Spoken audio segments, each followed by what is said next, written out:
Testing. Testing. 1 2 1 2 test test. Is this working? Are we live? The minute of his free space. He hates us. Ooh. Don't worry. Hey, hello Simonite. Hello everybody. Welcome in, welcome in, welcome in. Gorilla stream, yes.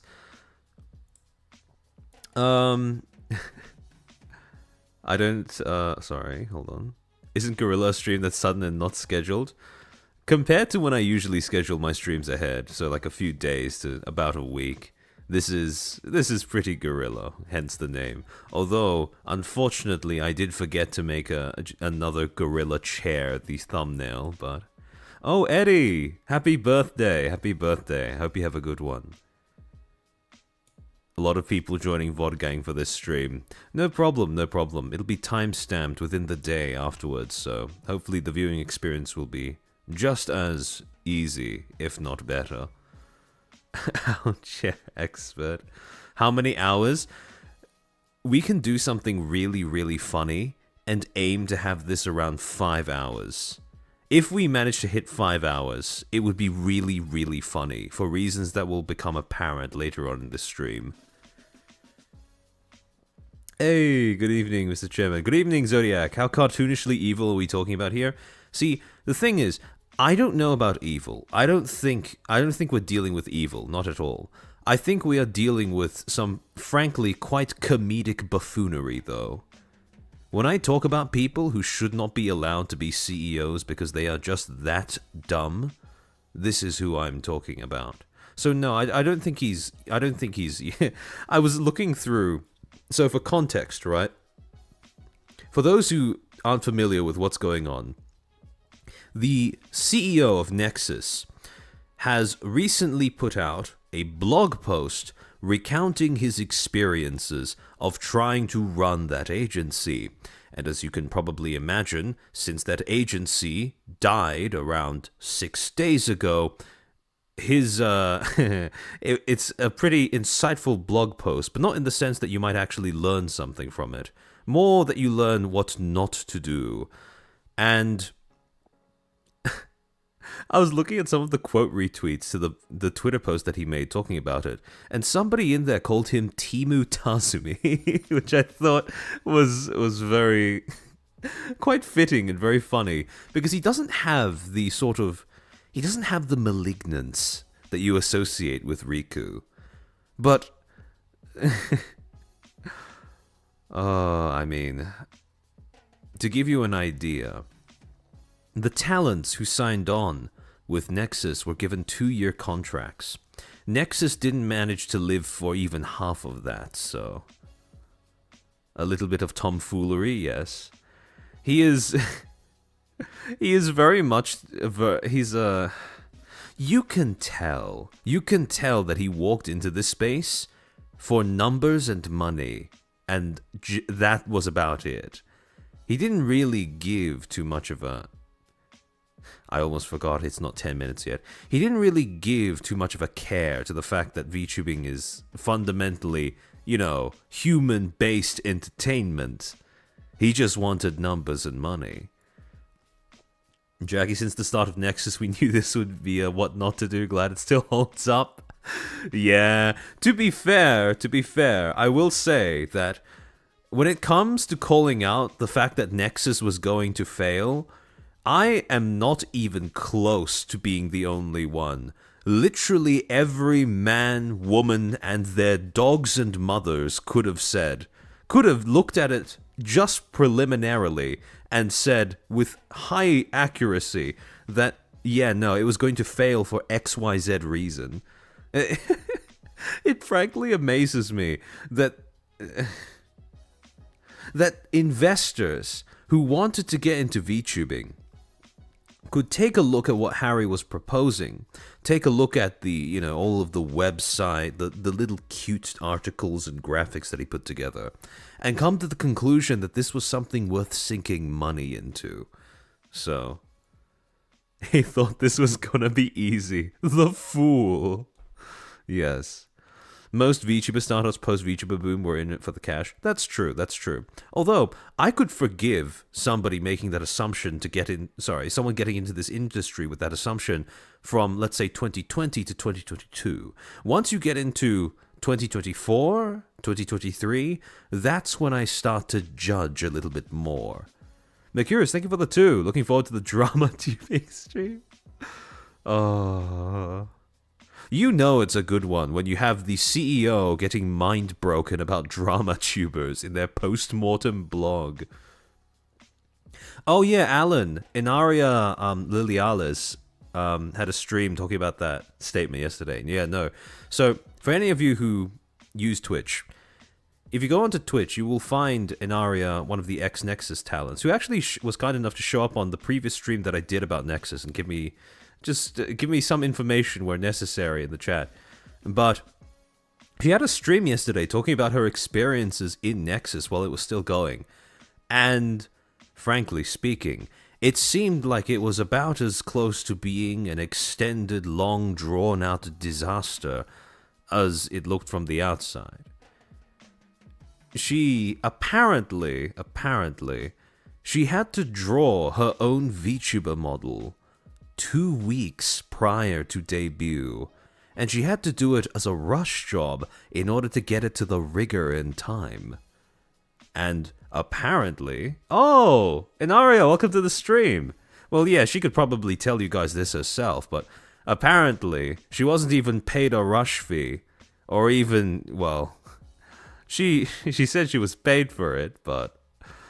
Between you and me, I don't think she was paid nearly enough for what she did. I think there's a bit of a theme developing here, where the Nexus talents just aren't paid for the amount of work they put in.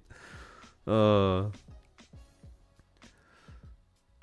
to have you with us, Inaria. Yeah, no, like actually drawing her model from scratch, apparently.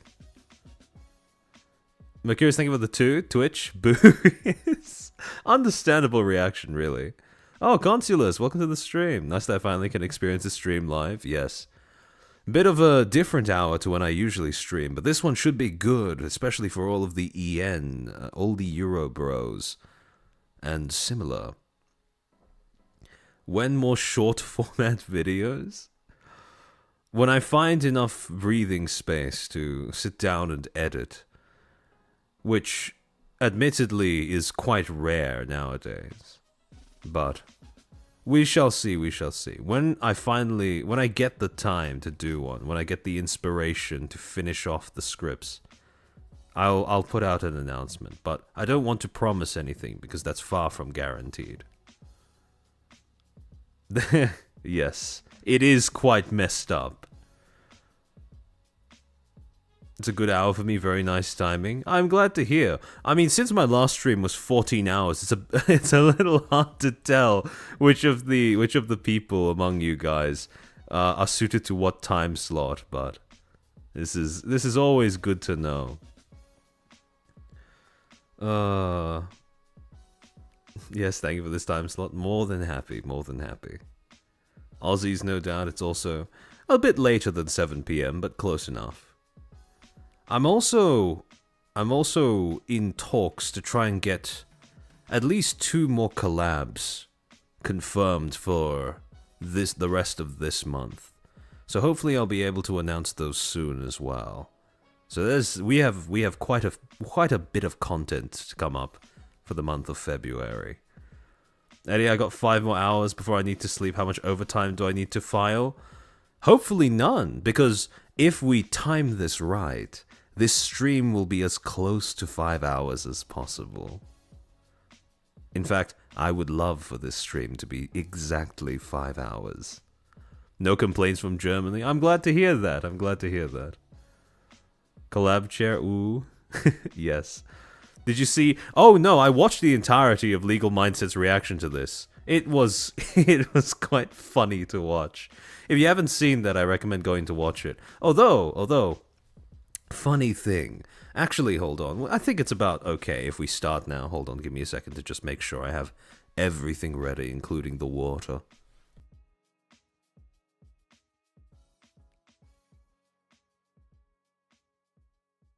Ah.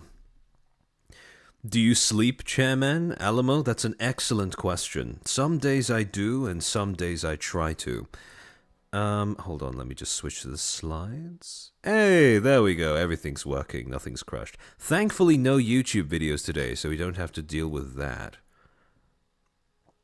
I can finally sleep at midnight for once in 6 days. I'm glad to hear that, Eddie. I'm glad to hear that. So, basically, again, just giving everybody a quick recap of what's happened, why we're doing this stream in the first place. So, on February 2nd, 2025, about 3 days ago now, Harry, in his infinite wisdom, took to Twitter to make the following post, quote, "Recently, I closed the business I'd been working on since the company's founding. This was Nexus. It was a year in which I was painfully aware of my own lack of ability, so I wrote up everything from the company's founding to the present on note as a memo. I would be happy if you read it. The company's adventure is just beginning. The story of how I shut down an English-speaking V-Liver agency in a year." And then he linked to a blog in which he recounted his experience, his perspectives, and his supposed learnings from raising, running, and killing Nexus. Shadowgale, welcome to the stream. Welcome to the stream. Thank you for the membership. That's very kind of you. I hope you enjoy those emotes now available to you. Now, this was not the most eloquent of statements, and after reading it, I ended up making a tweet summarizing some of the highlights, including but not limited to one of the opening paragraphs in which he explicitly states that he started this business with the idea that he could make cash as a live streamer agency, expand his surrounding network, and then, and this is an exact quote, move on to the next business. Now, usually, if you're just, looking to make cash, if you're looking to expand your business network, I can very well understand that. But if you're going to tell people that your intention is to just move on to the next business, that's usually the part of the sentence that you keep. You don't say that bit out loud. That's usually the bit that you keep on the inside. And in response to this, Legal Mindset decided to add a review to this document into a stream of his own, his most recent one. You can catch the Von's channel. I believe it's titled something along the lines of VTuber Katarina Cutie, demonetized Joe Cat's dangerous ideas or something along those lines. In any case, if you visit his YouTube channel, you will find it. However, as you can probably see, these tweets, this stream, got quite a bit of attention, and apparently we weren't the only ones to notice that, because as of this morning, February 5th, Harry would take to Twitter again to make a follow-up post. Hold on, before we start reading this, let me just get to these members. Thank you, Mercurius, for the 5 gifted memberships. Welcome to the 5 new Footstools. And thank you for being a member for 4 months, Senor Tortillas. Hello, Chairman, reporting for Duty 07. Nice to have you with us. Very nice to have you with us. And in this post, Harry says, quote, "This is my official English translation of the blog post I wrote in Japanese a few days ago, because when everyone was reading the Japanese blog, we were all using machine translation. This was him coming in with an English version that he wrote himself." Sorry, give me a second. I think my body's beginning to reject the bullshit already. Quote, "Since I'm not a native English speaker, I originally wrote my reflections in Japanese to ensure I could fully capture every detail. The original article was written for a Japanese audience, specifically my JP account followers on X, entrepreneurs, investors, and people involved in VTuber-related work. So I deliberately omitted certain background explanations. Now, we're going to see exactly what he omits from both the JP statement and the EN statement. But to go on, as mentioned in the article, my main goal was to look back on my experiences and hopefully offer a learning opportunity for anyone pursuing VTuber-related ventures in the future. In Aria, Harry doesn't have the Nexus managers to translate his post into English for him anymore, so please, please understand. Of course, I'll bear that in mind. Because much of it focuses on company management and business, including strategic thinking and hypotheses that may not have definitive answers, I understand that some parts may be difficult to agree with. Still, I've tried to be as explanatory as possible in this English version, hoping that my true intentions can come through. By now I realize it's far too late, but I've decided to post this official English translation because excessively negative interpretations and incorrect translations have spread so widely. It's heartbreaking that in just one day, people who have trusted me end up feeling betrayed without me even realizing it. I believe that if anyone who speaks native-level Japanese were to examine many of the currently circulating tweets, they would notice the inaccuracies right away. Also, there's virtually no backlash at all in Japan. This should indicate just how distorted the English interpretations have become. Now, to that specific point, right, the fact that there's no backlash in Japan, but there is in the EN side, maybe, just maybe, that might have something to do with, I don't know, the difference in culture, the difference in attitudes in this side of the VTubing industry compared to that side of the VTubing industry. You know, one of the things that ended up fucking up Nexus's ability to expand. Just maybe. To continue, in retrospect, I should have released both Japanese and English versions simultaneously. That was my failing. At least he recognizes this, that this is good. Credit where credit is due. Sadly, the misinformation has already taken on a life of its own, and I don't intend to go out of my way to defend myself at this point.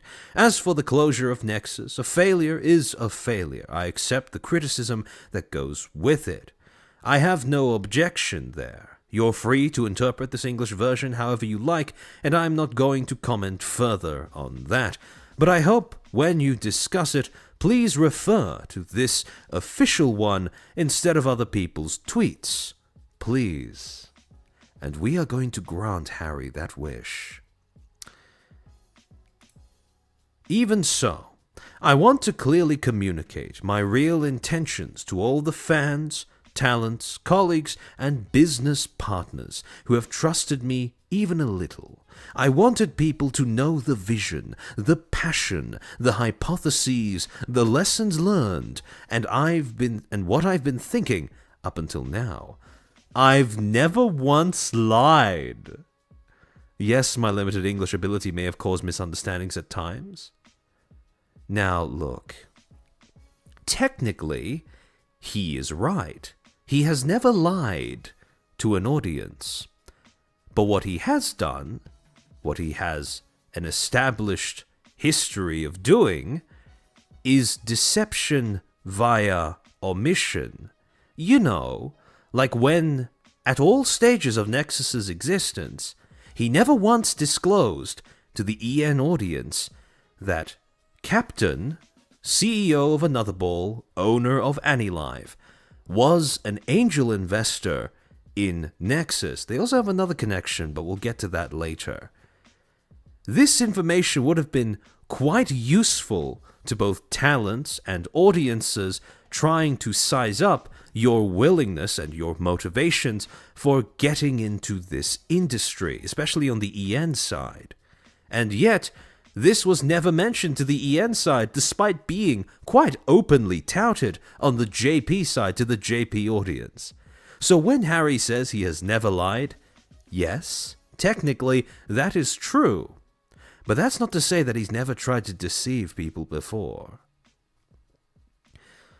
To go on, but for more than a year I put my life on the line for this project, dwelling on it 24 hours a day, 365 days a year. It ultimately failed because I lacked the capabilities to make it work, but it's unbearably painful to be treated like a scam in the very VTuber community I love because of the misinterpretations. Oh, by the way, angel investor, just as a reminder, angel investor basically means someone who invests money in the early stages of a company's existence with little, if any, expectation that they will actually get the money back. So, hence the name angel investor. And then finally, I hope these words reach the people I truly want them to reach. Thank you. He said the thing. Yes. And just as a little snipe, little bit of an aside, admittedly a little spiteful. If you don't want your company to be treated as a scam, maybe don't make your talents do jobs that management would be expected to do in literally every other company that carries the name of agency. If you get your talents to make their own models, if you get your talents to, record, edit, and upload the debut highlights of all of the other talents on your debut day. Yeah, I don't know about you, but that sounds like a little bit of a rip-off to me. But in any case, Harry is admittedly quite right. If we are going to talk about his statement, we should use the version that he has translated into English and uploaded himself, and we will certainly do that. However, in other cases, I would be quite willing to simply run with and accept the English translation that the original writer put out themselves. However, like I said before, with Harry, he has a history of trying to go with a different message depending on whether his audience is EN or JP, and for that reason, we are not just going to be going over his translation that he posted today, this morning. We are going to be going through it side by side with a machine translation of the original Japanese version of this blog. And the reason for that is, while I can understand the occasional phrase being a little different, while I can understand differences in phrasing, maybe even tone or connotation being different between the two, if there are entire sections that are either missing or have been added in between the two, that speaks to a little bit more than just being a translation error. Master N, it hurts my soul whenever I use that term, even though I know she doesn't mean it that badly. Just because your stream has conditioned me against it. A little bit of an unconscious side effect, but yeah. I know that people use that because it sounds like a cozy term. I don't blame anyone for using that. It's just, when we're talking business especially, it's generally not a great idea to think of it that way. Rip off, I joined an agency knowing I never wanted to join a corpo in order to get someone else to make my model for me and ended up having to make it anyways. Yeah, no, that definitely doesn't sound like exploitation of any sort, yeah. I'm very sorry for your loss, Naria. Okay, so to start off with, we'll go through the opening, the introduction. And we'll start reading from this side, the left, Harry's translation that he put out himself. I'm Harry, CEO from a company for creators. We established the company in Singapore in October 2023, and now, as we finish Q1 of our second fiscal year, we're operating as a startup. This article is about how I launched an, quote, English-focused V-Mobile live streamer agency, end quote. I will explain the definition later, and in just 1 year, ended up shutting it down. As I write this note on January 31st, 2025, the final day of the agency, I thought it would be a good milestone to look back on everything from founding the company up to the pivot in our business. The title makes it sound like a bold story, but it's not a tale of heroic feats at all. I made a ton of mistakes and have many regrets. I'm writing this from my perspective in the hopes that it helps someone out there. Think of it like a, quote, lesson in failure, end quote, as a management. Now, for the most part, this is pretty similar to the machine translation of the original Japanese version. The only real difference is that in the original version of his blog, he didn't refer to it specifically as a V-Mobile live streamer agency. He just said, quote, I started a V-Liver agency specializing in English-speaking countries.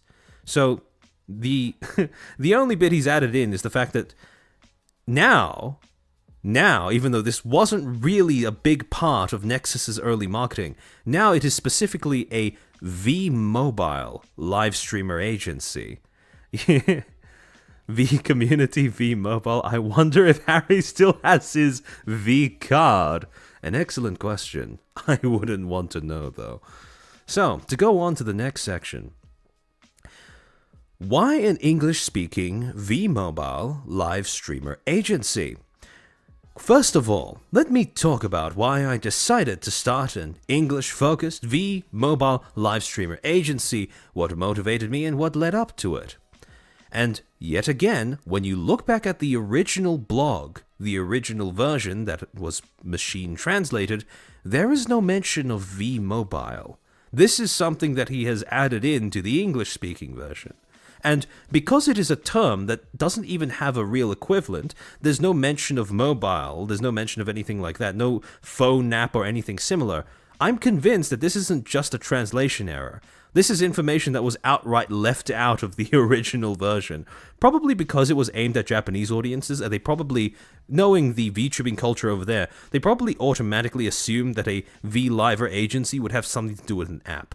But in the English side of VTubing, things are probably a little bit different. Now, one of the things that separates the English version that Harry did mention in his follow-up tweet was the fact that he was going to add in a little bit of extra contextual information, little context explaining the motivations, the thought process behind exactly what he was trying to pull off with Nexus and, by extension, AniLive. Now, according to Harry's translation, this is an entire section that he's just added in there as of February 5th. So, quote, the definition of mobile live streamer agency. This is an additional paragraph to the original Japanese version, just to make sure of the definitions.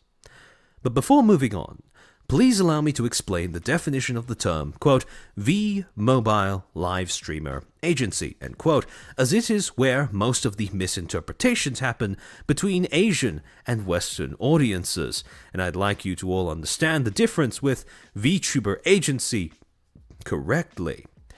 In Japan, there is a distinction between, quote, VTuber agencies, end quote, which manage online entertainers who primarily stream on platforms like YouTube or Twitch using anime-style avatars, and, quote, mobile live streamer agencies, end quote, which manage live streamers on mobile-specific apps. What it means. A V-Mobile live streamer agency is an agency focused on managing virtual streamers who primarily live stream on smartphone-based streaming apps such as Reality, Irium, TikTok Live, etc. These streaming apps are popular in Asia and increasingly worldwide for casual, smartphone-driven live content. Unlike a typical VTuber agency that might have fewer talent streaming on big global platforms like YouTube/Twitch, mobile live streamer agencies often have very large numbers of talents, sometimes 100, 500, or even over 1,000 under one agency. Now, when he says that these streaming apps are popular in Asia and increasingly worldwide for casual smartphone-driven live content, I want you to keep that specific claim that they are increasingly popular worldwide. I want you to keep that in the back of your mind. It's going to become relevant later.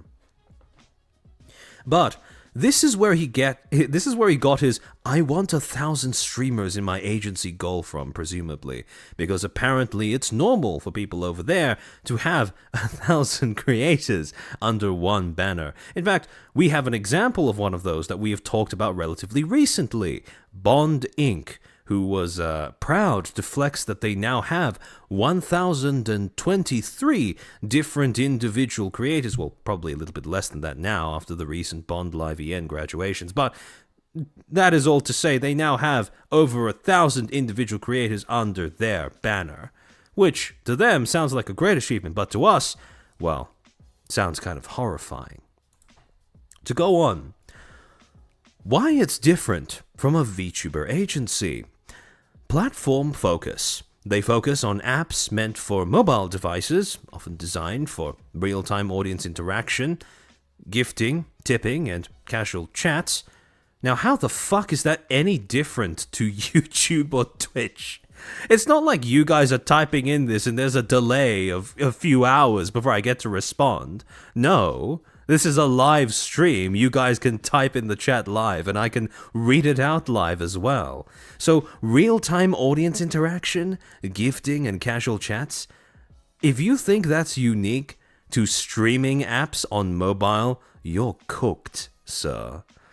To go on though, talent numbers. Because it's a volume-driven business, many smaller streamers versus a few top earners, these agencies tend to recruit or manage far more talents.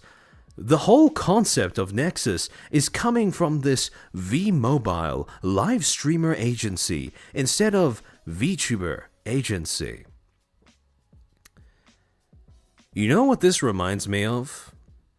See, I used to work as an English teacher, and what I would do, a literature teacher, I suppose you could say, and what I would do is we'd have to give out to students these individual tasks, right? These writing tasks where they'd need to come up with an essay or a story, and they'd have to hand in a reflection statement at the end where they'd need to explain to us what was the rationale behind how they wrote what they did write, and why it is that they chose to write it the way that they did, etc., etc.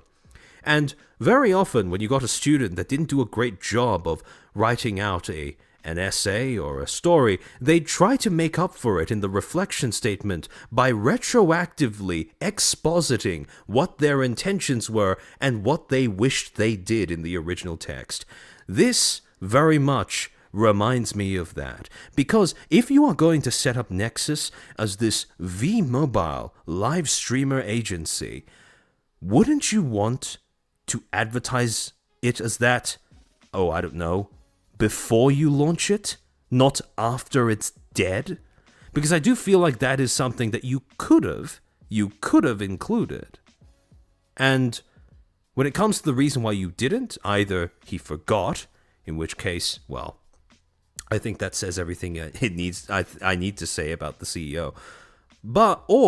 Or he was aware that it wasn't really a big thing here culturally, and he chose to omit that fact.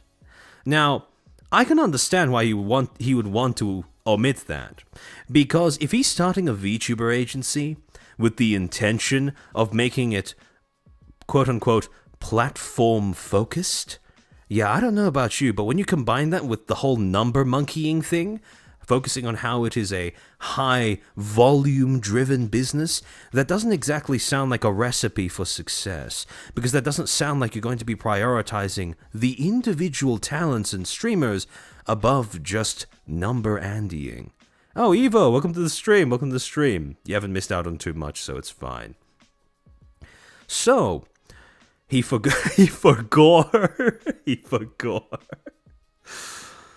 So already, you can already see that Harry's trying real hard to retroactively justify some of the decisions that he made when coming up with this agency in the first place.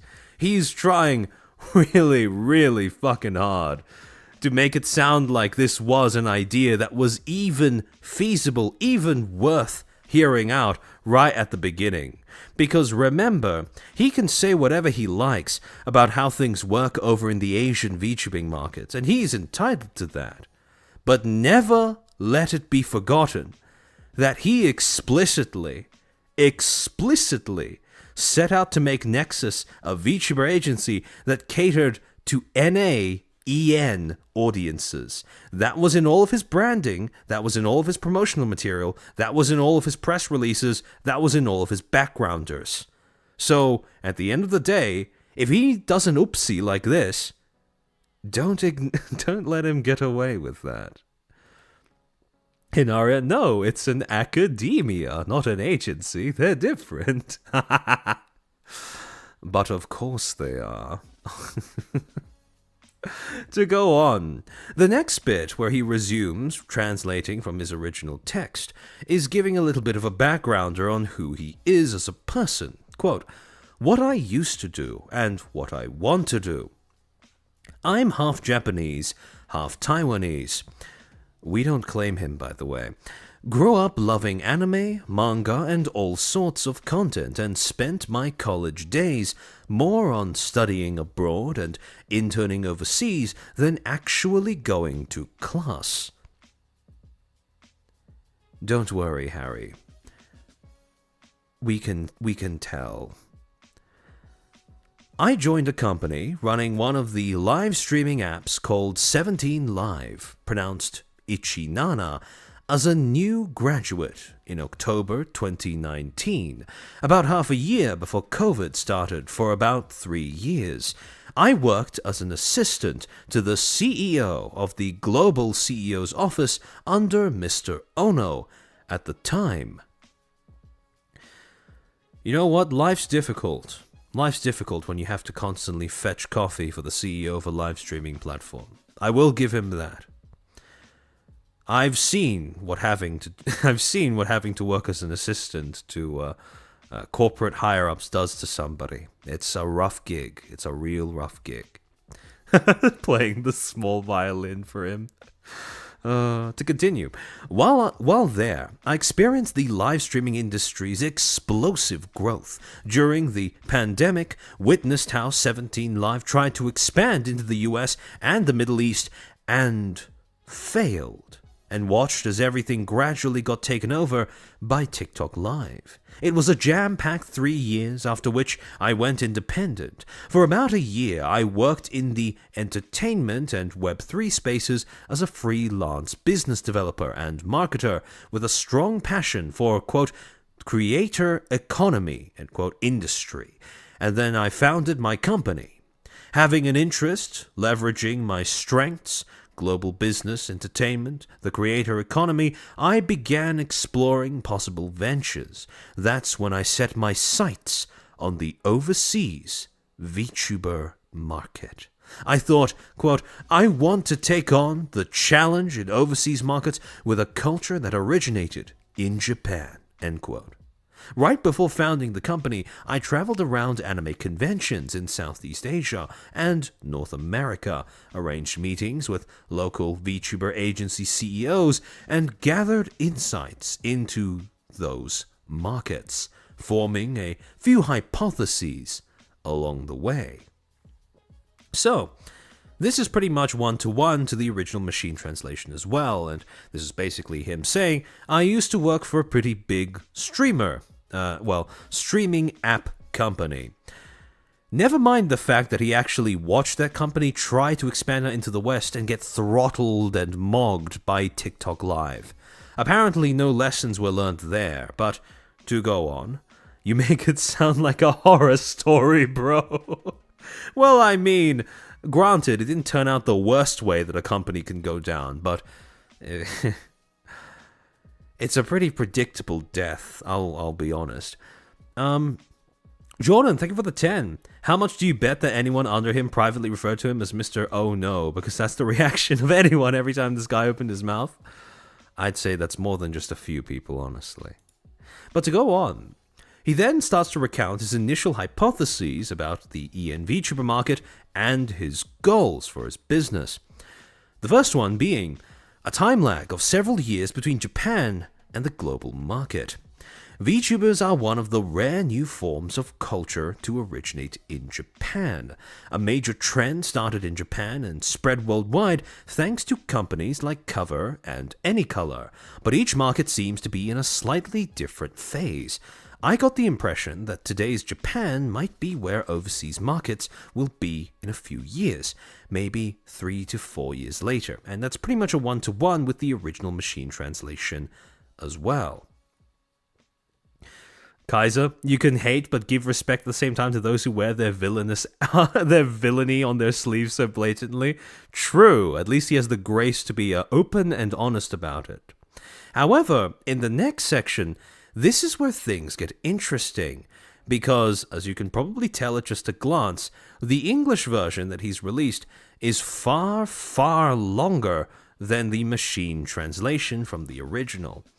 Quote, the second prediction that he has is a coming wave of what he calls the long tail.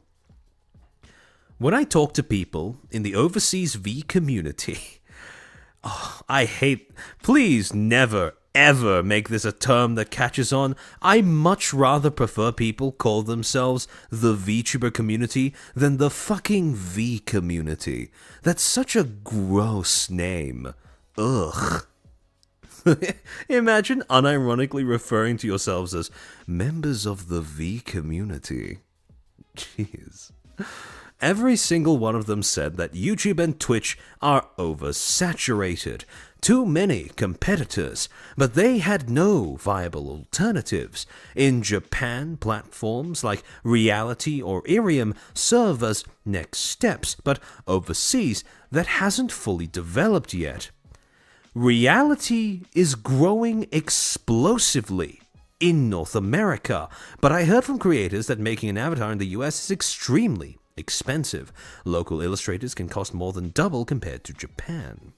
Now, can anyone spot the most important phrase in what I just read out? The V-Meta community. This is like playing... I just realized this looking back, actually, at some of my older streams. But there are times when we're going through a statement, and the stream becomes Dora the Explorer, but for corporate malpractice. It's really quite funny on watchback when you realize that. V-Phone, imagine. Cost? Expensive? No, not quite. Not local illustrator. It's a little subtle. It's a little subtle, admittedly. There we go. Robin Teo. Reality exploding in EN. Now, first, from what I can tell at least, no, it's not. It's not even close to rivaling Twitch or YouTube. That's not to say it won't in the future, but for now at least, no, not really. The second thing, though, is, okay, let's take that premise as fact. If reality is exploding, if it's growing explosively in North America, and you're starting a North American VTuber agency, why the fuck did you not put your talents on reality? You do realize what you've just said, right? You've acknowledged that you are trying to start an agency that centers around an app, a streaming app. You've acknowledged that there is one app that has come over from Asia that seems to be growing. Why not start on that app? Why not even introduce that app as part of the repertoire of your agency's, as part of your agency's streaming repertoire in the later stages of your agency's existence? Why restrict your talents to fucking AniLive? Because we know that there were EN talents that were streaming on reality prior to 2024. We know that from Bond Live EN. So why not use reality if it really is that popular on the EN side of things? Now, people who watched my last Nexus stream will know exactly why he chose to restrict his talents to streaming on AniLive instead of this supposedly booming app. But him acknowledging it here and not spotting that is just fucking hilarious. Inaria, Nexus talents yapping about being from reality has done more to advertise the app than the app has done in the 5+ years it's been alive. Bond Life tried and failed to get their talents to grow on there. Ah, I see. That's an added layer of tragedy to this entire situation. Holy shit. You won't earn money from reality? Ah, well, I see the problem in that case. But to go on. It's just not feasible for many. Are you kidding me? Are you serious? Do you know how many VTubers, small VTubers, have managed to carve out a career for themselves on Twitch and YouTube over the past 2 years, despite it being as supposedly saturated as you say? Sometimes all it takes is a consistent stream schedule and one lucky day where you get raided by a larger creator. Vettel has assembled an entire team of smaller creators that have now been exploding due to them being able to capture that lightning in a bottle that was one little exposure to his audience. And, I mean, all of them are immensely talented and extremely consistent streamers. So, if you're going to try to say, oh yeah, no, the platforms are too oversaturated, there's no hope for anybody starting out as a new agency, you're fucking coping, my guy. To go on. In Japan, you can find cheaper options on sites like Kokunala or Booth, but that's not really accessible there. I felt that as more people try to become VTubers, the rise of long-tail content creators would inevitably arrive. Long-tail, is a business term referring to the idea that in the digital age, niche content or smaller scale creators collectively attract a significant audience, rather than having a few mainstream hits or top stars. An increasing number of smaller creators can survive and thrive because the internet lowers distribution and marketing costs. So how exactly is that an argument for trying to start your talents off on a completely new platform? Please enlighten me, because that just sounds to me like all the more reason to go with the existing platforms. Because like you said, if we're in the long tail stages of the VTubing industry, even if your creators start off small, even if your talents start off small, they still should be able to accrue an audience, a viable audience. So what's the excuse here? By the way, this is mostly the same as the original. The original just lacks the long-winded explanation of things like trying to get a VTuber model. Oh, Atari Yo, thank you for the 5. I recently started streaming on reality back in 2021. This guy's severely overestimating its reach. Ah, I see. So more cope then. Heretic, thank you for the 5. Is it possible to have someone's market research being in the negative values? Because this guy surely does it. Yeah, I mean, before 2024, I would have said no, but now I'm very close to changing my mind. And attached to both of these was this diagram that he included. Now, this you might recognize from the official Nexus website. Although, notably, when he's talking about big stars being born, now instead of talking about, he's included Kizuna Ai, which is an individual big star, but this time, when he's noted Hololive and Nijisanji, he has omitted the name Gaulgura, misspelt with an L instead of an R. Maybe he caught himself there and realized he would make a bigger fool out of himself if he posted that diagram as was. But in any case, he still has the same hypothesis, right? According to him, what happens is a platform forms, big stars are born, big VTubers, by that he means. Big agencies crop up as a result of those big VTubers, VSpo, VShoujo, and Brave Group. And then towards the long tail, independent indies, indies take over, middle to low tiered agencies take over, and then new platforms arise to replace the older platforms, such as Irium, Reality, and TikTok, where most people move over because the older sites are too oversaturated, etc., etc., etc. Golgura Doko? Good question. It wasn't too bad. In the very least, it showed me streaming was indeed something I was adept at. Oh, okay, that's nice then. That's nice. I will admit though, I haven't exactly heard great things about Reality. Although that could be confirmation and negativity bias based off of which VTuber agencies have seemed to gravitate towards that. Oh, Spencer Howard, thank you for the 5. I just wanted to derail to say that Steven ASOC1 was totally justified in calling Pirate Software a Nepo baby. Such... We'll get to that in the stream, next week's stream, Spencer. But thank you for showing up and thank you for your generosity. So, to go on, the next section.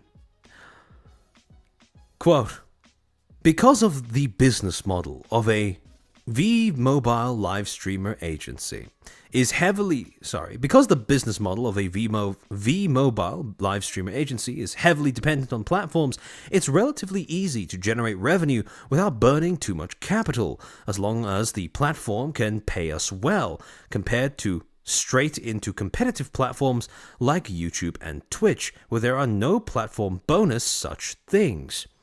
Can anyone spot a pretty obvious flaw with this particular hypothesis when you combine that with AniLive? It's a pretty obvious one, and I'm frankly amazed that it managed to skip his attention throughout the entirety of the period between March of 2024 and October of 2023. What network? And what revenue? Exactly. The problem with AniLive is that, yeah, they can pay you bonuses, but they're just as new to the market as you are. They don't have a fucking audience. The reason why YouTube and Twitch can get away with not giving platform bonuses to the agencies, the streaming agencies that use their site, is because they have massive, gargantuan, incredibly difficult, if at all possible, to rival viewer bases, user bases, that they can essentially monopolize and withhold from any agency that wishes to carve out a niche for themselves. It is immensely stupid to assume that you can wander in as a new agency using a new app and just get the same effect. No shit you're going to be able to... no shit you're going to get bonuses, because they'd have to pay you to shoot all of your talents in the knees for the first few months, or at least the first few weeks after they debut. They'd better pay you at that stage, if that's what you're going to do as a business strategy. See, the problem with AniLive and Nexus is that they both shared the same problem. Neither of them had an existing audience when they blundered into the EN market. So, of course, it didn't really matter that AniLive was willing to give bonuses, because they had nothing else to give. They sure as hell didn't have viewers, or at least not enough to share among all of your talents. Because let's not forget, in addition to being a site, an app that other people could sign up for to become VTubers on there, independently of Nexus, Nexus decided, in their infinite wisdom, in Harry's infinite wisdom, to debut 27 talents at once, exclusively on that app. Now, I don't know about you, but I don't know if any of the that little minority of viewers that were actually bothered to download that buggy mess of an app when it first released, I don't know if that's enough to share among all 27 talents. And Aria, let's not forget that not only was AniLive completely new and underdeveloped, it was a closed alpha that you needed to sign up for using Google Forms. True. I forgot to mention that as well. So it was even larger of a handicap than what I just described. Oh, good God. To go on, my idea was to run a V-Mobile live streamer agency to generate sustainable cash flow, strengthen our network, and leverage this foundation to explore new opportunities within the industry. One of the ideas that I've been explaining to talents was establishing a quote VTuber agency that focuses on multi-platforms on top of Nexus. You absolute tomato. Nexus is the agency, not the fucking platform. Just say AnyLive. And in addition, of course, this is far longer than the original paragraph in the original paragraph in the first blog that he wrote in Japanese, where he just said, although the live streamer agency model is highly dependent on the platform, it's a business model that makes it relatively easy to make cash without digging into the red. So I decided to start it with the idea that I could make cash as a live streamer agency, expand my surrounding network, and move on to the next business, which is a part of his motivations behind starting that he has completely omitted from the newer English translation that he just put out. Which is really quite hilarious, because this was very much a mask-off moment. If you're going to start a business, and you're going to outright state, yeah, no, I'm just waiting so I can move on to the next one, there is a good reason why a massive chunk of EN audiences will hear that or read that and instantly conclude that you are a soulless husk that has absolutely no interest in the creative side of this industry, which is a shame because this industry runs on fucking creativity. Leverage what power? Harry only has a pile of rotting talents.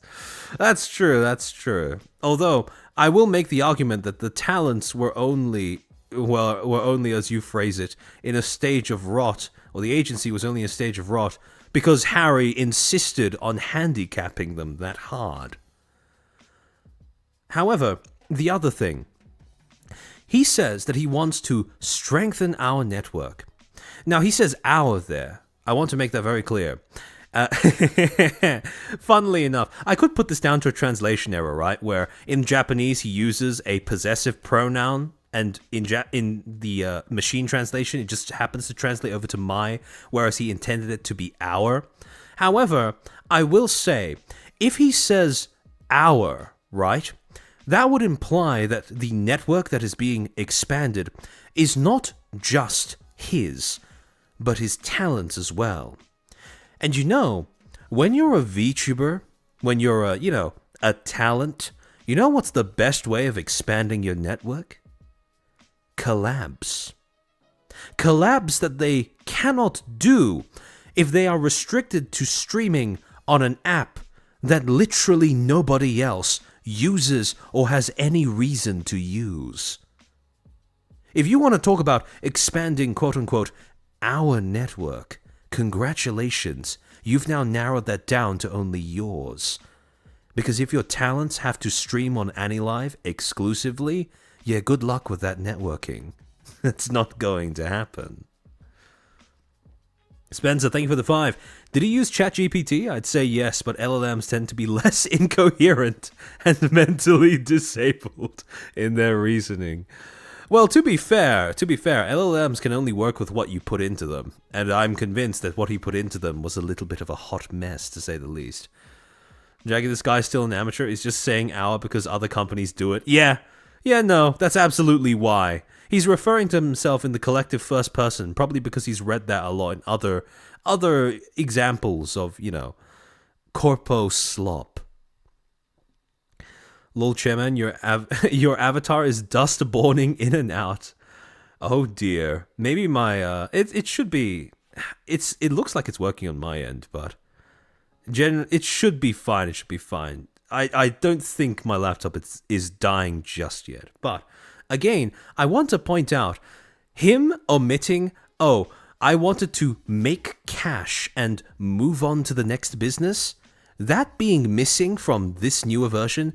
That's not a translation error. That is a deliberate omission.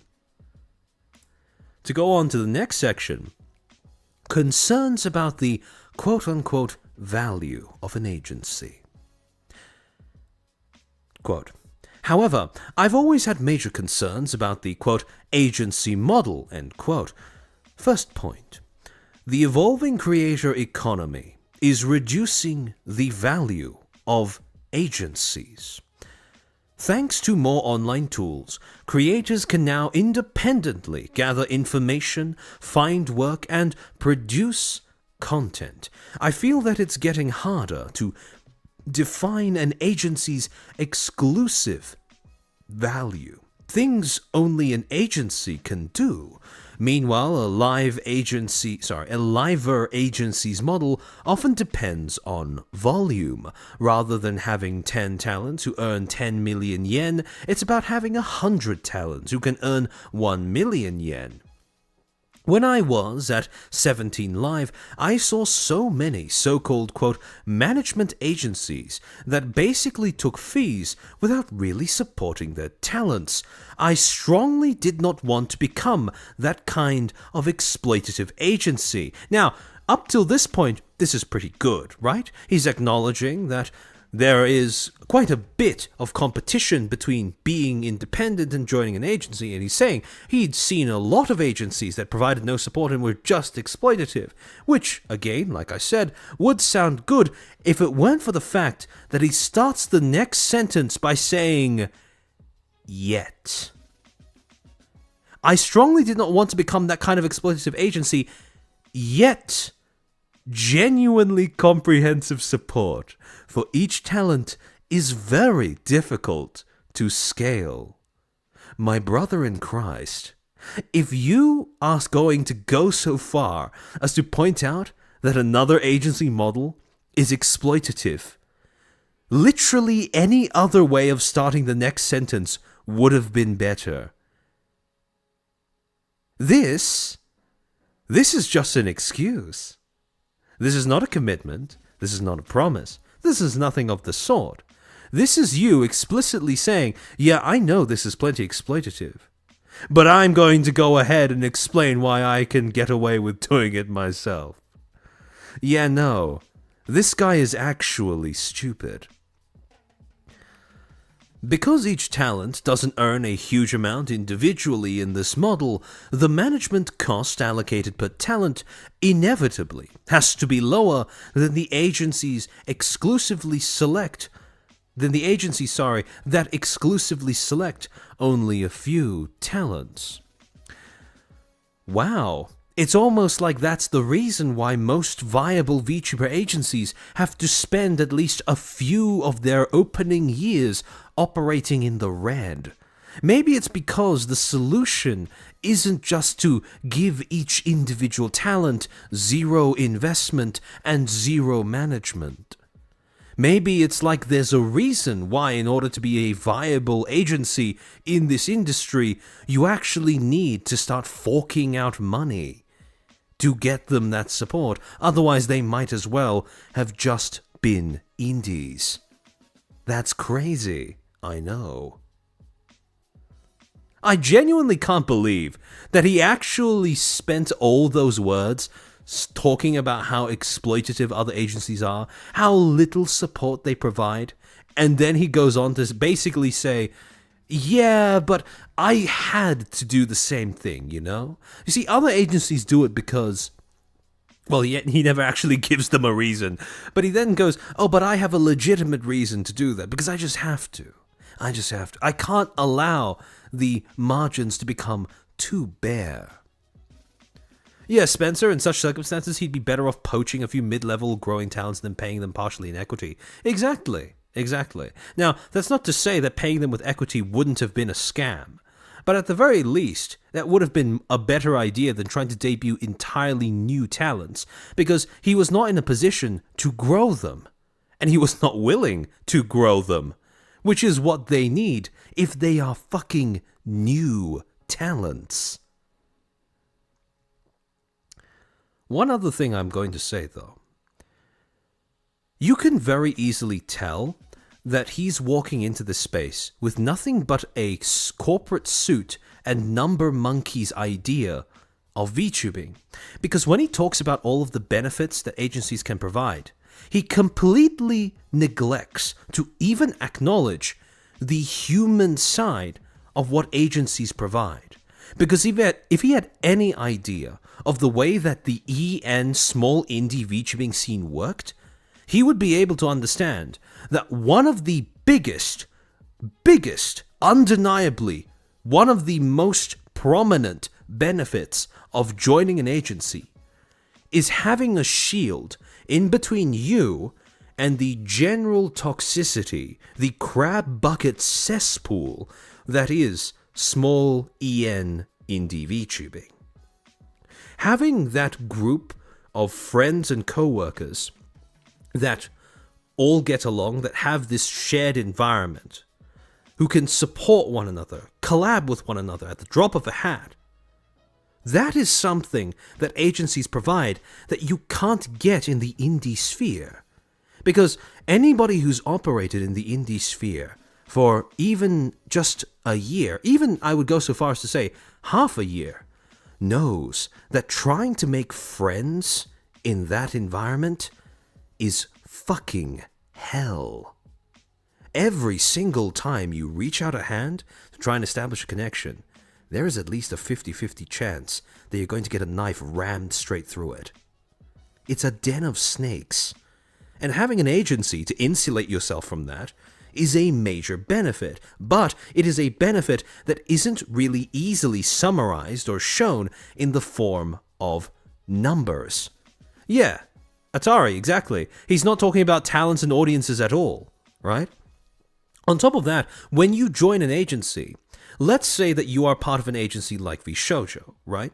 An agency that has a reputation for having high power, individually strong talents, very established talents.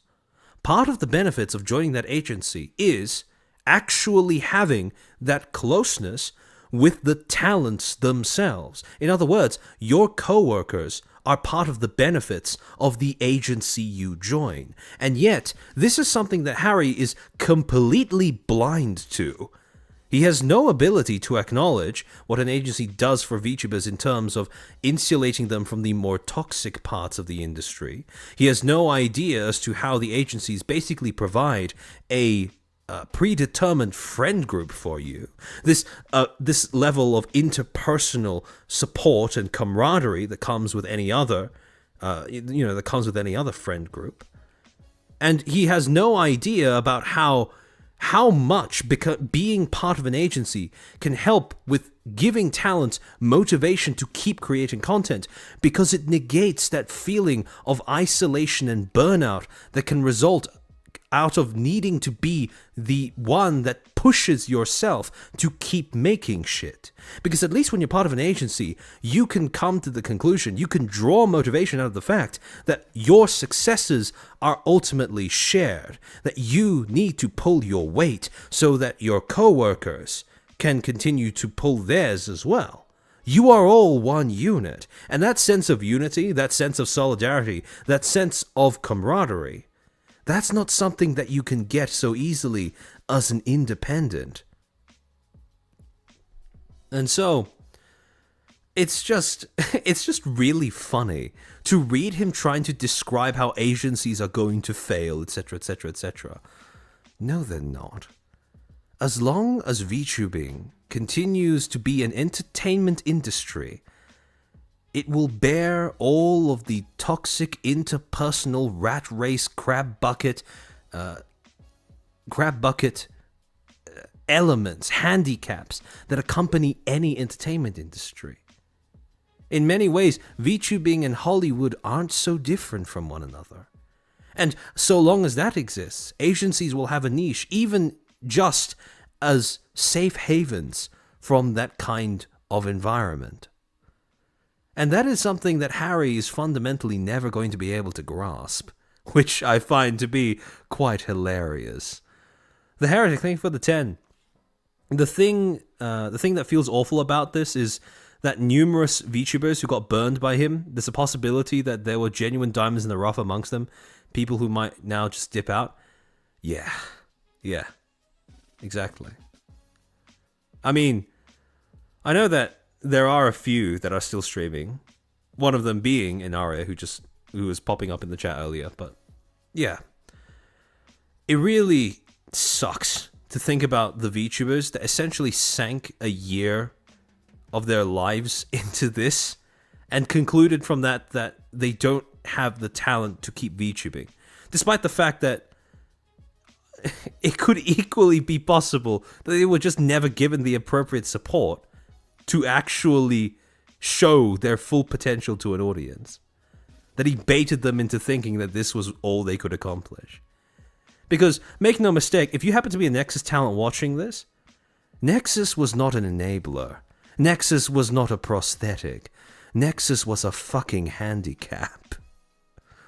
What you could achieve under Nexus is not a real reflection of what you can achieve as a creator in and of yourself.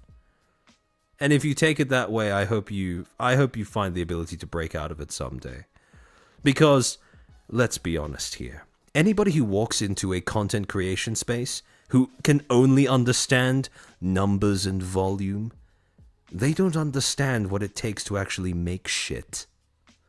And you are a creative who makes shit. To go back to what he wrote in the original statement, though, he basically says something similar, although the phrasing is even funnier, because instead of having that, that dramatic separation in the sentence between saying, oh, these companies are exploitive, yet it's impossible to do that, he sounds way more direct about it, because he says, in reality, that these agencies were taking fees without being close to the talent. I strongly felt I never wanted to be in such an exploitative state. But, on the other hand, it is difficult to provide comprehensive support at such a large scale. So, it's a little bit more blatant in this. He has softened the blow a little bit in terms of expression in the newer version, but he basically says the same thing, which is honestly quite hilarious. The next part that he mentions, cultural differences in North America. Now this is the interesting part, because I'm very, very curious to read what Harry, Mr. Harry So, thinks about culture in North America or ENVTubing. Yeah, he says, but... Like, there's so many parts of this blog where he just says the quiet part out loud, and you have to wonder, is he just autistic? Like, is that it? Does he just have trouble comprehending social cues? Because this is... If you know that people besides entrepreneurs and other corpo-brained number monkeys are going to be reading this, surely you would understand that for the sake of optics, you probably shouldn't say something like this, right? Even in Japanese. Because you should know at this point that people are always going to go and try to shove it into a translator to get an idea of what you're saying. It's happened before. It's going to happen again. And let me remind all of you guys, he plans to come back. He still wants to be able to start a business in the VTubing industry. But to go on. Quote, in North America, there really aren't, quote, streamer agencies, end quote, in this model. There are barely any agencies that manage over 10 VTubers. How do you build credibility? First off, what do you mean there are barely any agencies that manage over 10 VTubers? What is he smoking? What? Look at Lucid Multimedia. Look at Phase Connect. Look at, well, to be fair, in terms of the smaller VTuber agencies, I'm quite stuck to name a few others that don't actively have controversies going on. I mean, look at V4 Mirai, Idol Corp, Globy. All of these smaller agencies, I'm pretty sure they have around 10, at least 10. And they seem to be doing okay. Well, granted, with Brave Group, all of the ones owned by Brave Group, those are going through a little bit of a tumultuous period. But the others, with the exception of Pixelink as well, the others seem to be, they do have at least 10 VTubers. They're I don't know what he means when he says this. Was Idle EN 10 plus talents? I'm pretty sure it was, although I could be misremembering. Yeah, Mythos as well. So, I don't know what he's smoking, but barely any agencies that manage over 10 VTubers? I don't know about that one. Even if you look at the larger side of things, right? If you look at the big three, VShojo, well, they have over 10 talents. Cover, I don't think I need to say anything about that. Niji definitely has over 10 talents. Way more than 10 talents. Too many above 10 talents, I would say. But, yeah, I don't know what he's on when he tries to make this claim. He really thought he was cooking with that assumption. How do you build credibility when you manage a large number of talents in a market where the word, quote, agency, end quote, can have a very different nuance than the one in Japan? The answer to that, of course, is easy. You do fucking research before you try to launch your company. Research that he evidently skipped on. Yeah, Niji has way too many. Agreed. In Japan, the company often has a stronger position than creators. In North America, it's the complete opposite. The talent hires the company to do what they can't do alone. A bit of a generalization, but I can see what he's trying to say. Unless you deliver a clear benefit they can't get independently, it's not really an agency. Well, no shit, Sherlock. What did you come into this space expecting to provide? Did you really think you were going to scroll in with nothing more than a logo and a name and think, oh yeah, that's going to be good enough? Did you really think that just because you were partnered with a new app that nobody uses, that was going to give you enough cachet to warrant talents wanting to come under your umbrella? No shit, you're going to have to give them something that they can't get as independent. Oh, it's so... I genuinely don't know what he thought was going to happen there. Oh, Vicky, I don't know if it changed after IdleCorp was acquired by Brave, but before that they were based in Israel, not NA. Fair enough. What I meant more was the EN market, though. But I understand what you mean, yeah. I've been thinking about this business model since before founding the company. Quote, how can we export the Japanese, quote, streamer agency, end quote, model to North America? And this is the sign, the symptom of a mindset that is fundamentally at odds with being in a leadership position. Because what Harry is doing here is he's thinking, I want to do this thing, instead of thinking about what makes this thing possible. The thing is, if you want to export the Japanese streamer agency model to North America, you have to ask yourself, why? Because remember that products don't just emerge out of nowhere. Products emerge in response to a demand. The reason why the streamer agency model works in Japan, the reason why it is Japanese, is because in Japan, there is actually a user base that forms a sustainable market for it. On the yen side, no such market exists. We have had a litany of apps, streaming apps, try to break their way into this market. We had Pacocha way back in, 2019? We had 17 Live, which Harry watched the collapse of in the EN market. We have Reality. It's not really getting that much further. We have Irium, which is, shall we say, not exactly making great headway. I fail to see why AniLive would be any different if you have all of those examples to take into account.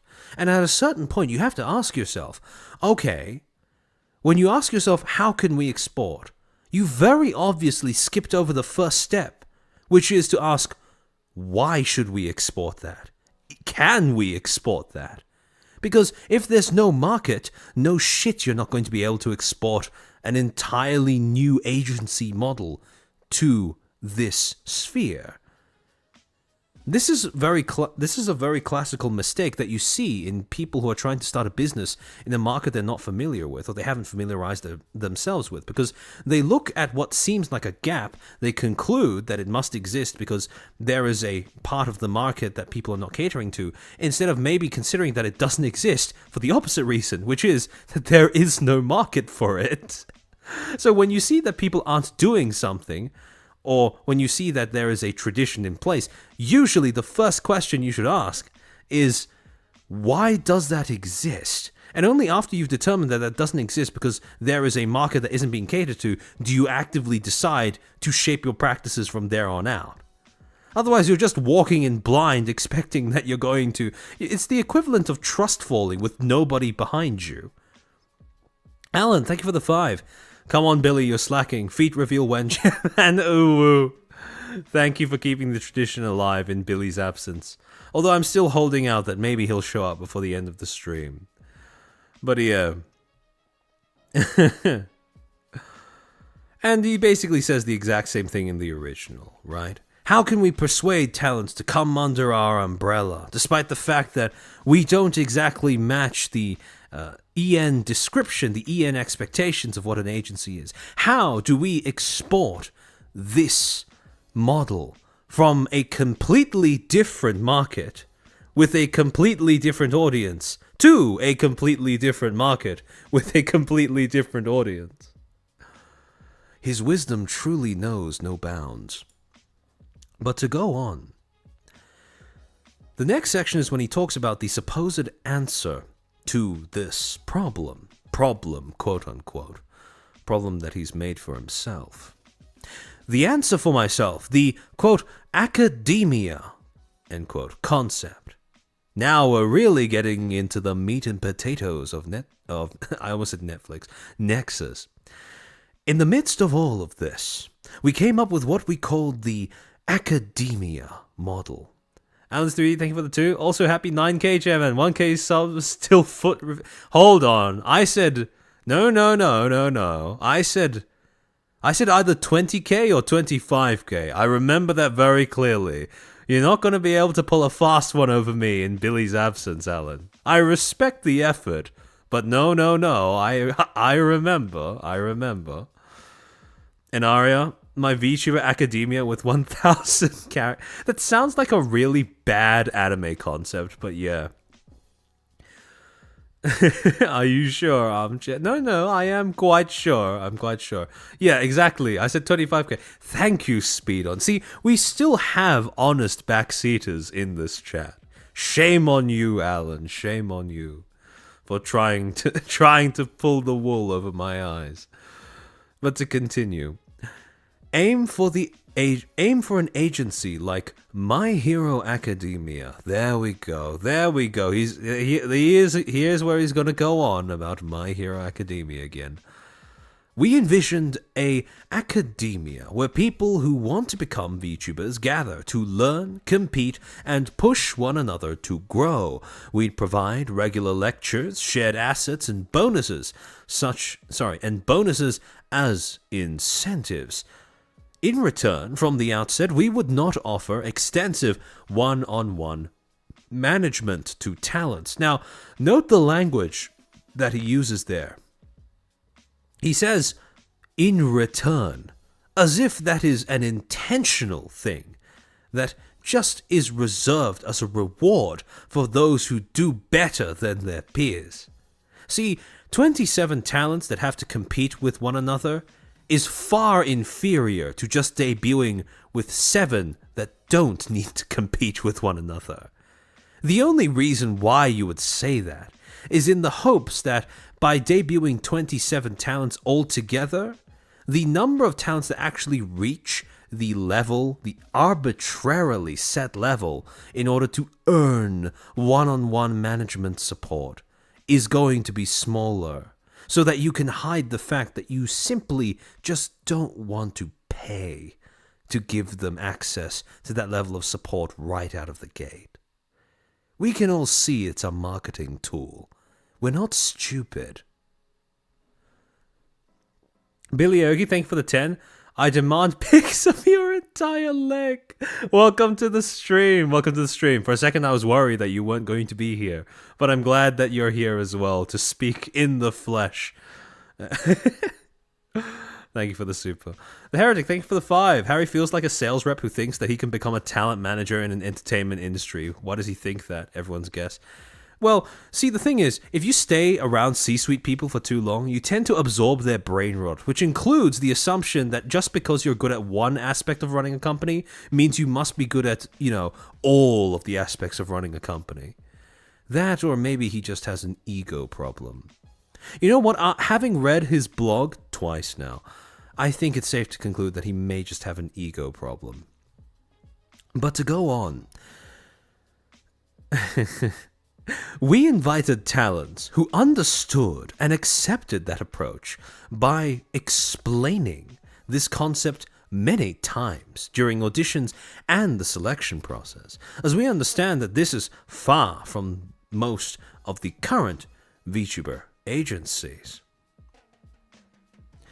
Now, the only difference between this version, the newer translation, and the original Japanese statement is that he has dedicated one extra sentence in the newer version to explaining to his audience that, yes, all the talents that signed on with us were told multiple times that they would be joining a quote-unquote academia, where they would not be given one-on-one managerial support right out of the gate, that they would have to quote-unquote earn it for themselves. And yes, I understand. All of the talents are grown adults. They can decide what is or worth getting into on their own. But if you're going to come to an audience and tell us that this was a sustainable business model, regardless of whether the talents were willing to put up with it or not, you are going to be very unpleasantly surprised if you expect the general EN audience not to see it and instantly recognize that it is a disaster in the making. Sai, thank you for the 10. First super for my Kami Oshi. Aw, thank you. That's very sweet of you. Thank you for giving me your very first super on this channel. Very kind of you, very generous. And welcome. Welcome. The next section. He aims, with this quote-unquote academia model of VTuber agency, to become a launchpad for the next generation of VTubers. Quite an ambitious goal. Our idea was to serve as an, quote, academia, end quote, for prospective VTubers. Rather than starting out on YouTube or Twitch, we'd have them begin their careers on a new mobile streaming platform. The best of them, those who achieved results, would move up to a, quote, full-service talent agency, end quote, that offered more management resources and multi-platform options, aiming to become top stars. This was the ideal blueprint we had in mind. Now, I don't think I need to explain again why this is an awful idea. But if you want to make your talent start off on a streaming app, that is already a massive handicap because culturally speaking, those aren't nearly as relevant in the West as they are in the East. Why the fuck would you start them off on a new one? A new one that is as limited and was as buggy as it was as Annie Life when it first released.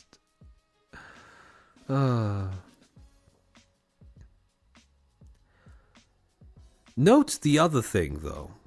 Here he says multi-platform options, which he has now used as a translation for they will become top stars on multiple platforms. There is a very different connotation when you say that they have multi-platform options and then you separate that with a comma before saying aiming to become top stars. And when you outright say that they will become top stars on multiple platforms.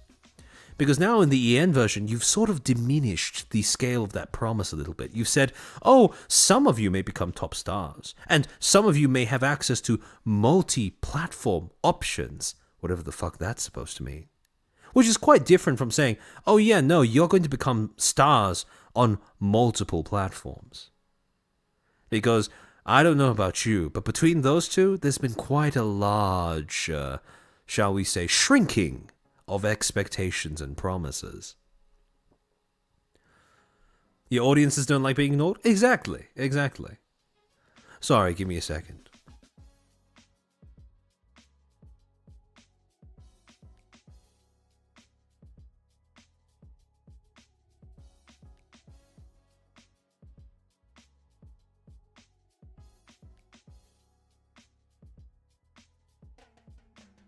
Ugh. Again, my body is rejecting the bullshit wafting off of the words. Zoofield, thank you for becoming a footstool. Welcome to the club. Hope you enjoyed those emotes. Now, in this section, he includes two other diagrams as well. The first being the build a new career path one, where he talks about how Nexus is designed to encourage, competition between the talents. How it's totally not a flaw and definitely a feature. Top talent production in the future. Total support for full-time professionals. Only limited persons are entitled to join. Basically, everyone signs on with our quote-unquote agency, but only a few actually get access to the amenities of, your average agency. And then the bottom half of the pyramid. Nexus equals Virtual Talent Academy, curriculum to learn from the basics to the advanced, meet friends and rivals to complete and train each other. Now, I don't know about you, but real life doesn't work like a, cape shit shonen anime. Rivals and friends are not the same thing, my guy. Either you're serious friends or you're serious rivals. You cannot be both. And if you create an environment that encourages both as a feature, you're cooked. Atari, thank you for the 2. Ah, sweet. VTubers on my Nokia N-Gage. I fucking wish. Zodiac-kun, welcome to the Footstools. Thank you for becoming one. Welcome to the club. Future plan, the second diagram. Oh, for fuck's sake. The plan for Harry, right from the beginning, was to start off, like he said, with Nexus as a VTuber Academy Launchpad community. Now, at this point, he's sort of just given up on actually trying to make it sound coherent. He's just starting to shove all the buzzwords together as if they mean something when you combine them like pieces of Lego. Curriculum to learn from the basic to advanced. Meet friends to learn and train each other. Now, that's new. He's given up on the rivalry aspect, and he started to say what he actually means, right? Who needs managers to mentor you when you can just get the talents to mentor each other? Big freedom. He actually says big freedom and autonomy for talents to build foundation. Oh, who needs management when I can have big freedom? For fuck's sake. Focus, AniLive/Arium. Now this is new to me, because I sure as hell didn't see any mention of Arium in any of Nexus's early branding or marketing, or even operation. I didn't see them promote their talents, or promote that their talents were streaming on Arium for a while, if at all. So, that's just fucking cope. You just throttled their growth by restricting them to AniLive right from the beginning. What is this /Arium doing here? Because it sure as hell wasn't reflected in the practice of the agency. And then from this, you're apparently supposed to move on to top talent production, typical talent agency, total support for full-time professionals. Only limited persons are entitled to join. Dedicated agency support to grow talents to be the top. Focus multi-platforms. You know why this doesn't make... Yeah, Arium wasn't even out yet. Yeah, exactly. So what the fuck was he on here? But in any case, You know when he talks about how only a few talents get to earn this? You have to ask the question, okay, sure. Maybe you do want to cost cut on how much management and how much managerial support you give to your talents. But in that case, wouldn't it just make more sense to debut fewer talents? Like I said, why debut 27 talents unsupported if you can just debut 7 talents supported? And the answer, obviously, based off of what we read so far, is because, like we've established already, Nexus was primarily focused on the platform that it was partnered with, AnyLife. Like we established in the first Nexus stream we did, it makes no sense to debut a large volume of talent that you're not actually capable of supporting unless the focus isn't on the talents as people, as individuals, as creators, but rather just fodder to make sure that you build up a content catalog so that an audience seeking to maybe pick up a new app actually has something to watch. And when you remember that Nexus set out with this goal in mind, the rest of what he ends up saying over the course of the rest of this blog makes a lot more sense. Now, the initial launch. The first few months were nothing but trial and error. Days spent talking with talents. The first dot point, quote-unquote, door knocking on English-speaking talents. First, we hired an American staff member. We asked him to contact as many independent VTubers and streamers as possible. Anyone who showed interest was then scheduled for an online meeting with me. Since I was based in Asia and our talents were in North America, it was normal to have meetings in the middle of the night. I'm not a native English speaker, but when you talk to new people daily, you get pretty comfortable quickly getting to know each other. For the most part, pretty much the same thing gets said in the original as well. The next dot point, marketing strategy. How do we dispel concerns about an unknown agency? In Aria, 27 talents debuting on AnyLive meant that there was always going to be someone streaming at all times, but then they told us to prioritize PST prime time. You love to see it. You love to see when somebody uses you as fodder but can't even be bothered to use you to maximum effectiveness as such. The more I hear about the way Nexus operated, the more it just seems like a massive waste of time. Yeah, Atari, 27 makes me think of a school class as well.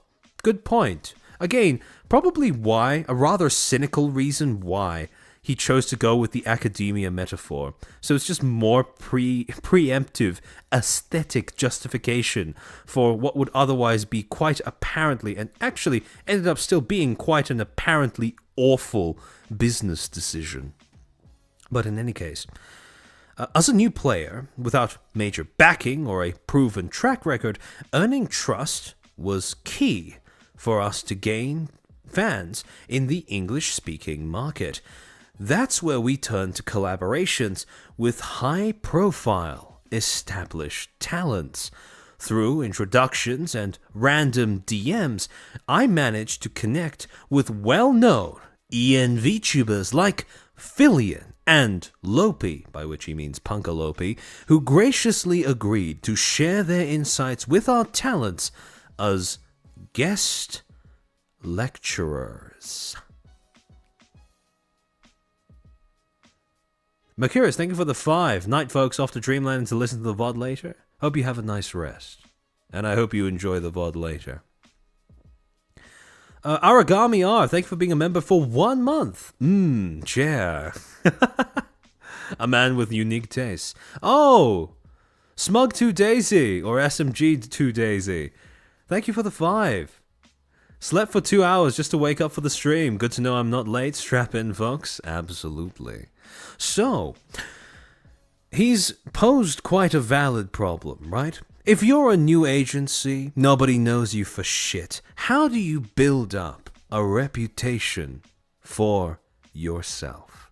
And the answer that he's hit on is name recognition, brand recognition, or more specifically, to borrow the brand recognition from other larger, more established talents in this side of VTubing. However, can anyone spot the a possible inconsistency in what he proposed, right? Earning trust being key for us to gain fans in the English-speaking market, and the actual approach that he ended up going with?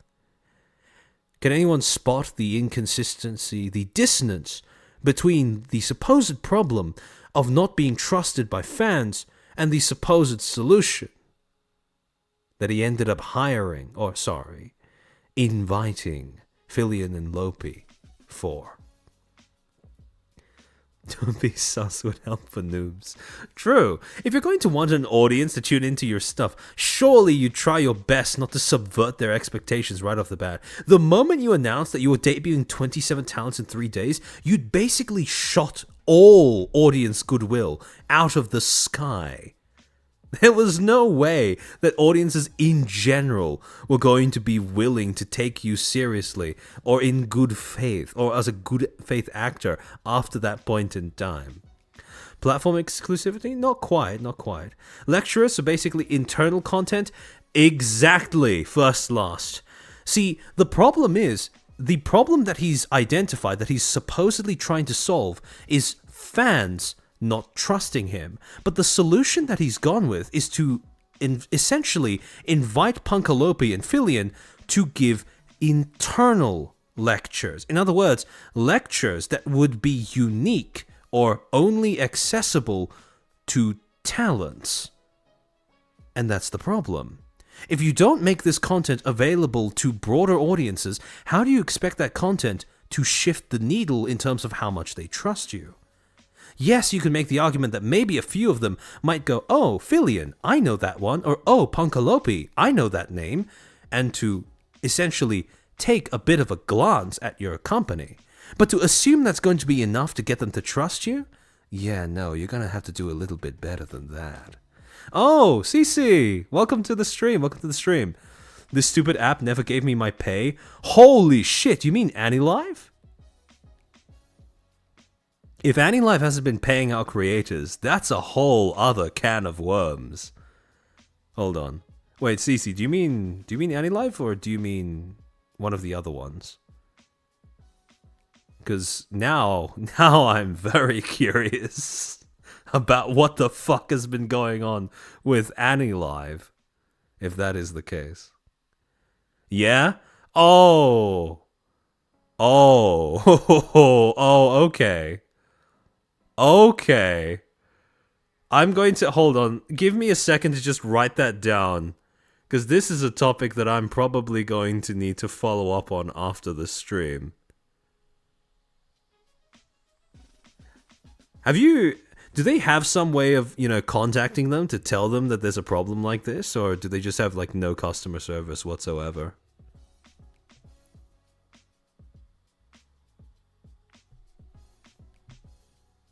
Collab with lawyer. New expose. Potentially. Technically, if I remember correctly, AniLive is going on hiatus soon. If not, has already gone on hiatus. This might be something that's worth chasing up, potentially. AniLive has staff. I'm just curious to see why it is that apparently they haven't been paying out creators. Because you'd think, because I know that CC isn't affiliated with Nexus, so if she was using the app, it was a personal decision as an independent creator. They have Discord accounts, but that's it? Okay, now this is something that I'm going to follow up on after this stream, but yeah, that's... And are you reminded that AniLive used the $300 bonus in their ads as a way to entice people to apply to the app? Yep. Uh, so far, Harry has proven a bit of a consistent ability to completely and utterly ignore the importance of taking audience perception into account when trying to establish a new VTuber agency. And his opening gambit was, like he said, a guest lecture from Punkalopi and Fillion. Now, in Harry's translation, he said, in Harry's newer English translation, he said, they talked about how they grew their subscriber base from thousands to hundreds of thousands, how they create their content, their daily routines, and mindset. They packed an incredible amount of knowledge into those sessions. As a moderator, I was also a huge fan, so I couldn't help asking a bunch of questions. I truly can't thank them enough. Which is pretty much the same as what he wrote in the original. However, one thing I want to point out.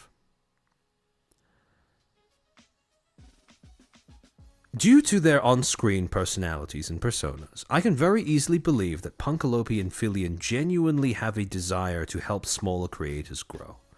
I can very much see that if they were approached by somebody who said, hey, I have an idea, I'm trying to start up this idea of a VTuber Academy, where I give people learning materials that will hopefully give them some sort of help in order to grow more effectively as individual content creators. I can very easily see how a pitch like that would entice these two creators.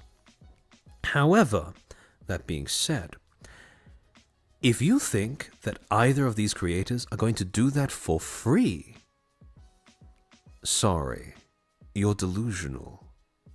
And I want you to just consider for a second. If you were going to hire Fillion,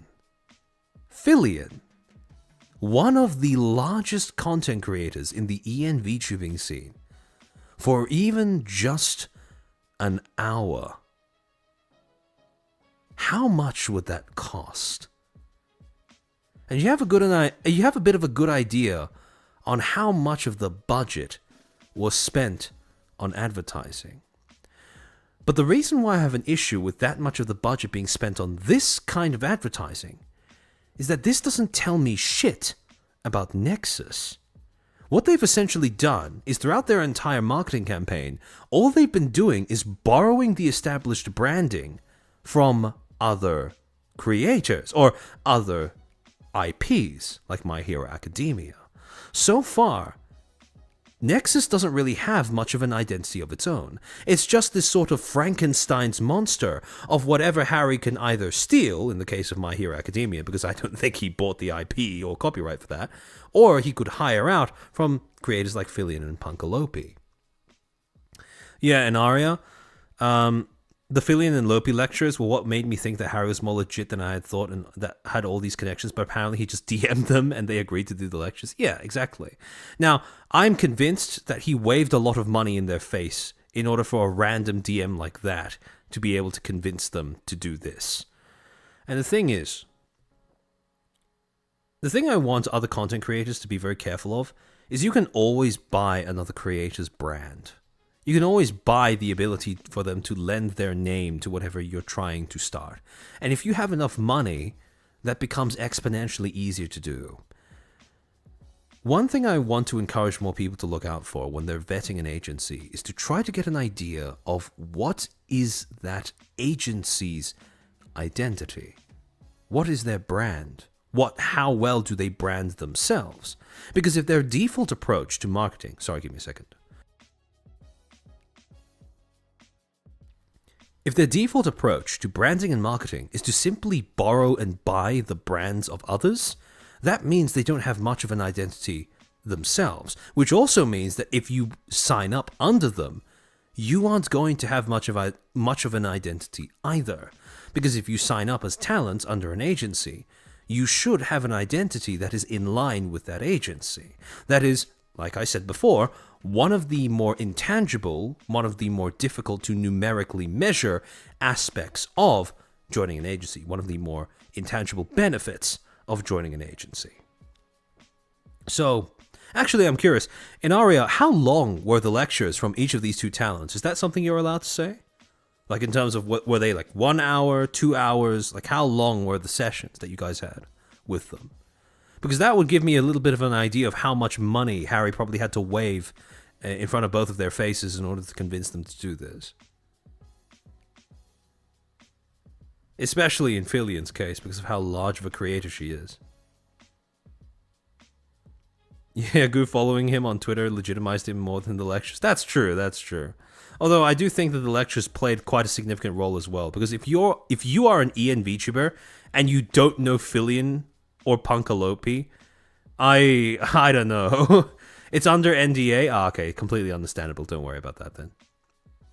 But I have been told by other sources that they had a question. They had a Q&A session. So I'm willing to guess at least 2 hours, because I would assume that the lecture itself is 1 hour, and then they would have at least another hour for questions and responses. So, well, I mean, Harry says in this that, you know, he couldn't help himself but to ask questions. So I would assume at least 2 hours. Imagine for a second, how much is 2 hours of Filian's time worth? And you have an idea of what kind of money Harry was willing to spend on getting these lectures done. Now, the next part, this is the funnier part of the document. Huge controversy and its aftermath. Quote, just when we were all set and ready, right before the group's debut streams just went live, it happened. The storm of negative comments. Now, this is notably more brief than what he wrote in his original, which was the great fire and aftermath. With everything prepared and just as the debut stream was fast approaching, it happened. We were so confident that we could finally unveil what we had been preparing for so long, including the, quote, academia concept, end quote, and the, quote, schedule for debuting 27 members in 3 days, exclamation, end quote. As if that's a selling point. But when we posted it, we were bombarded with anti-comments. Everyone who was criticizing us was just an anti. We've sure never heard that one before. And then he goes on to talk about this negative response. Yeah, quite literally, the Fire Nation attacked our post. What a drama queen. Yeah. Oh, it gets worse. It gets worse. It gets more dramatic. See, the thing is, right? Harry is through and through a number monkey. But if you only read this, you could think that he was a theater kid. Quote, we posted about the, quote, academia concept, end quote, our plan to debut 27 talents over 3 days, and the schedule we'd been preparing for months, but the response was a flood of harsh comments. Quote, this definitely won't work. Quote, this defies all known conventions. Quote, why would they do something so reckless? Quote, who's this idiot founder? A question we're still asking to this day. We saw a barrage of negativity. From their perspective, they knew nothing about us. We were launching a large number of unknown talents on an unfamiliar platform. It's understandable that they were confused. Still, some comments took aim at the talents themselves, calling them stupid for joining this new agency. They really hurt the talents' motivation. Now, Inaria, could you confirm this? Because I remember I didn't really see any talents getting hate comments or anything like that. So as far as I could tell, all of the people calling someone stupid were centering their comments directly at Harry for attempting to do this. CC, I guess indies treating using the app were just treated differently because you never had to sign NDAs or contracts.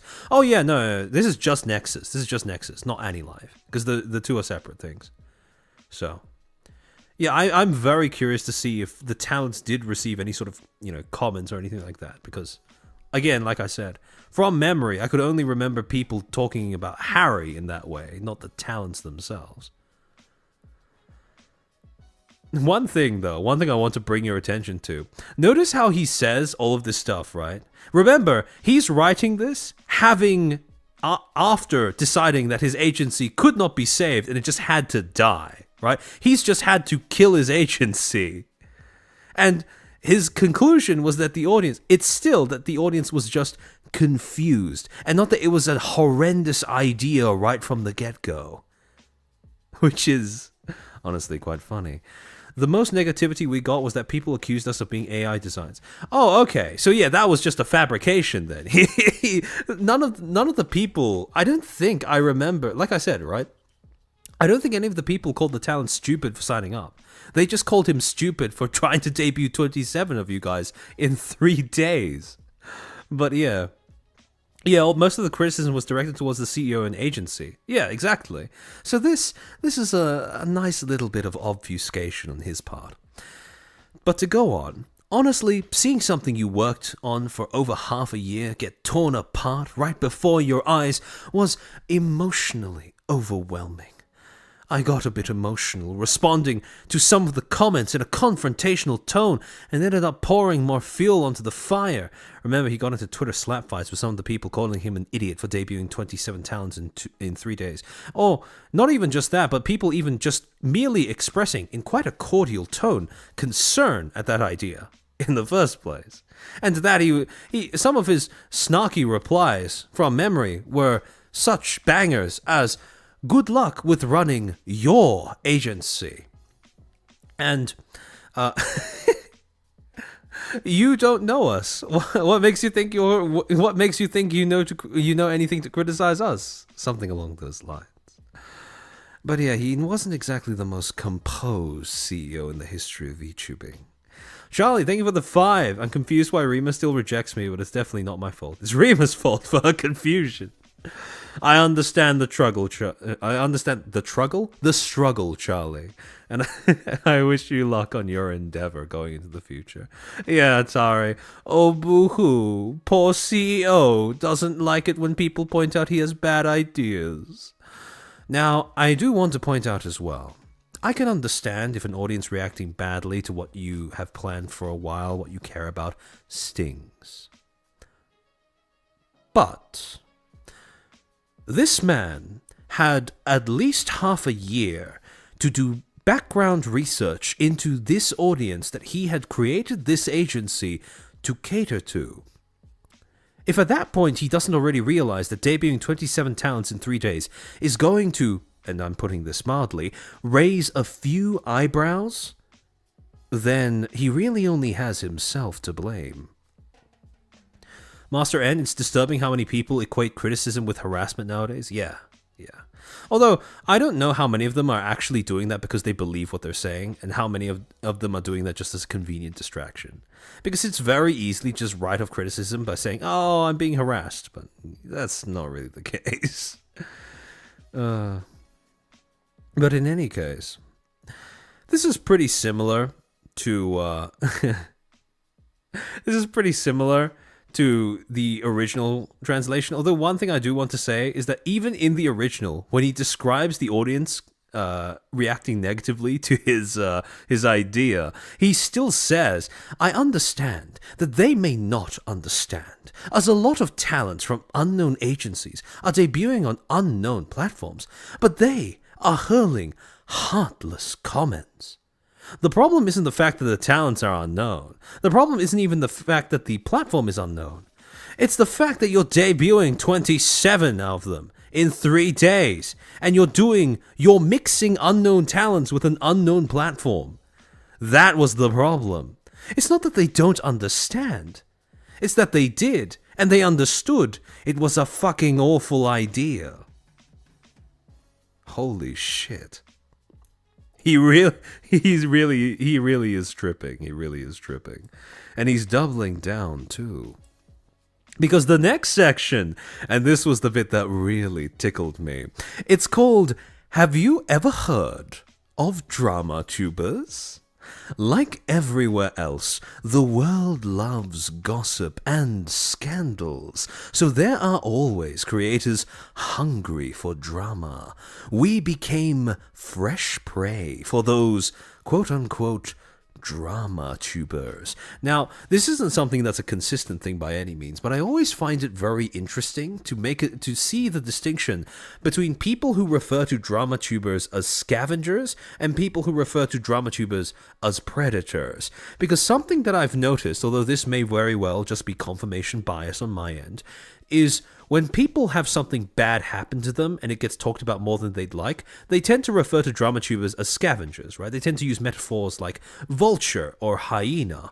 But when people have done something stupid or done something wrong, that's when they start whipping out the predator metaphor instead of the scavenger metaphor. And they start doing things like saying that they were preyed upon by drama tubers.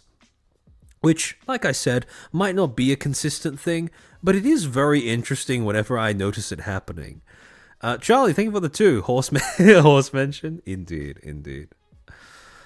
Right before our talent's debuts, they dug up my LinkedIn, X, and past company info, misinterpret everything, and bashed us on their channels. Now, when he did say, dug up my LinkedIn, X, and past company info, for a second there when I read this, the first time I read this, I did think, is he talking about me? And then I realized, oh, bashed us on their channels, and then I realized he was talking about the period before Nexus debuted, and I got a little sad. Because part of me is tickled by the idea that my Nexus stream managed to some degree, get under Harry's paper-thin skin. And Aria, how dare you highlight my bad choices on a public platform? You're making me look bad. Anyone that complains about drama tubers, yeah, pretty much. Drama tubers, well, for the most part, our rules of engagement are really quite simple. If you post something on a public platform, it's fair game. If you don't want us to talk about it, don't post about it on a public platform. That's pretty easy. And most of us share this rule. So, if you're going to post something publicly and then it gets talked about, well, you don't really have many people to blame but yourself. And let's not forget, if you delete a post after it becomes popular or viral, don't expect your audience to mysteriously lose their ability to retain object permanence. Just because you post something and regret it later doesn't mean that other people have to stop talking about it or pretend it doesn't exist. There are only 2 types of people who would try to begrudge an audience of their capacity for object permanence. Cowards and company shills. And when it comes to deciding which one Harry is, well, hopefully it's going to become clear by the end of this stream. To go on, I remember going numb, emotionally, watching it happen. I couldn't think straight. I cancelled all my meetings and spent 5 hours... I can't even read this without cracking up.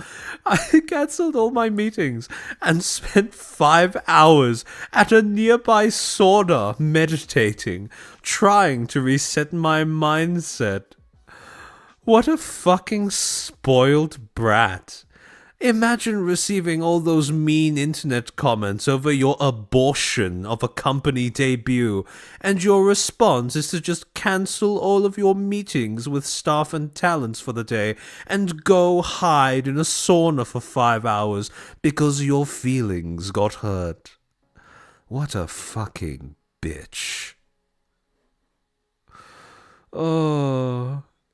He literally got cooked. Because of people being mean to him on social... Not even being mean to him. People just pointing out that his ideas were stupid on social media. Like, come on, man. If you're going to be a CEO, harden the fuck up. Charlie, thank you for the 2. Could always post it under a false ID. I see what you did there. Margarita, thank you for the 2. Armchair, you're awesome. Oh, thank you. It's very kind of you to say so. Oh, boohoo, ego hurty? Yeah, pretty much. Oh. This is... I have never seen a CEO be so open about expressing how fragile their ego is in this manner. Holy shit! Prince of Dew, thank you for the Arca Super. Good morning, just woke up. It's so weird to hear you and see it's day outside. What the fuck? I actually turned off your BetterHelp stream that I used to fall asleep last night. I set it to loop. Just to open your live stream. I look like a Stalker Psycho fan. This is so trippy. Thank you for showing up, and thank you so much for your generosity. You are an absolute mad lad. Holy shit. Thank you so much. Absolute giga chat. Oh... You know what? That's more than enough payment for me for me doing that impression. Oh, for fuck's sake, though. This is the most iconic line of the entire document, by the way. Spent 5 hours at a nearby sauna meditating because of mean internet comments. This is what happens when you kept a silver spoon in your mouth for so long that your lips have started to go chrome. Trying to reset my mindset. I pulled myself together because the debut streams were starting the next day. Good thing he could be strong in the face of adversity the day before his debut. Shame about those cancelled meetings, though. I apologize to the talents, telling everyone, including myself, quote, we just have to do our best and not overthink it, end quote. And yeah, pretty much that's the same thing as what he said in the original document as well. However, the next portion, oh no, okay, there we go. The next portion is quite interesting because he talks about going on to Merryweather's stream in order to answer a few questions. And the interesting part is how he refers to this stream. Now, in the original, he called it a public execution broadcast. But in the newer version, he clarifies that it was more a public interrogation stream, or he was worried about it being a public interrogation stream. Hang up, aren't saunas a common thing in Japan? Yes, they are. However, it is another thing entirely when you are a CEO of a talent company that's going to debut tomorrow, and because you read a few internet comments, you decided to cancel all meetings for the day and just retreat into a sauna for 5 hours so you can get your mental back together. I hope he doesn't play League. I don't think he'd survive. But yeah, to go on. The heretic, thank you for the 5. This entire statement reads like bad fan fiction. On that, you and I have very much agreed. So, quote, while flames were still raging, holy Tumblr post, I got a DM from Merryweather, one of the top English VTubers with 400k followers on X, 500k on YouTube, and 300k on Twitch. Quote, want to talk about this on my channel, end quote. He himself runs a webtoon company and a VTuber agency, so he was genuinely interested in our concept. On my side, I thought, quote, if we don't clear up the misunderstanding here, we won't get another chance, end quote. So I decided to appear on Mary's show.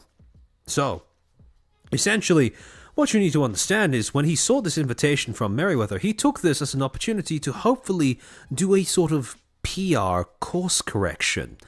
And that's exactly what he ended up doing, using Mary's platform. Billy, thank you for the 2. BRB gonna clamp my meat for 5 hours to clear my head. That's some serious physical ability you got going there, Billy. All the more respect to you if you actually managed to pull that off. Oh.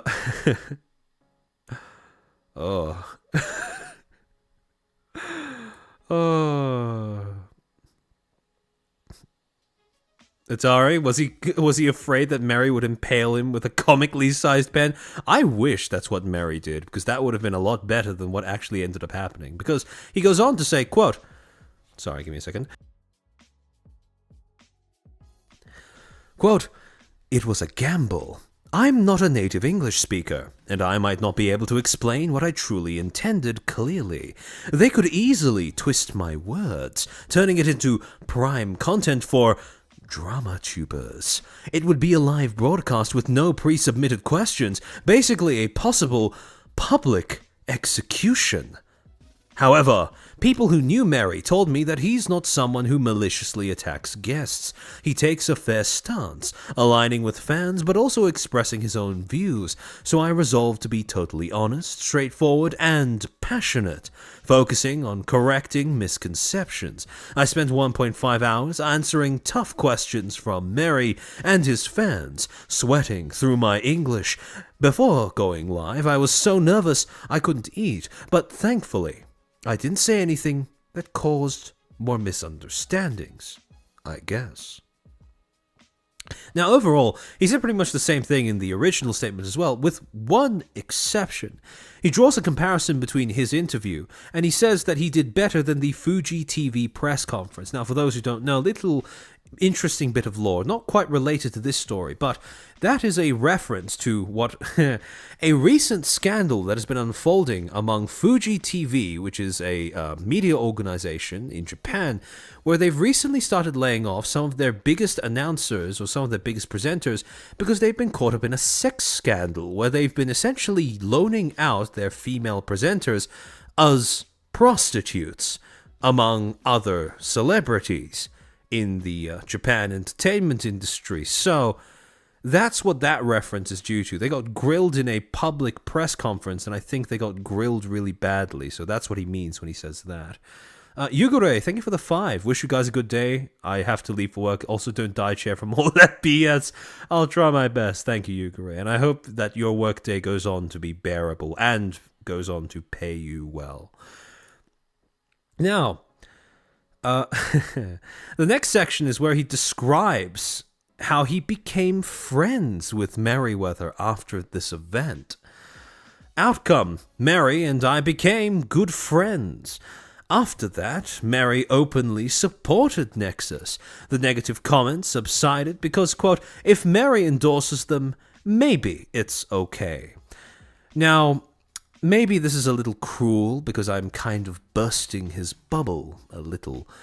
But, yeah, people didn't stop talking about it because Mary endorsed it. People stopped talking about it because they stopped caring.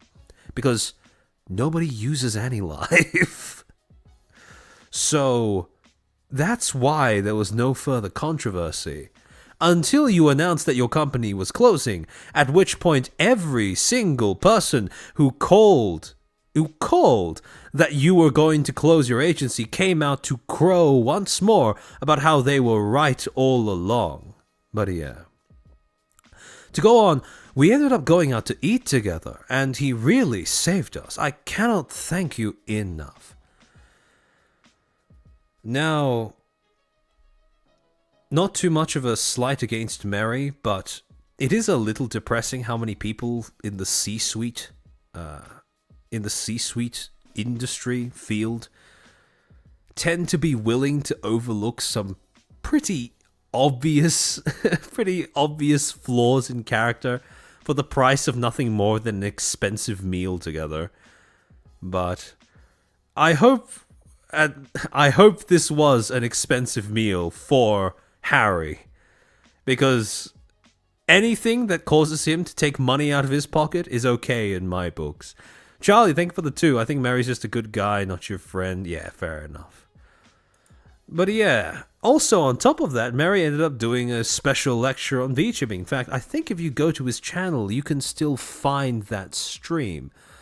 Because this was something that he hosted for Nexus, but I believe that he did it on his own channel. So this is still up in case you're curious and you'd like to go look. But in any case, to go on, he then starts talking about some of the quote-unquote early successes of Nexus.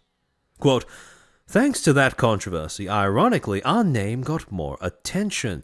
The debut performance on launch day was great. The talents had prepared a ton, performed amazingly, and viewers were excited.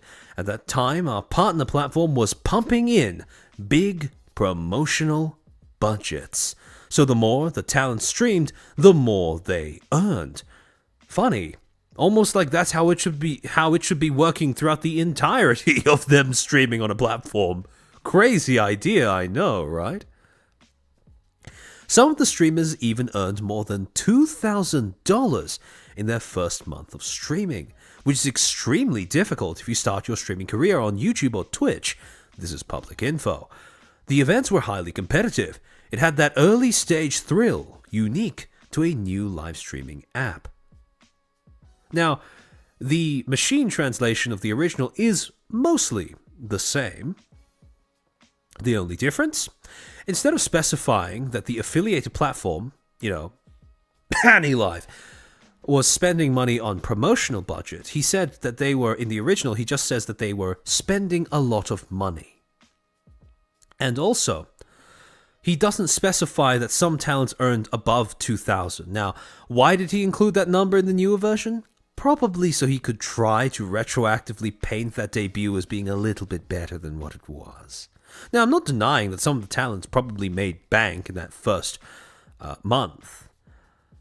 But if you're going to tell me that the streaming platform you're partnering with was willing to shell out a little bit more money because they just opened, that to me doesn't exactly scream sustainable business model.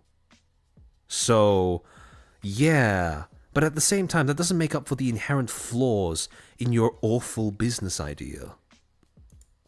To go on, the next section consists of him boasting about how he received 400 applicants right after the agency debuted. Quote, "Even after all that drama, we still had 400 people who resonated with our concept and wanted to join. This confirmed our initial hunch about a growing long-tail market, new platforms, and an appetite for a new kind of agency." By the way, this is the sign that he's learned fucking nothing. Because he's assumed that all of his idea, the long-tail market, new platforms, and appetite for new kind of agency, were all correct. And to be fair, the new kind of agency thing is correct. But the others? Not so much. Not really. Not enough to sustain an agency that provides as little support as Nexus did. And then he links this article in VTuber News Drop that, was basically just a plug and a promotion for their agency post-debut.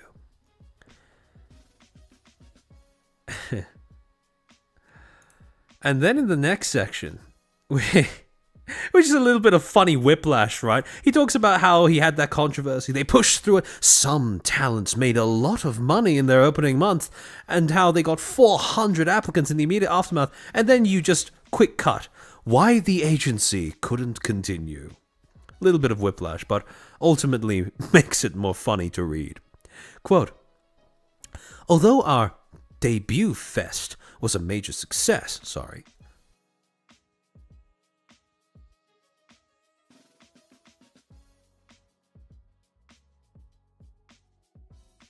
If you have anything to drink nearby, I recommend hydrating as well.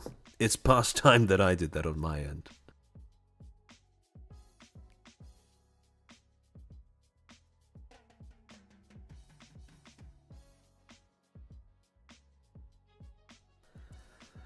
Hiromichi Mori? What a twist! My thoughts exactly.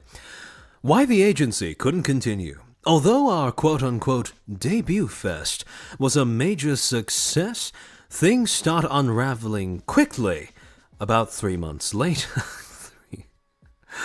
They didn't even manage to live for like a quarter of a year without problems. Sinful Lad hydration, check emote when. That's an excellent idea, actually. I need to hit up Noxon after this stream to ask about that. And the first reason that he cites for this imminent collapse, the lure of other platforms. Now I wonder why. I wonder why other talents are going to be so tempted to leave AnyLive for a platform that, I don't know, actually has fucking users on it. But in any case. Again, in Japan, VTuber and VMobile streamer are distinct concepts. You don't have to explain the difference. VTubers are mostly interpreted as virtual influencers that stream on YouTube. V-mobile streamers are mostly focused on smartphone-based streaming apps such as Reality, Irian, TikTok Live, etc. But in North America, the line doesn't even exist. Pretty much everyone wants to be a VTuber, and nobody specifically aims only for mobile streaming. And yet again, I understand that. I understand if he's saying that now. But this is your fucking audience, my guy. You came into the NA streaming space with the intention of starting an NA audience with NA talents and a business that operated in the NA market. So what were you expecting? Really? If you had done even a modicum of market research, this would not be worthy of an entire paragraph in your post-mortem dissection. Like, what? No shit, Sherlock. And the fact that he didn't even account for this could only suggest that he didn't do any sort of... Oh! Ban Min raid? Welcome in, raiders! Welcome in, lurkers! Welcome in, welcome in, welcome in. Thank you for the raid. I assume it was a manual raid. Ban raid. Welcome in, guys. Welcome in. Shion Tori, don't let Banmin see you spamming that emoji. You're going to get executed in her next stream. I hope you guys had a nice stream. I'm keen to check out the VOD tomorrow after I wake up after streaming this. But I hope you had a nice one. Ban raid. Don't say it, guys. Don't say it. But yeah. Also kind of funny, in the original translation, the machine translation, sorry, instead of saying the lure of other platforms, he says envy and temptation to other platforms, as if it's some sort of grievous sin that they're being baited into committing. Oh, the degree of loyalty to Anilife would be cute if it wasn't such an abhorrent handicap on the talents that operated on the Nexus. Sorry.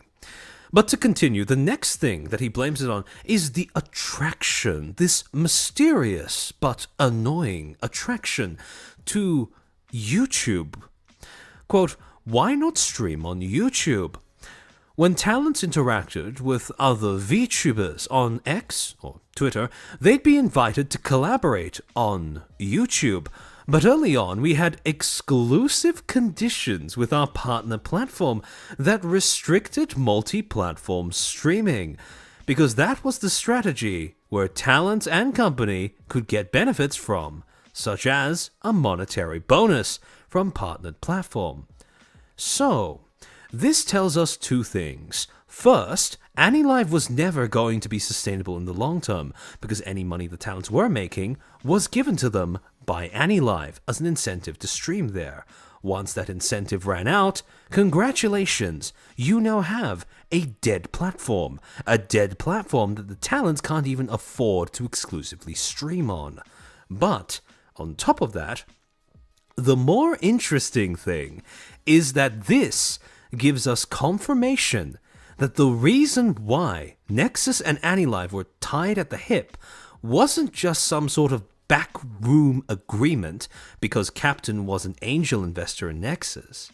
It was an actual signed agreement, an exclusive condition, an exclusivity clause in an agreement that Harry had signed behind the scenes, possibly even before the first wave of talent signed up with Nexus.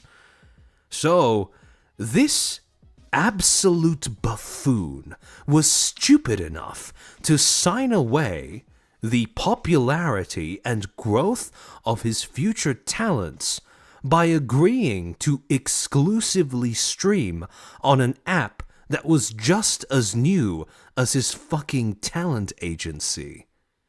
This is what we are dealing with. Who's Captain? Captain, or otherwise known as Shunsuke Oyu, is the CEO and owner of Another Bowl, the company that owns Anilive. So, Charlie, thank you for the 2. The serpent tempted him to take the fruit of Twitch. True. Although, that being said, that's not the only reason. See, curious things starts to emerge when we read further down this section. So our talents had to say, quote, sorry, the agency won't let me stream on other platforms, end quote. So already they're kind of kneecapped. In addition to streaming on a platform that nobody watches, they aren't even allowed to collab with other creators because those other creators are not going to be streaming on AniLive now, are they? People's reaction was, that sucks, and the negativity spread among creators. When we loosened the restrictions in response, towns understandably migrated to, quote-unquote, the more fun option. As a result, main platform strategy started to crumble. Please don't get me wrong, this is not to blame the talents, it's a failure of management to build balanced guidelines and operations. In Aria, I see there's not a single mention of how shit of an app AniLive was, with no moderation tools whatsoever. No wonder other platforms were so quote-unquote alluring. Well, I didn't know that. Holy shit. No wonder you guys couldn't wait to leave. What the fuck? Although, you might notice something. Why didn't Harry push back? Why didn't he at least seem to talk to Captain? To, maybe say something along the lines of, oh, my talents are starting to get really antsy. Your app is shit. Well, maybe not say that, but maybe say they feel a little constrained by the limitations of your application. Maybe implement this feature or that feature. But the fact that, Captain never seemed to get that idea tells me that Harry didn't feel comfortable giving feedback. Now, why would that be? Because you would think that on paper, right? You would think that on paper, since Harry is providing AniLive with the fodder that the app needs in order to have any content to attract a user base, you would think that this is supposed to be an equal relationship between the two, right? Which makes it all the more weird that Harry seems to be so afraid of going toe-to-toe with Captain. Now, you could put that down to, like Arzahara said, right? You could put that down to not wanting to bite the hand that feeds, right? Because, like I said, Captain was an angel investor. But there might be something else as well. Something that I didn't quite get to mention in my previous Nexus stream. See, Harry doesn't just owe the existence of Nexus to Captain. He owes a little bit more than that. And this is tied to one of the projects that Another Ball, Captain's founded tech company, was involved in, that I brought up briefly during the previous stream as well. Izumo. Now, Izumo is basically this weird sort of... it's kind of hard to understand exactly what this company is because all of the descriptions are just a bunch of techno-babble corpo slop. But from what I could gather, it's basically this sort of AI/VTuber IP/Vocaloid type thing, right? According to their About section. Izumo is a project for otaku who are passionate about anime, manga, game, and VTubing culture. We will create a place for streamers, illustrators, music, and video producers to generate income for their passion sustainably. The first step of Izumo is to find people who love Iris. They're basically their VTuber quote-unquote mascot. I say VTuber in quotation marks because this is basically just an AI. It's basically a budget Miku.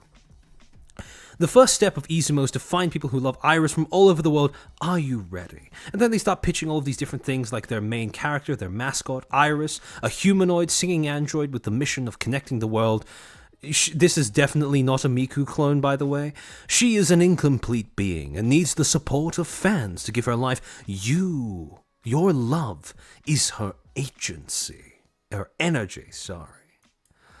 And this was a company, like I said, that was founded by Captain. And Captain also has the added clout of being one of the people who managed to found a VTuber agency that at least was looking successful enough to be bought by a bigger company. Sorry, give me a second.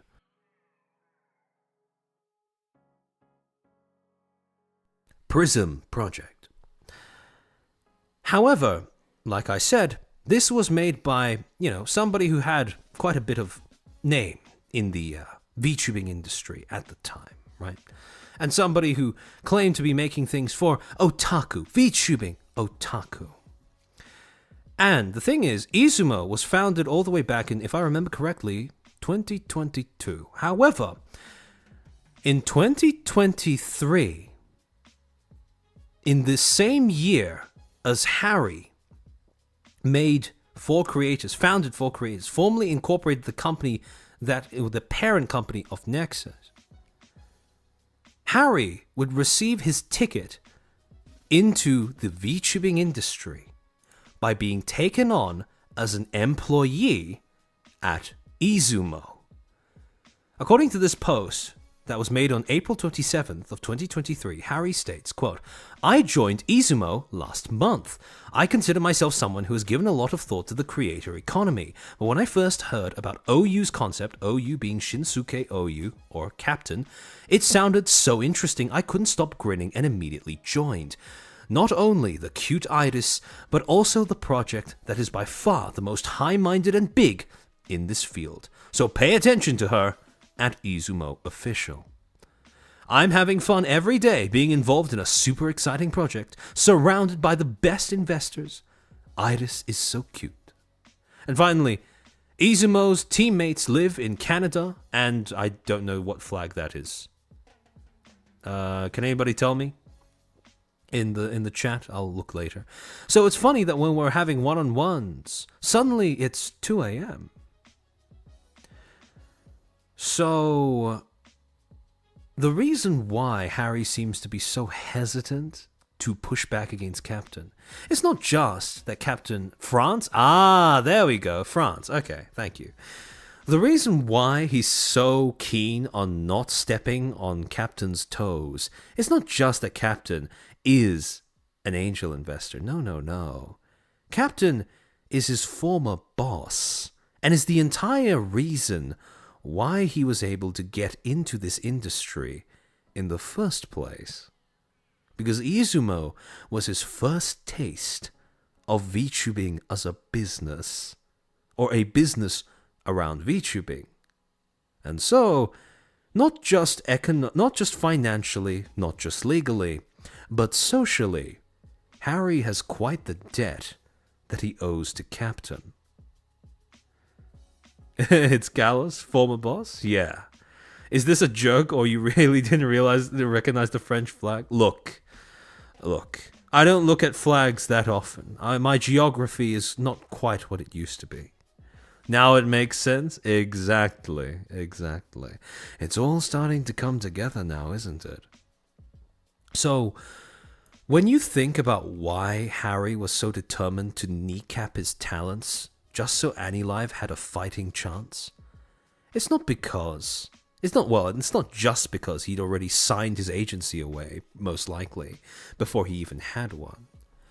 It's because the entire time he was basically Captain's bitch. But to go on,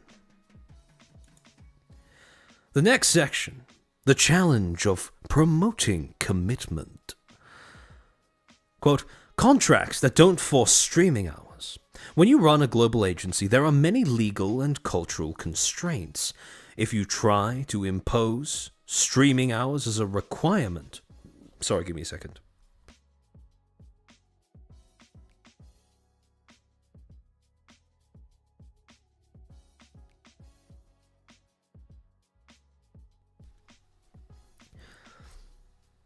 If you try to impose streaming hours as a requirement, you start to encroach on employee status under the US or local labor laws. And you certainly don't want to class under employees, now do you? Which places a huge burden on the company. He says that as if having employees is something that will terminate his company. Yes, Smug2Daisy trying to bring Asian work culture into NA Omega lol. Exactly. Because that's exactly what he's doing. So our contract had to be relaxed in that sense, making it impossible to enforce something as crucial as streaming hours, arguably the most important element for the business. Looking back, I think we could have found ways around this, like not mandating streaming hours explicitly, but using indirect methods, e.g., if you don't meet the streaming minimum for no explicit reasons, we part ways to get the business going. Let me remind you, this is his translated version of his original Japanese statement, supposedly made for an EN audience, and he's saying this as if he has no problem with the EN audience reading this. He actually just said, oh yeah, no, I don't want them to be employees because then they'd have too many rights. And looking back, I think we could have gotten around that particular pesky little law by just telling them, by essentially just blackmailing them off the record. You know, not with writing anything down, but just saying to them, yeah, you better stream a few hours, otherwise you and I part ways. I can't believe he actually wrote this voluntarily in what he thought was going to be the version that was going to make him look better to the EN audience. Oh. How is one supposed to own a company if you have to have employees? Yuck. Imagine not having slaves. El Mao. Fucking hell. I can't believe he basically just came out and said, I hope I don't have to provide employee benefits and support to my talents. And I consciously I consciously avoided having to do that. But I still wish I wish I put a bit more thought into better exploiting my talents while leaving less of a paper trail. For fuck's sake. And to be fair, the original statement was pretty much the same. Although, like I said, this is supposed to be the version that makes him look better to the EN audience. This guy is quite something else. The next section. Differences in attitude towards mental health. Oh, for fuck's sake. This is why he's well and truly earned the name Timu Tazumi. I'm so mad that I didn't come up with that one myself. If you look in the quote tweets to his to Harry's post on Twitter where he shilled this statement, if you scroll through the quote tweets, you'll eventually find the person who came up with that term. I forget the name, but it's such a good moniker. But in any case, quote, there's a big cultural difference between Japan and the West regarding mental health. It's difficult to convey this in writing without misunderstanding. I don't think there was very much to understand. You wanted to indirectly blackmail your talents into streaming consistent hours despite not being able to enforce that since you didn't want to treat them as employees. I don't think there's very much room for misunderstanding at this point. But to go on. But from a managerial standpoint, the typical Japanese approach of pushing and encouraging talent to work through tough times can be very problematic in a Western context. Yeah, because sometimes when you do that, you end up pushing a talent to attempt to take their own life multiple times. I wonder why that's not very popular in the EN side of things. In Aria, we thought Harry would be like Yagu, but he turned out to be Riku. Unsurprisingly, so he actually does idolize Riku. Oh, for fuck's sake. You know, when Nexus announced that they were closing, when I first made that tweet summarizing his initial blog post, there were people in the replies and quote tweets joking about how this must be a guy who idolizes Riku, who has Riku Tazumi as his fucking Oshi, and it turns out that wasn't just a joke.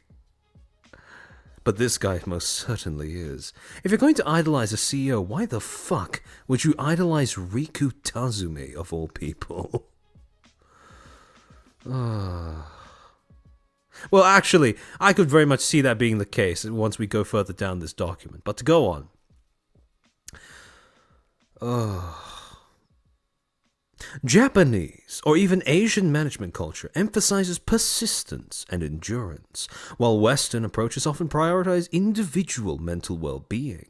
Every new creator knows that in the early days you won't get many viewers.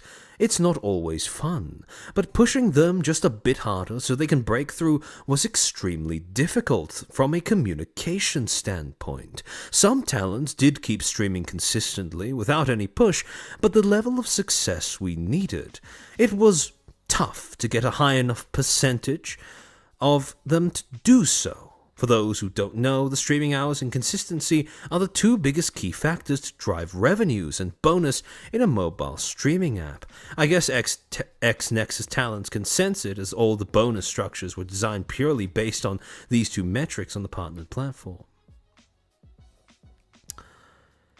You know what else is a big factor in driving revenues on a streaming app? Audiences. You know, having people actually tune in to your streams. And you know what AniLive doesn't have? And you know what no amount of bonuses that you pay out to the talents can make up for? A fucking user base. That's what. And the thing is, if you... This is pretty much the exact same thing as what he said in the original statement, except he doesn't have that long-winded discussion of Japanese versus Western mentality when it comes to management. Not that he actually seems to understand why one isn't really compatible with the other, but in any case. Azahara, maybe the real Rikus are the incompetent small corpo CEOs we met along the way. Honestly, since Riku is still the head of a functional company, maybe the real ones were Azahara. Maybe your joke is a bit more accurate than you maybe intended. The next section, rising staff costs. Quote unquote, around the same time, Anycolor's Nijisanji Ien got embroiled in a massive controversy. In short, it was the clash of Japanese management styles and Western talents. Top talents started leaving, and Asia-based staff tried to manage North American talents, and the gap between the company and creators grew bigger and bigger. Eventually, the departed talent ignored NDA restrictions and leaked internal details, forcing CEO Tazumi to post an apology video.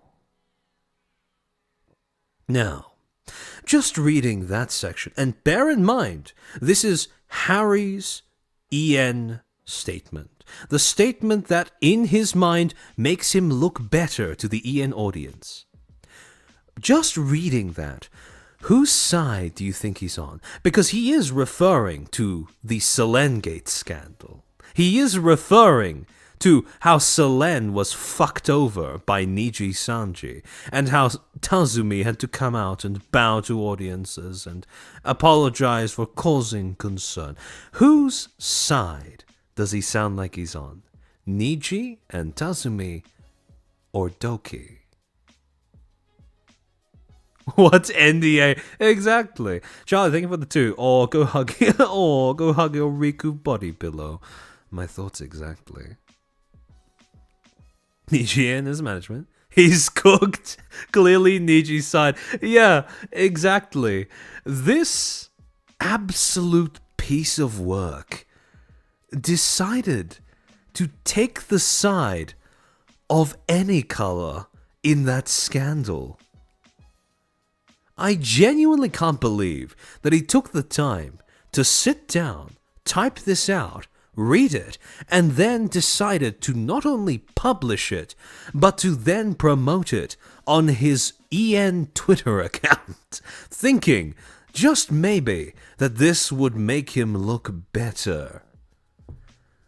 Because, to go on to the next part of this same section, he talks about the legal mindset stream where legal reviewed the he reviewed the Nijisanji contract live on stream, and he roasted the shit out of it for being exploitative.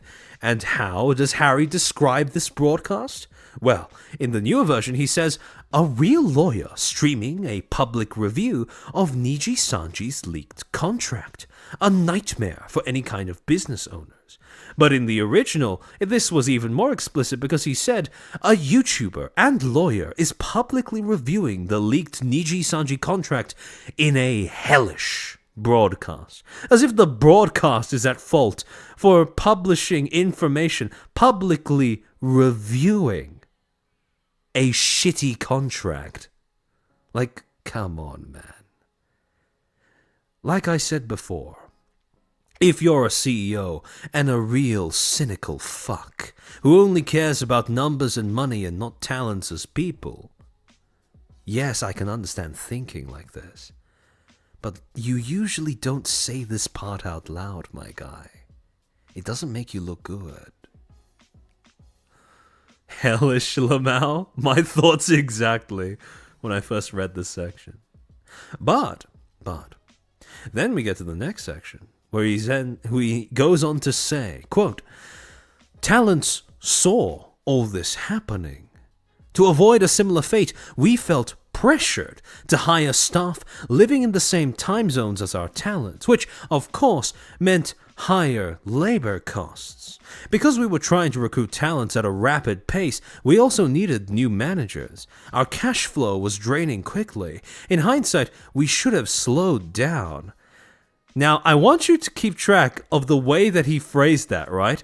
In hindsight, we should have slowed down.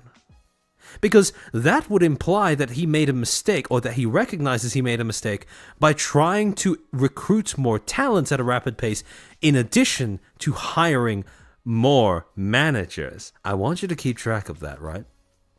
To finish, we got carried away with an unrealistic pace of growth in talent acquisition and team expansion, which I deeply regret. However, in the original statement, according to the machine translations, there is a slight difference in how he describes hiring more staff versus hiring more talents. Quote, we were under pressure to rapidly increase the number of talents and increase the number of staff accordingly, and our cash was rapidly decreasing.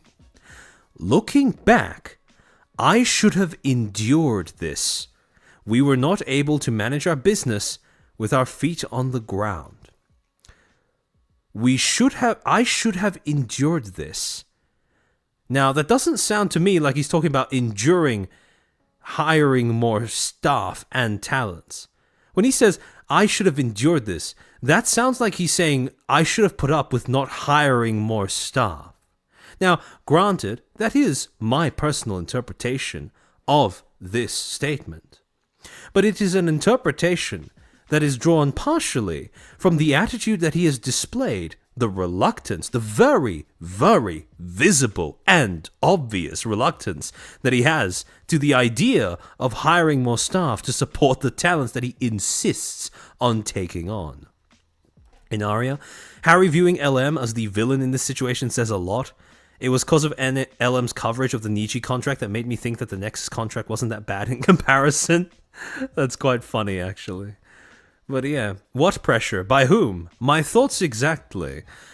Maybe he was worried that people would start looking around at what was going on at Nexus and start realizing that they weren't really offering that much to the talents. He did learn some lessons here, just the wrong ones. I think that describes a lot of Harry's experience with Nexus, to be fair. The next section that describes the downfall of Nexus. The partner platform's rapid decline. Reminder, partner platform is Anilife. Quote, the end of the money splash period. At first, the platform was showering creators with bonus campaigns, which let our top talents earn a lot. But as soon as that ended, they suddenly weren't making nearly as much. No shit, Sherlock. It's almost as if when you take away the compensatory the compensatory money, they have no more money. Like, what? Why is this a surprise? Hello? This was similar to what happened when Pacocha and 17 Live withdrew from the US. The local tipping culture in North America is different and weaker. Also, people care about what percentage their tip actually goes to the streamer. It was hard to justify the same high-level tipping approach used in Asia. Gradually, we realized that talents couldn't earn as much as we had hoped. Why did you hope that they would earn a lot on a new platform that has just as small a user base as your talents have an audience? That is exclusively relying on the audience of these fresh-faced talents in order to exist. Who and why thought? Why did you think? Who thought that this was going to be viable without bonus artificial incentives? Because any common sense member of the audience, you don't need a fucking business degree to understand that that's not a very realistic idea. In Aria, I barely got any donations on AnyLive because most people knew to donate to my stream elements instead. Good. I am glad to hear that AnyLive didn't get that money. Because fuck AnyLive. Holy shit. Oh. And it's the same thing, right? It's the same thing as what he said in his original statement as well, for the most part. It's pretty much a one-to-one. Gritter, 27 Guras. Here I come. Yeah, no, unironically, that is what people who go with this shotgun approach when debuting a new agency think is going to happen, right? Like I've said in previous streams, they approach debuting talents like panning for gold. Sorry, give me a second. JD Blue, armchair, go easy on him. He only has so little brain cells left. I have very little patience for the... See, I can abide stupidity, right? Because, let's be honest here, all of us are fucking stupid. At some point in our lives, perhaps constantly in our lives. What I can't stand is fucking arrogance. When you are verbally informing people of your stupidity while claiming to be in a position to teach them something. The next part, AI controversies. Boycott. The EN VTuber community, in particular, there's that term again, was particularly critical of AI. Many believe that AI art steals illustrators' jobs, so anyone using AI art was an enemy. Our partner platform was actively developing AI-based features for streamers, and to expand the creator base, which set off a huge backlash. Talents, not wanting to be labeled as, quote, the people who support AI, end quote, left the platform. They didn't want to get caught in the crossfire and simply declared, quote, I'm not streaming on here anymore, end quote. Sure, streaming on YouTube or Twitch didn't necessarily mean they'd make more money immediately at all. In terms of time efficiency, streaming on partner platforms is still more profitable for both talent and company. That's fucking cope. However, at that point, it felt like things gradually spiraled out of control. This is how our original strategy and business model fell apart. Now, there is a little bit of a difference between this version of his statement and the original version of the statement, because in the original version of the statement, he didn't just say streaming on YouTube or Twitch didn't necessarily mean they'd make more money immediately. No, he flat out says in the original, of course you can't make money by concentrating on YouTube or Twitch, and in Taipa, streaming on affiliated platforms still brings in more money for both the talent and the company, but it felt like things were getting out of hand. So in the original, he's even more explicit. He believes, right, that you can't make money by concentrating on YouTube or Twitch, which, like I said, is fucking cope. If he thought that AnyLive held even a candle to the big two, yeah, no. No, he doesn't blame AI a user. He blames the audience's response to AI, which, again, like I said, now, AI witch hunts are, in my opinion, right? I view AI witch hunts to be just as cringe as the next person. But if you are coming in with the intention of starting a business that caters to the EN audience, and you have no idea that they have this attitude towards AI, sorry, bud, but that's a you problem. You should have been able to know this before you launched that fucking app. And Captain should have known this before trying to launch that fucking app. Although, I can't imagine why you'd be in a position where you wouldn't want to critique him in any way. You know, just as a bit of general advice, if you want to be business partners with someone, it is a good idea if both of you feel comfortable enough critiquing the other when necessary. And it's very difficult to critique another person when your ability to speak is smothered due to having their cock deep in your mouth. And I'm not going to lie. At this point, I'm convinced that that's what's going on between Harry and Captain. But to go on. The next section is titled, A Negative Spiral in the Community. This is fucking hilarious, by the way.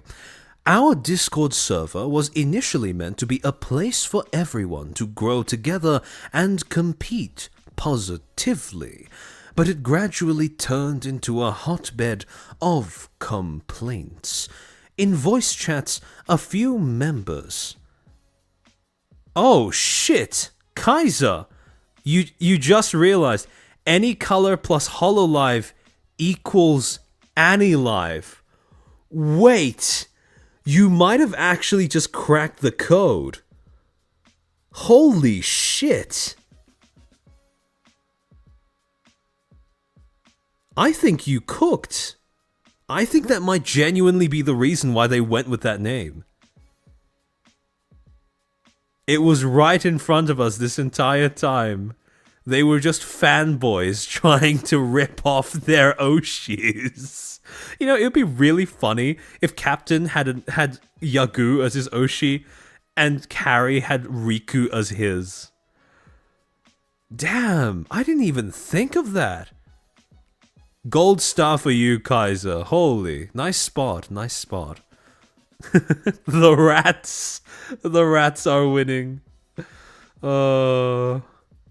Damn. I hate how accurate that might be.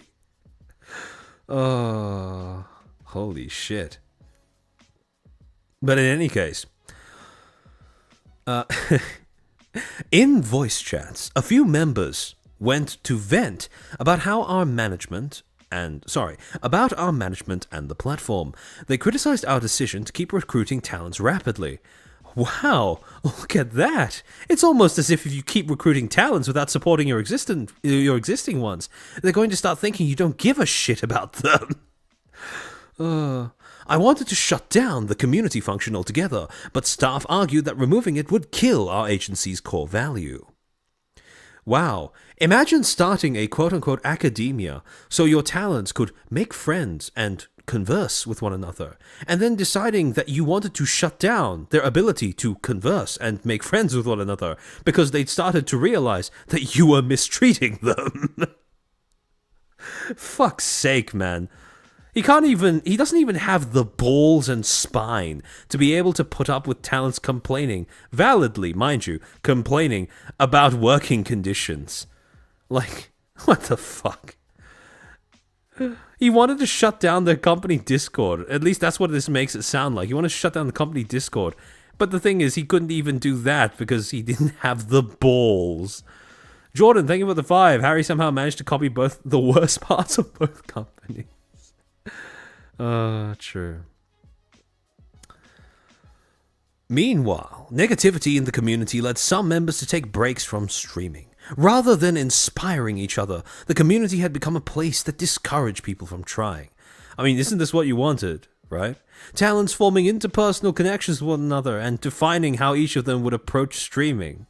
I mean, I suppose you did get your monkey's paw, right? Absolutely worst scenario. I completely failed to design the community in a way that I originally intended. In Aria, Harry, quote, "Why are you talking? Why are they talking? Numbers, complaining. I don't care about them." And why are they talking and complaining about how I don't care about them and don't view them as people? Yeah, what a mystery, right? What a mystery. And he basically says the same thing in his original, where he bemoans the fact that the talents who very obviously have been neglected are starting to complain about their neglect. To be fair, I do expect this from somebody whose default response to, Twitter criticism is to hide in a sauna for 5 hours after cancelling all meetings, so, yeah. But to go on, the crossroads. Now, it's really funny that in the original version, it's just this short 2-line paragraph. By this time, we were in a situation where we could not survive unless we made major changes to our business policy. And in this, you have the entirety of Game of Thrones. At this point, it was clear that we had to make a drastic change.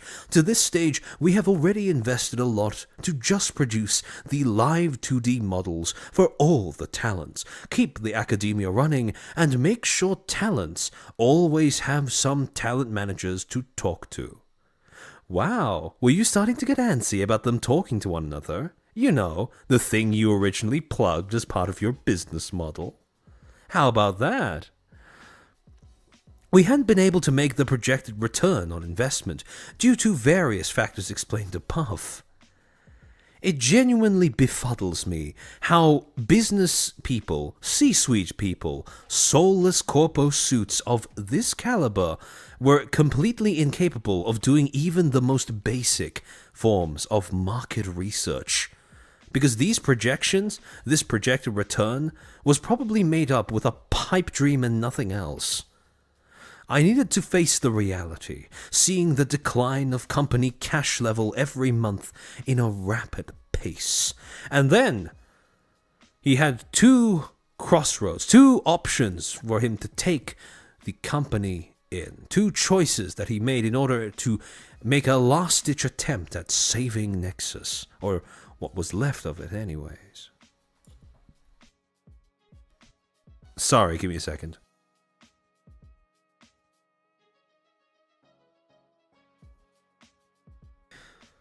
Option 1.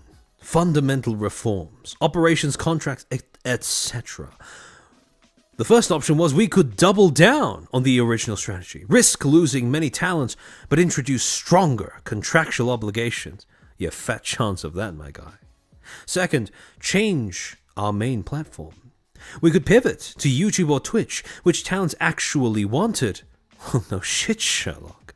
But after speaking with other small and mid-sized NA agency owners, I realized almost no one was doing well financially. The only agencies surviving after starting around 2023 or later were either well-funded, big corpos, or had other businesses that could subsidize the investment needed to scale. We, as a startup company, didn't have any other business projects that could produce profit to invest back to Nexus project. Continuing the current operations merely means starting the countdown to bankruptcy, which I really needed to avoid. Now, why would he want to avoid bankruptcy? Because if the business goes bankrupt, that technically doesn't affect him. But it does act as a stain on his resume. It does get at his ability to simply leave this business behind and move on to the next best thing.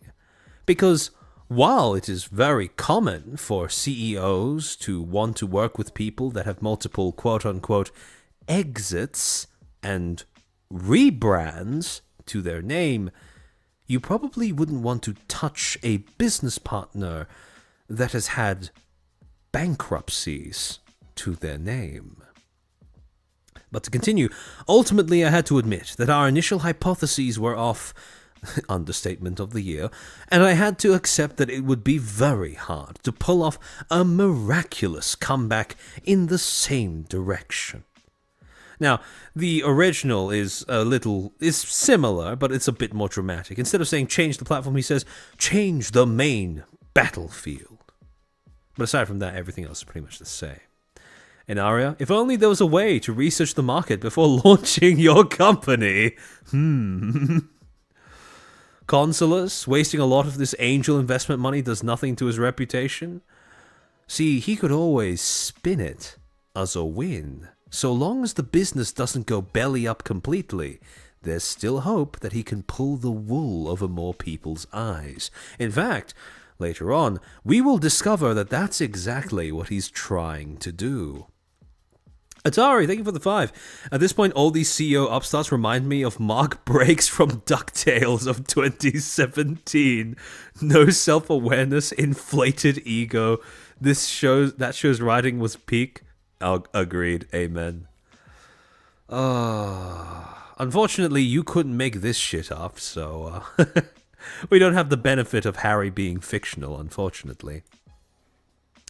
And then he moves on to say, this is the future direction of his company. Pivot and future of Nexus. We decided it was no longer sustainable to operate as a V-Mobile live streamer agency and shifted towards closing the agency function. And this was the moment that they decided that Nexus, the VTubing agency, was well and truly dead. Quote, rethinking the talent agency model. Scouting established talents is more rational. So at this point, he started to have revelations about what does and doesn't constitute a viable business model when it comes to starting a VTuber agency in your year of the Lord 2024 or 2025. Azahara, he is fictional to me because he's a fucking cartoon character. No, I think he's more goofy than that, because at least with cartoon characters, it fits the medium. And they use the medium. I don't think he does. He's about as much of a cartoon character as Velma from the Amazon, from Prime Video. To go on. In many talent industries, music, IRL influencers, etc., it's become standard to scout and support individuals who already have some traction or are beginning to grow, rather than grooming.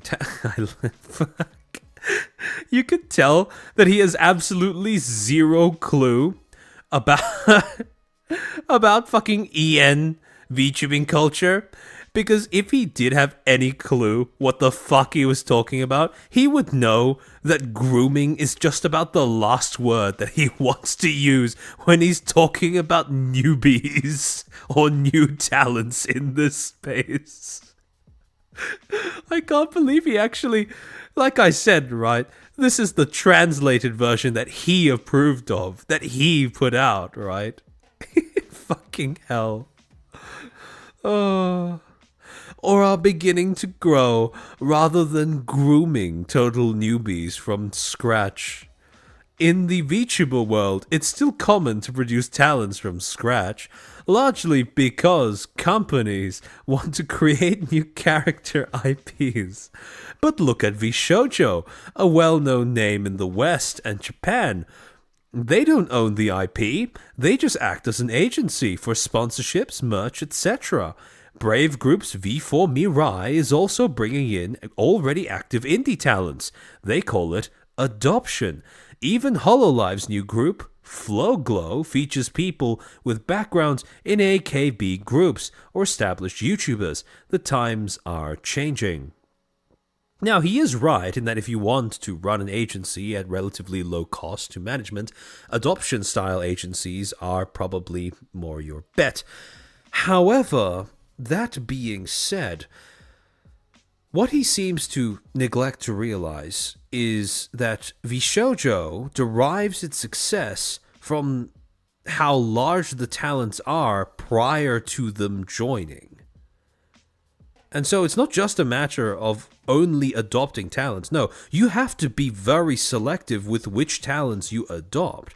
On top of that, it's also funny that he brings up Vishojo here as an example of a viable company that follows the adoption model, and yet he didn't realize back when he was trying to list off the benefits of agencies that make them sustainable, he didn't manage to list off the talent's access to one another as a benefit. Because when you think about all of the reasons to join Vishojo, all of the selling points of Vishojo, the talents at Vishojo is hands down one of the most prominent selling points that the agency has.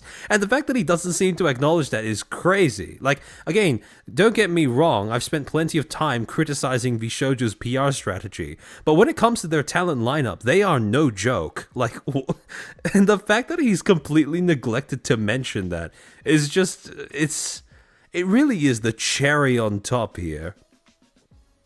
What are we going to call this new agency? Phase Shoujo or V-Connect? I like V-Connect. That sounds funnier. But yeah.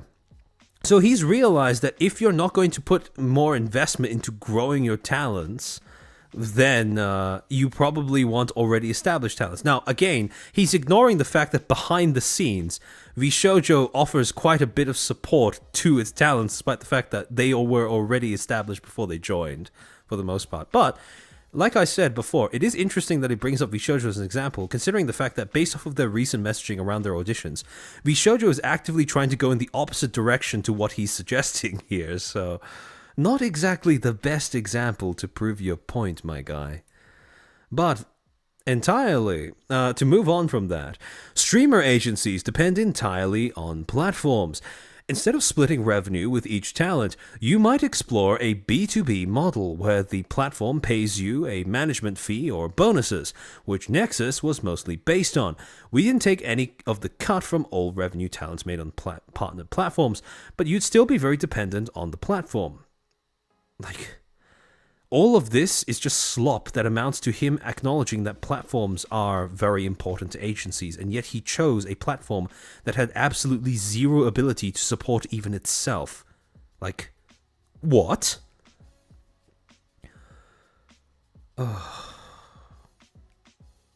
If streaming on the platform isn't as monetizable for talents as other mainstream platforms, or if the bonus structure or agencies is weak, you can't sustain the business. Especially in live streaming apps, there's a massive difference in how much a streamer can earn depending on the platform. I've seen cases where a talent moved from one platform to 17 Live and tripled their revenue, then doubled it again on TikTok Live without changing content that much. We at Nexus couldn't utilize those dynamics effectively. You know why you couldn't? Because your platform didn't have anybody using it, you buffoon. Also, yeah, Cajun Browser, good point. He mistakes Flowglow as an adoption wave because, yeah, exactly, right? Cover owns those IPs. And also, one of the things is, when you when you are using an adoption-style agency, a big selling point when you're promoting your talents when they join your agency is allowing audiences to make the connection. Not just allowing, but encouraging your audiences to make the connection between their new identity under your company and their old identity that they had prior to your company. You see this with the way that Vishojo debuts Ex Corpos. There's a lot of this wink-wink, nudge-nudge thing that they do with the audience to encourage them to make that connection, to build hype through that connection. The thing is, with Flowglow, it's the complete opposite, because HoloLive has not done anything to suggest that audiences should go seek out the prior identities of the talents, and it's for that reason that I don't think it's accurate to describe them as a quote-unquote adoption-style wave, or an adoption-style gen. So alright, I'm back to bed because I'm too sleepy. Too early for me. Good morning to chat and chip. I'll catch you in the VOD.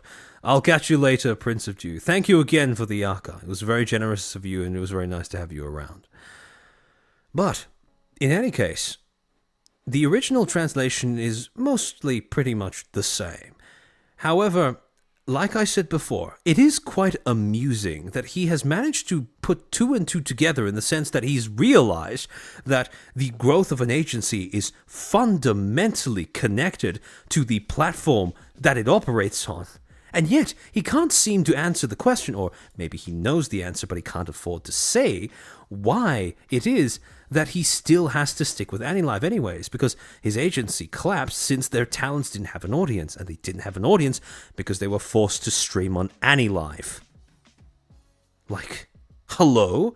How long are we going... Well, I know the answer to this question, so I'm being a little facetious when I ask this, but how long are we going to ignore the elephant in the room that is AniLive's abysmal failure? And how connected, how incestuous the relationship between AniLive and Nexus was. And, well, one of the final points that he raises. Feature-focused agencies could be the future. Now, this is one of the few points in his entire blog that actually might have some merit. Instead of full-spectrum management, focusing on specific functions like sponsorship sales, merch, content production, and or mental health support, and generating revenue without taking a cut from the talent, might be the sustainable path. That does deviate from the traditional approach of a VTuber agency, quote-unquote, creating new IP from scratch, but you can have an agency that specializes in expanding or monetizing IP. Okay, I can see that. I can get on board with that idea. However, the interesting thing is the way that this statement ends. You can have an agency that specializes in expanding or monetizing IP. Now, here, it sounds like what he's saying is basically just providing more services to the talents, right? Not having to give them new IPs, not having to debut them as a gen, but just hanging around to provide services. And I agree, that does sound like a business model that requires less initial investment and less revenue to keep itself sustained. However, when you go into the original statement, the original version of this part of the blog, the tone is a little bit different. Although it's a little different from the joy of VTuber agencies in producing something from scratch, which is creating character IP, as Okuno of Plot mentioned, the idea is to move towards a function of spreading and selling IP. That's not quite the same thing as expanding or monetizing. Because whereas I could write off expanding or monetizing IP as you contributing resources to help another talent grow their brand recognition, their IP, this sounds more like you're trying to not care about the talent, not promote the talent, not build up the talent, but to build up and focus around the IP instead. And you know what else is different between the original and this? In the original version of this statement, under this specific section, he links to a tweet made by what I can only assume to be the CEO of another company, who made this long essay about IPs in entertainment. Now, why would he get rid of this in the newer iteration of his statement? Could it be that he's trying to camouflage the more cynical focus that he has towards VTubing? How he essentially views it as numbers and IP, and, well, he views the talents and the people as secondary, if not tertiary, if not even lower a consideration? Let's read through what this person says that was so abhorrent to the EN audience that he chose to omit it from the newer iteration of his statement. Quote, this is a rhetorical question, or this kind of question that he starts off with. Doesn't that mean that not everyone needs to aim to create IP? Before I knew it, it had been 8 years since I started my business in the entertainment content industry, and the milestone of 10 years in sight. Recently, the number of entertainment startups has been increasing, and there is something that concerns me. What I'm saying is, quote, isn't it okay for everyone to aim to create IP? End quote.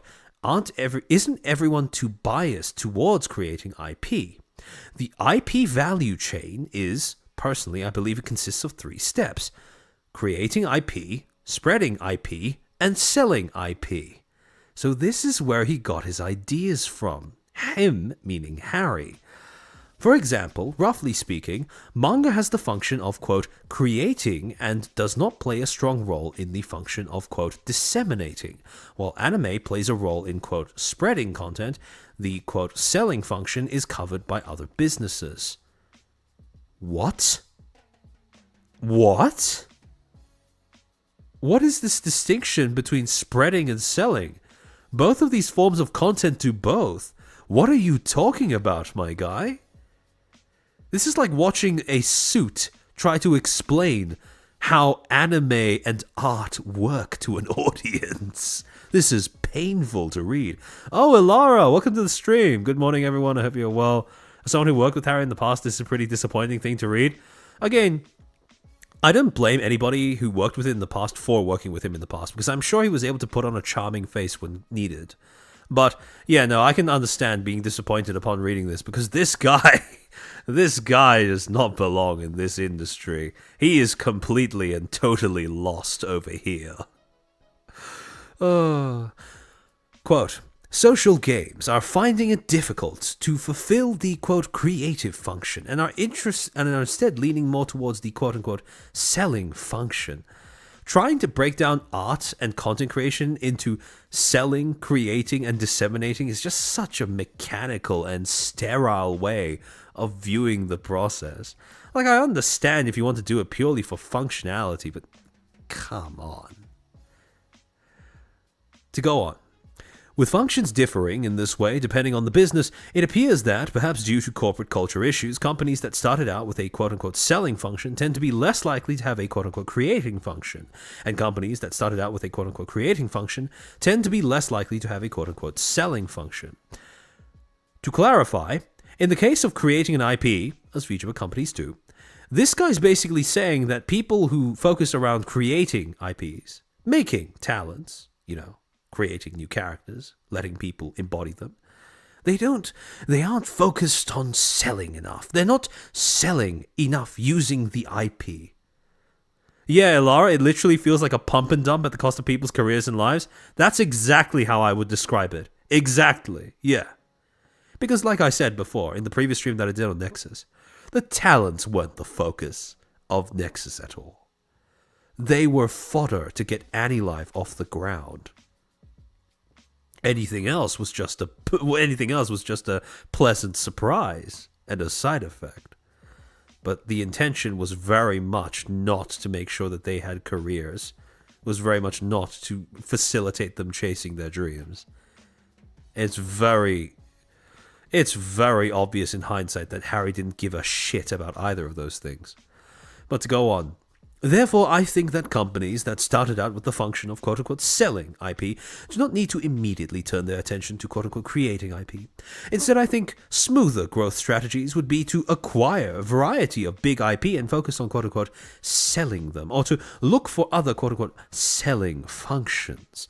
And then to go on, by the way, Plot started out with the characteristic of quote-unquote creating and quote-unquote distributing S&S animation. So while it was that kind of corporate culture, it had also acquired Buzzcast, a company with strengths in the quote-unquote selling function, and is now expanding its business with a vertical integration strategy that controls the entire value chain of quote-unquote creating, quote-unquote distributing, and quote-unquote selling to create a modern media mix. This is all just soulless corpo buzzword slop around how better to monetize stuff. That's pretty much it. Quote, this type of create and sell combination was quite common in the industry. I believe that Bandai Namco and Square Enix had this intention in the past, and more recently Minto, that's not the VTuber by the way, it's the company, has also merged with such a combination. On the other hand, I think that unless action such as business integration is taken, it will be difficult to change that nature. So the question for entertainment startups is, quote, does it really matter if everyone has the aim to create IP, end quote? I could talk endlessly about content business while drinking. So, at the end of the day, this entire post was basically dealing with IPs. Not the talents who are going to pilot those IPs. Not the work, the artisanship, the love, the dreams that go into creating it. No. Just the IP aspect. The part that can be made, distributed, and sold. If you want an idea of the kind of mindset of some of the tech bros that really want to force their way into this industry, this is it. When you wonder why gatekeeping is necessary and what exactly we are gatekeeping against, this is what we're gatekeeping against. And this is why we gatekeep. But to go back to Harry's statement, he finally moves on. At long last, he has accepted defeat. He has stared at death straight in the face. And he's now acknowledging that Nexus needed to close as a talent agency. Quote, ending Nexus's role as a talent agency, officially closing on January 31st, 2025. Yeah, Potato King, so this guy name drops just to call to authority without even understanding the basic nuance that actual management that is kept behind closed doors is an actual secret. Yeah, exactly. Pretty much. For talents who want to keep their avatars, we gave options to keep the rights so they could continue independently. A lot of people worked hard in so many ways, and I regret not being able to nurture each person or make our vision of growing both individual talents and the agency a reality. Don't pretend that you gave a shit about individual talents. You wouldn't have set up a battle royale on an unknown application if you did. This is phony slop. Individual talents, my ass. We ended up causing a lot of confusion with our sudden closure, and I feel incredibly sorry. I genuinely hope they keep working towards their dreams at their own pace. See, you could have helped them work towards their dreams, but you had to give that up in favor of sucking off your corporate friend and making sure that he got his platform off the ground. And even after you sacrificed 27 plus talents on the altar of AniLive, the company still fucking declined. It's still, well, this is the first time I've heard of a streaming platform going on hiatus, because that's exactly what AniLive has gone into now that February has begun. So, what did it all amount to? Fucking nothing. Also, that's not even that's even ignoring the fact that when you elected to debut solely on AniLive, that didn't even have the intended effect of exclusivity, because at the end of the day, one of your talents, Lulu Lasso, had to go and essentially summarize, make a highlight of all of her peers' debuts as well as her own, and post them onto platforms where people might actually watch them. Like, what the fuck? That's not what you get your talents to do. That shouldn't be their job. So if you're going to debut, if you're going to keep your talents restricted to that app, and it's going to amount to as little as it did, even right from the beginning, what were you really doing for the individual talents, my guy?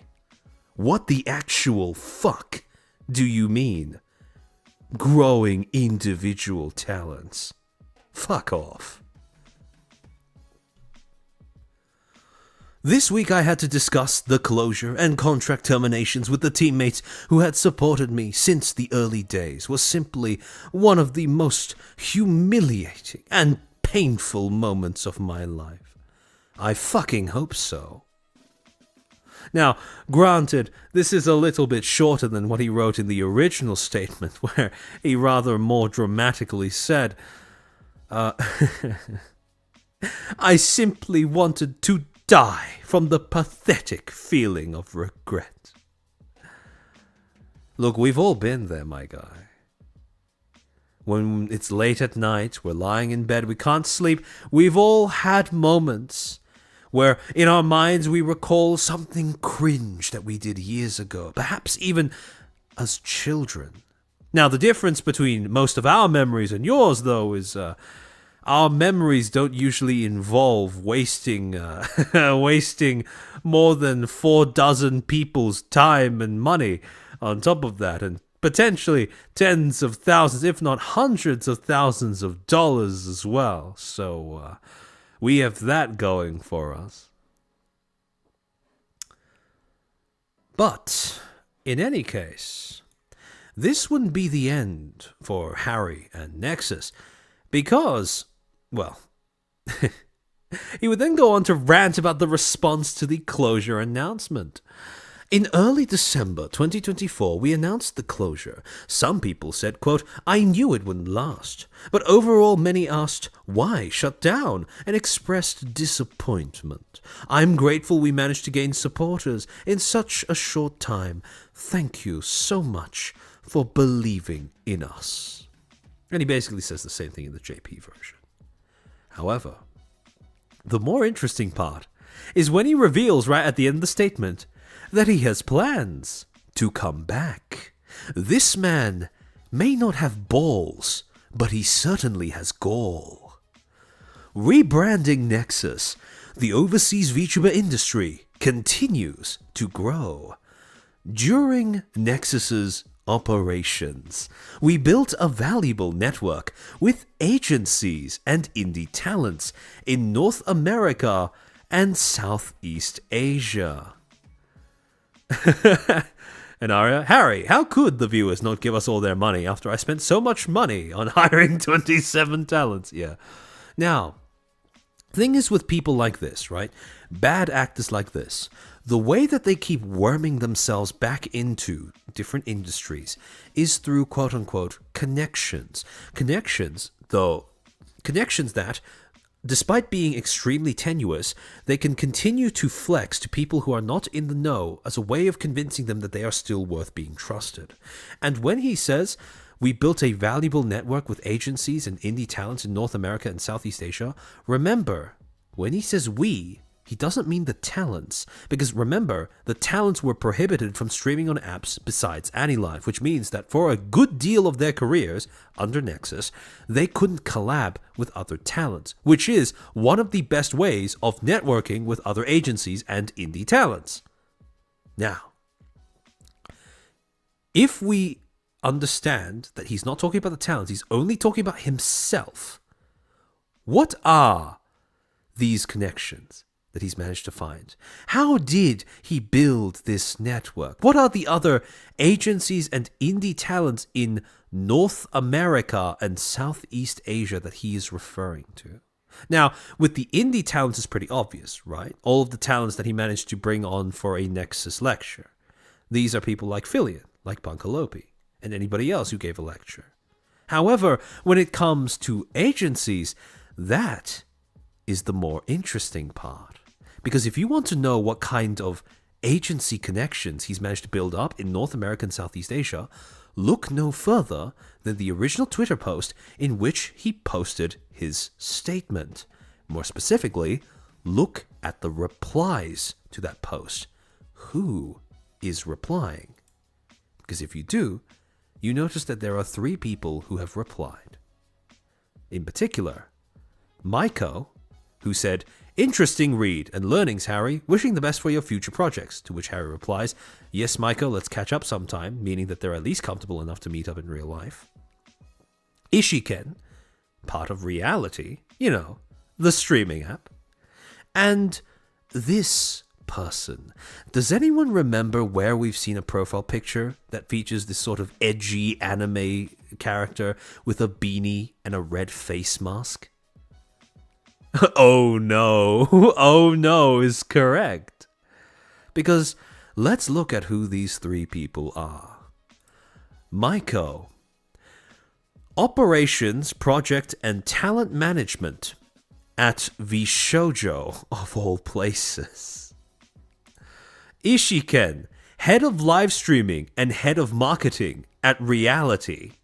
And finally, our good old friend, Sumiyoshi, CEO of Bond Inc., infamous black company and dying EN branch.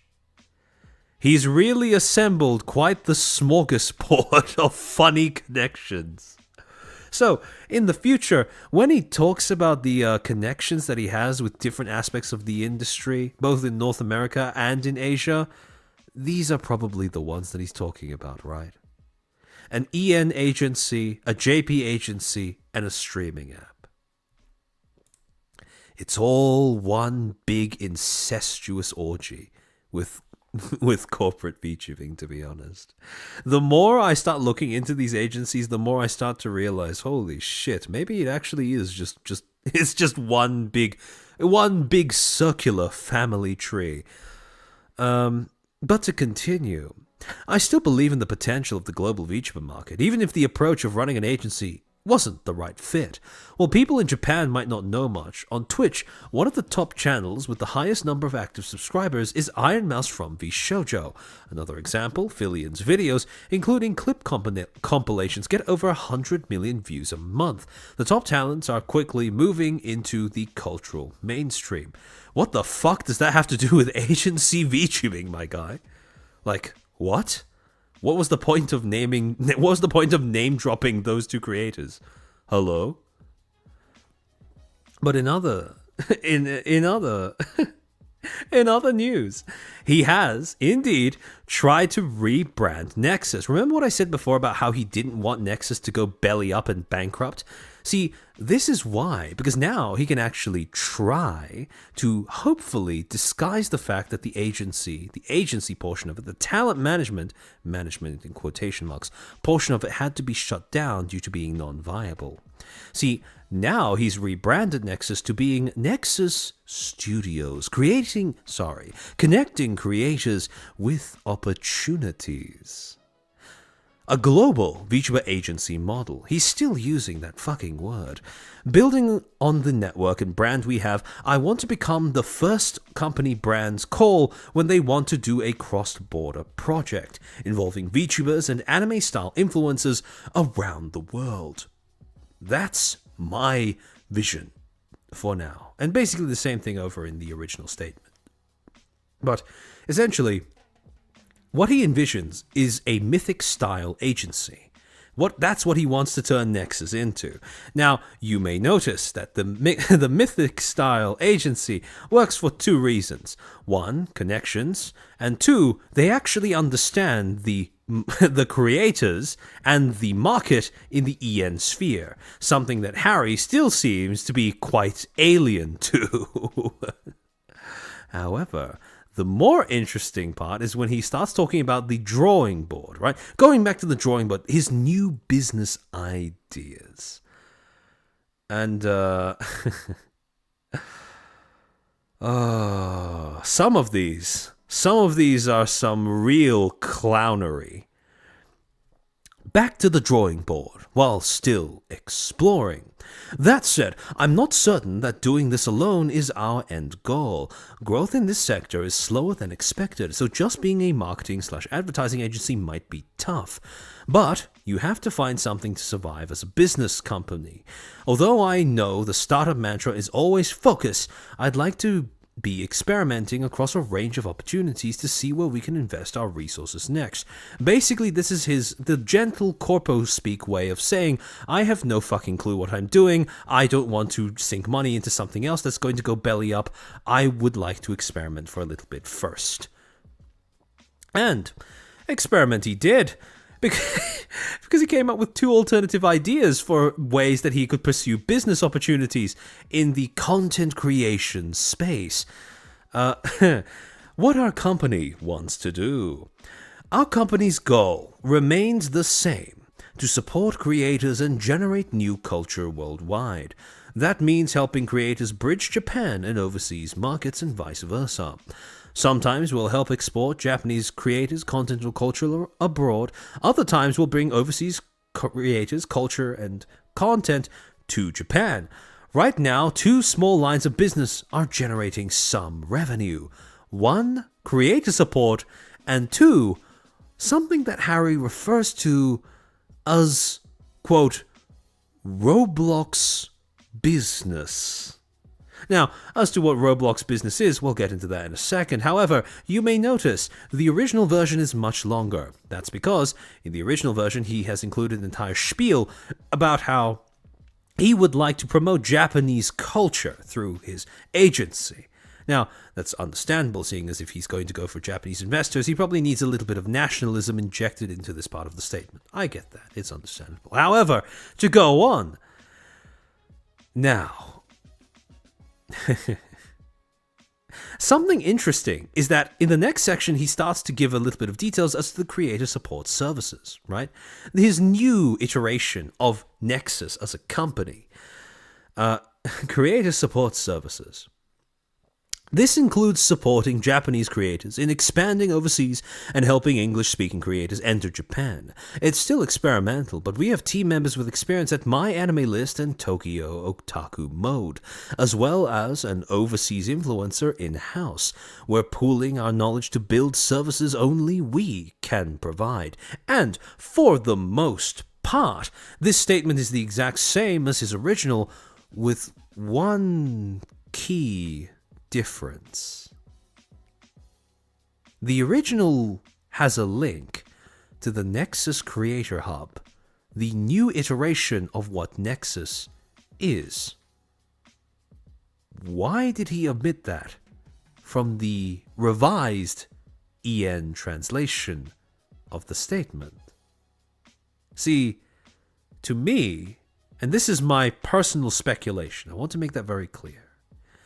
To me, what this suggests is that Harry is fine promoting this to the JP audience, but for some reason he doesn't want to promote it to the EN audience. And personally, my speculation is that he wants to memory hole Nexus as a failure. Because, like he said before in his follow-up tweet when he first posted out the EN revision to his original statement, he wasn't getting criticism from the JP audience, but he was getting plenty of criticism from the EN audience. And so, I can very much see him wanting to make sure, minimize the number of NA people that would be keeping up with what his activities were, what he was getting up to. And so, in the spirit of keeping up with what this guy is up to, let's take a look at what Nexus, the new iteration of Nexus, claims to want to do. As Ehara, I'm impressed he wants to rebrand as an agency that gives support, the same thing that his original company did not do, and something that Harry doesn't even seem to understand. Yeah, you can't fault the guy for trying, but he is one of those people where you can't help but see him flailing around and just wish that he'd try less. In any case, this is the new version of the Nexus website. He's scared, basically, back to the sauna. I can see the sauna becoming a recurring meme to stick onto Harry. Honestly, I'm all for it. Nexus, connecting creators with opportunities. Nexus Creative Hub is a next-generation, quote-unquote, creative studio and, quote-unquote, VTuber marketing agency dedicated to empowering creators and brands. From illustration and character design to brand campaigns and influencer marketing, we connect anime culture influencers, VTubers, and digital creators with opportunities worldwide. Now, if you're looking really closely at the image, granted it is quite difficult to see, you may notice that in the background, silhouetted against the background of this webpage, is one of the models of one of the ex-Nexus talents. And it turns out there is a rotating roster of talents who now own their IPs, who now have graduated Nexus, who are still being used as part of the promo material for this new quote-unquote agency. And this didn't go unnoticed, because in the replies to the original post that was trying to promote this agency, Flork commented saying, "I urge you to please reconsider using former talent IPs in the advertising and design of this. You have just released these IPs to the talents, but let them actually own their IPs now. Do you have the licensing rights to do this? Do you have said consent from the former Nexus talents to be used in this way?" And he follows up by saying, "Please reconsider these changes and let these people have these IPs from Nexus move on and utilize these characters how and where they want to." And let's be honest here, I doubt any talent that left Nexus wants their name to continue to be associated with Nexus. I mean, look at all of the talents that have now graduated. Look at how many of them still have Nexus in their name. It's fucking zero, because none of them want it. And then to this, Nexus replies saying, "Hi Flork, yes, everything is clearly shared and agreed on in the termination agreement to transfer the IP rights to the talents. Company retain a license to use the avatar strictly for the purposes of the company's marketing and explaining business records. This will be done in a way that does not interfere with or hinder the talent's ongoing activities and branding." And to be fair, technically that is correct. However, you best make sure that this agency doesn't have any scandals down the line, or else these talents may have a very good reason to take you to task for using their namesake and their face in order to promote your shitty little business. So, to give you an example of how people are already beginning to be a little confused at this, one of the talents that have just graduated from Nexus, Clotho, Medium, people who are in Rima's community will know who Clotho is, had to make a tweet clarifying that he wasn't actually still affiliated with Nexus as a company.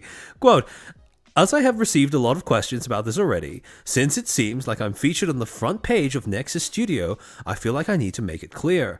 I'm not involved with Nexus Studio, and my re-debut has nothing to do with transferring to the new project. I will be doing my re-debut as an indie, as I've mentioned many times in my streams.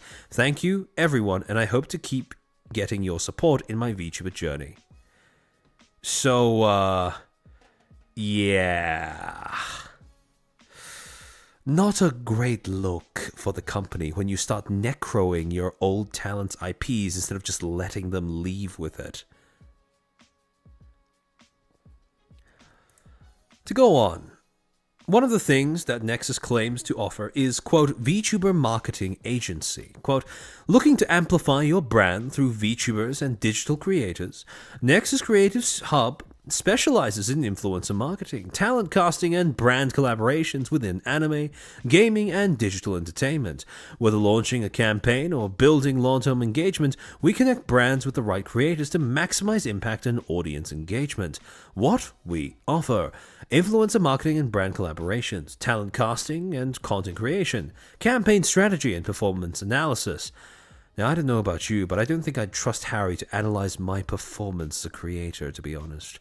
"Let's create something amazing together. Contact us to explore your next projects." Creative Studio.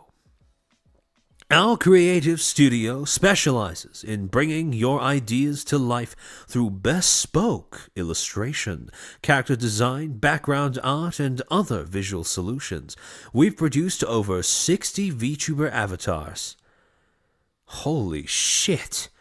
And countless creative assets, blending Japanese-style artistry. I almost read that as artistry, with global appeal. And then finally, please take a look at our VTuber avatar showcase here.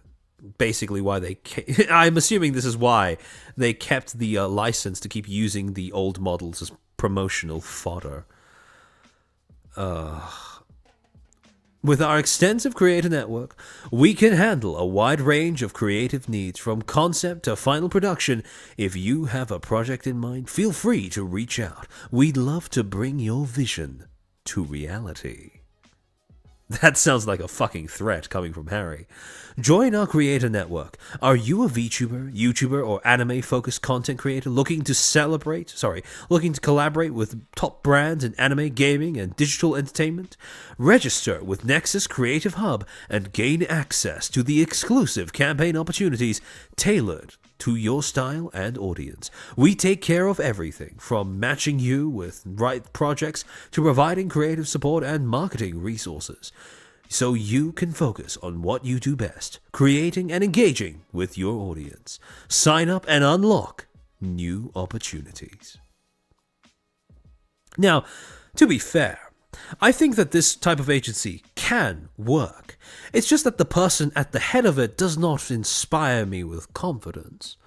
I am tempted to try to use myself as a guinea pig to see what kind of services, quote unquote, this agency is willing to provide. But that is a stream for another day. Now, the more interesting part of of that blog was, as quite a lot of you picked up on, what the fuck does he mean by a quote unquote Roblox business? And he would go on to elaborate in the later sections of his document. Quote, Roblox business. I met a 21-year-old talented entrepreneur here in Malaysia, and we're co-developing Roblox solutions for IP holders. Now that makes no sense. That just sounds like more technobabble corpo slop. However, he goes into more detail explaining the number of examples in Japan is slowly increasing, and I believe Roblox is currently the quickest route to accessing a global audience for IP holders. Now, admittedly, one of the more soulless ways of viewing Roblox, but go on. Malaysia mention? Yes, Malaysia represents Smug2 Daisy.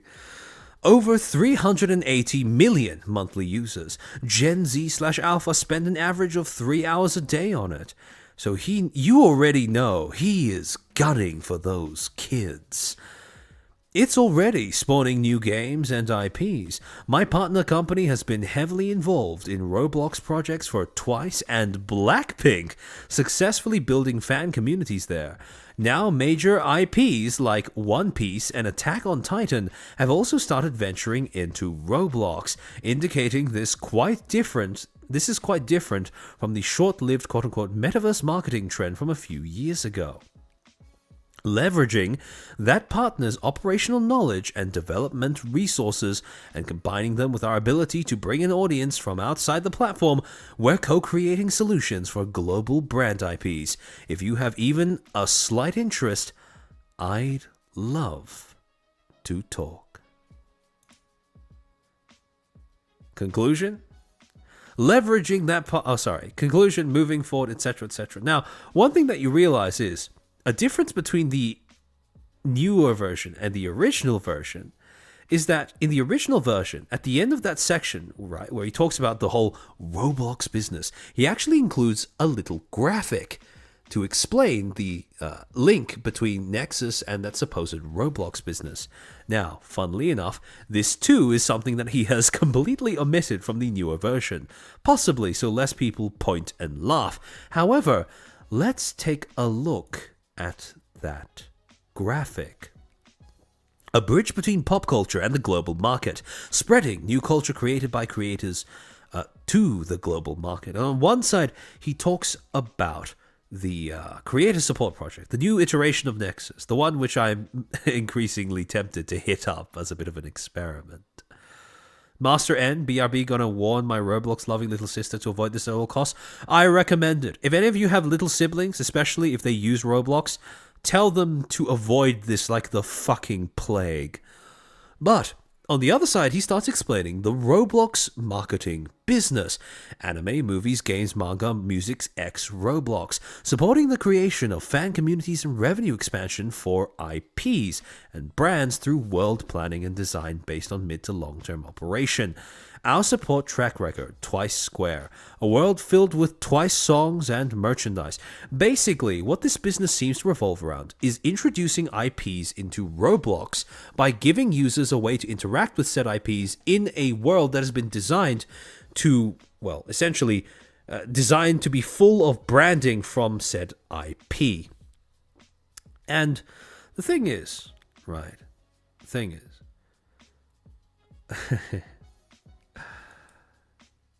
one of the interesting things about this particular movement is you would think, right? You would think that the Roblox thing is a little out of left field. It's a little random. So why Roblox? And the answer has something to do with that business partner that he mentioned earlier. This 21-year-old that he found in Malaysia. And the reason why that's relevant is, well, if you want to understand the actions of these corpo suits, you only need to do one thing: follow the money. And with that, I want to introduce all of you to the MDEC, or the Malaysia Digital Economy Corporation. According to their About page, they are a government agency under the purview of the Ministry of Digital, which was established in 1996 to lead Malaysia's digital economy, beginning with the implementation of the MSC Malaysia Initiative.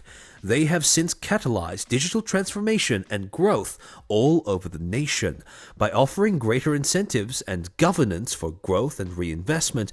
They aspire to bolster Malaysia's status as the digital hub of the C region, opening new doors and driving shared prosperity for all Malaysians.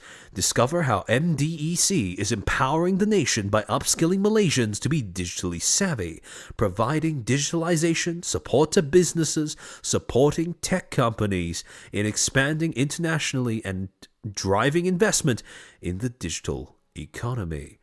Azehara, 21-year-old femboy he found in a... No, Azehara. It's not a femboy. We'll get to what exactly this new business partner is.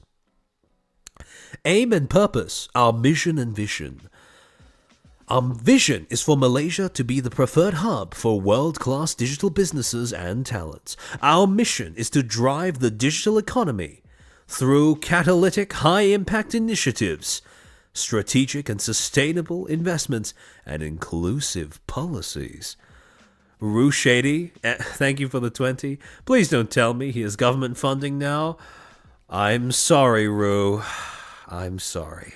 But, to go on, the overview of this. Quote, since its establishment in 1996, MDEC has driven digital transformation and adoption across the public and private sectors in Malaysia.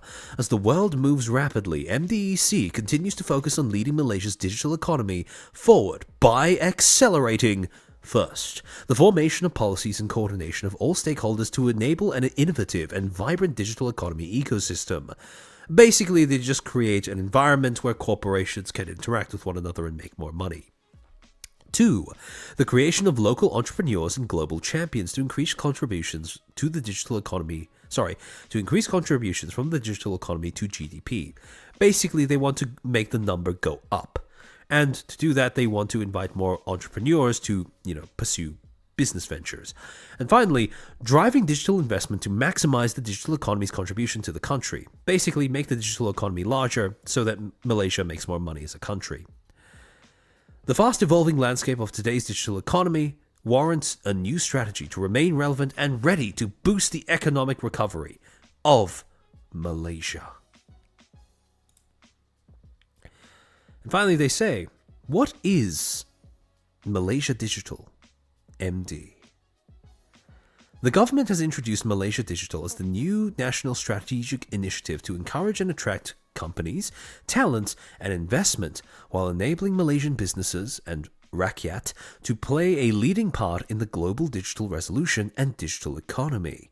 First, delve digital adoption amongst aspiring young entrepreneurs, companies, and the rakyat. Second, grow local tech companies to be Malaysian champions, thriving globally. And finally, to attract high-value digital investments. Dude, trying to push DEI in Malaysia, pretty bold for an attempt.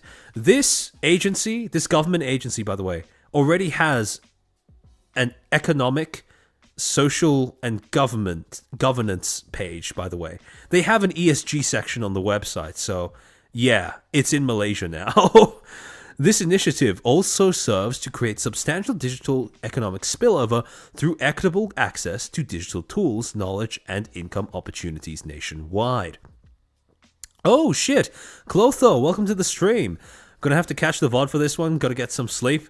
Absolutely no problem. I hope the VOD is a somewhat easy, hopefully even a little cathartic watch for you when you do end up waking up. But thanks for showing up for a little bit, and I hope you have a nice rest. I hope all the Nexus talents have a good rest after what they've been through. Oh. And then they have a section, what is Malaysia digital status? The Malaysian government, through MDEC, will award Malaysia digital status to eligible companies to participate and undertake any of Malaysia Digital's activities. Malaysia digital status companies will be offered a set of incentives, that's code for funding, rights and privileges from the government, subject to necessary approvals, compliance of applicable conditions, laws and regulations, with greater flexibility and agility in our offerings. Malaysia digital status companies can operate, grow, expand, or invest anywhere in Malaysia. Now, what that means is the whole point of this government agency is to act as a sort of funding source for entrepreneurs looking to grow in Malaysia or to grow out of Malaysia. And the reason why this is relevant, the reason why entrepreneurs might be very interested in Malaysia right now, is because of something they have going on called the MDEC IP360 Metaverse. Now, this is just about the most dystopic Silicon Valley slop that you can imagine, right? IP360 Metaverse. Just all of these individual buzzwords smushed together into one abortion of a term. However, to actually read what this program is supposed to do, quote, it is supposed to be a catalyst for the Malaysian digital content ecosystem. What is IP360 Metaverse? IP360 Metaverse Initiative is built to push national investment and development opportunities for Malaysia-based creators and studios in digital content creation and creative tech. The initiative's core objective is to establish Malaysia as a leading metaverse hub powered by digital content technology. There are 3 IP360 building blocks that they list. Anticipating the future, we envision, first, digital assets. Convert IPs into digital assets like 2D, 3D, pixel, voxel, NFTs, and other models for deployment into IP360 Metaverse and partner Metaverse platforms. Second, experiences. Yeah, Zahara, this sounds like a tech entrepreneur circle jerk. That's absolutely what this is. Smug2 Daisy, I love my country, game over. Oh no. Evo, Singapore's IT industry is already imploding thanks to the IMDA's lack of checking. Malaysia doesn't seem to do much to be Yeah. Second, experiences. Developing the experience loops and design as foundation for metaverse engagement throughout the building of game design, engineering and immersion, and game loop mechanics. And finally, platforms. Establishing commercial and technology partnerships to enhance the business opportunities and tech expertise of the Malaysian studio. But what is more interesting still are the actual programs that they have listed on their website, and there are 3 main ones. Quote, We are excited to introduce 3 strategically designed programs. These programs are aimed at achieving our goal of making Malaysia a leading metaverse hub driven by advanced digital content technology. By the way, if you start seeing a government agency that starts spouting this kind of language, that is a sign that the government in question is less interested in having a country and more interested in just turning it into an economic zone. Clotho, if I get turned into an NFT, I will crash out. Honestly, I wouldn't put it past Nexus and Harry, to be honest. But if that ever happens, don't worry. We'll be right there with you, throwing tomatoes and booing at the company. And the 3 programs they have are, first, Digital Asset Onboarding and 3D Asset Bundle Program, creating Malaysian-themed digital assets, NFT posters, and animated films/games, potentially with storytelling and commercial value. These posters could evolve into 3D assets for multiverse platforms. By the way, this is the similar rationale behind the government fund that created Dustborn. So, yeah. Second program, Brand Metaverse Onboarding Program. Accelerate metaverse adoption and boost digital content creation with our program designed to empower brands and content creators on metaverse platforms. And then, finally, this is the crowning jewel. Immersive IP Experiences Program. Available metaverse platform, you may build immersive experiences with existing traditional centralized metaverses, such as Unreal Engine for Fortnite, Yahaha, Roblox, Minecraft, Mito World, or The Sandbox. And this is where it's at. You know why? Because each of these different programs have different funding caps in terms of how much grant money they offer to potential applicants. The first one, you can only get a maximum of up to 4,000. What's the technical term for Malaysian currency again? Because this just says RM, but I remember Googling it earlier. I just forgot what it was.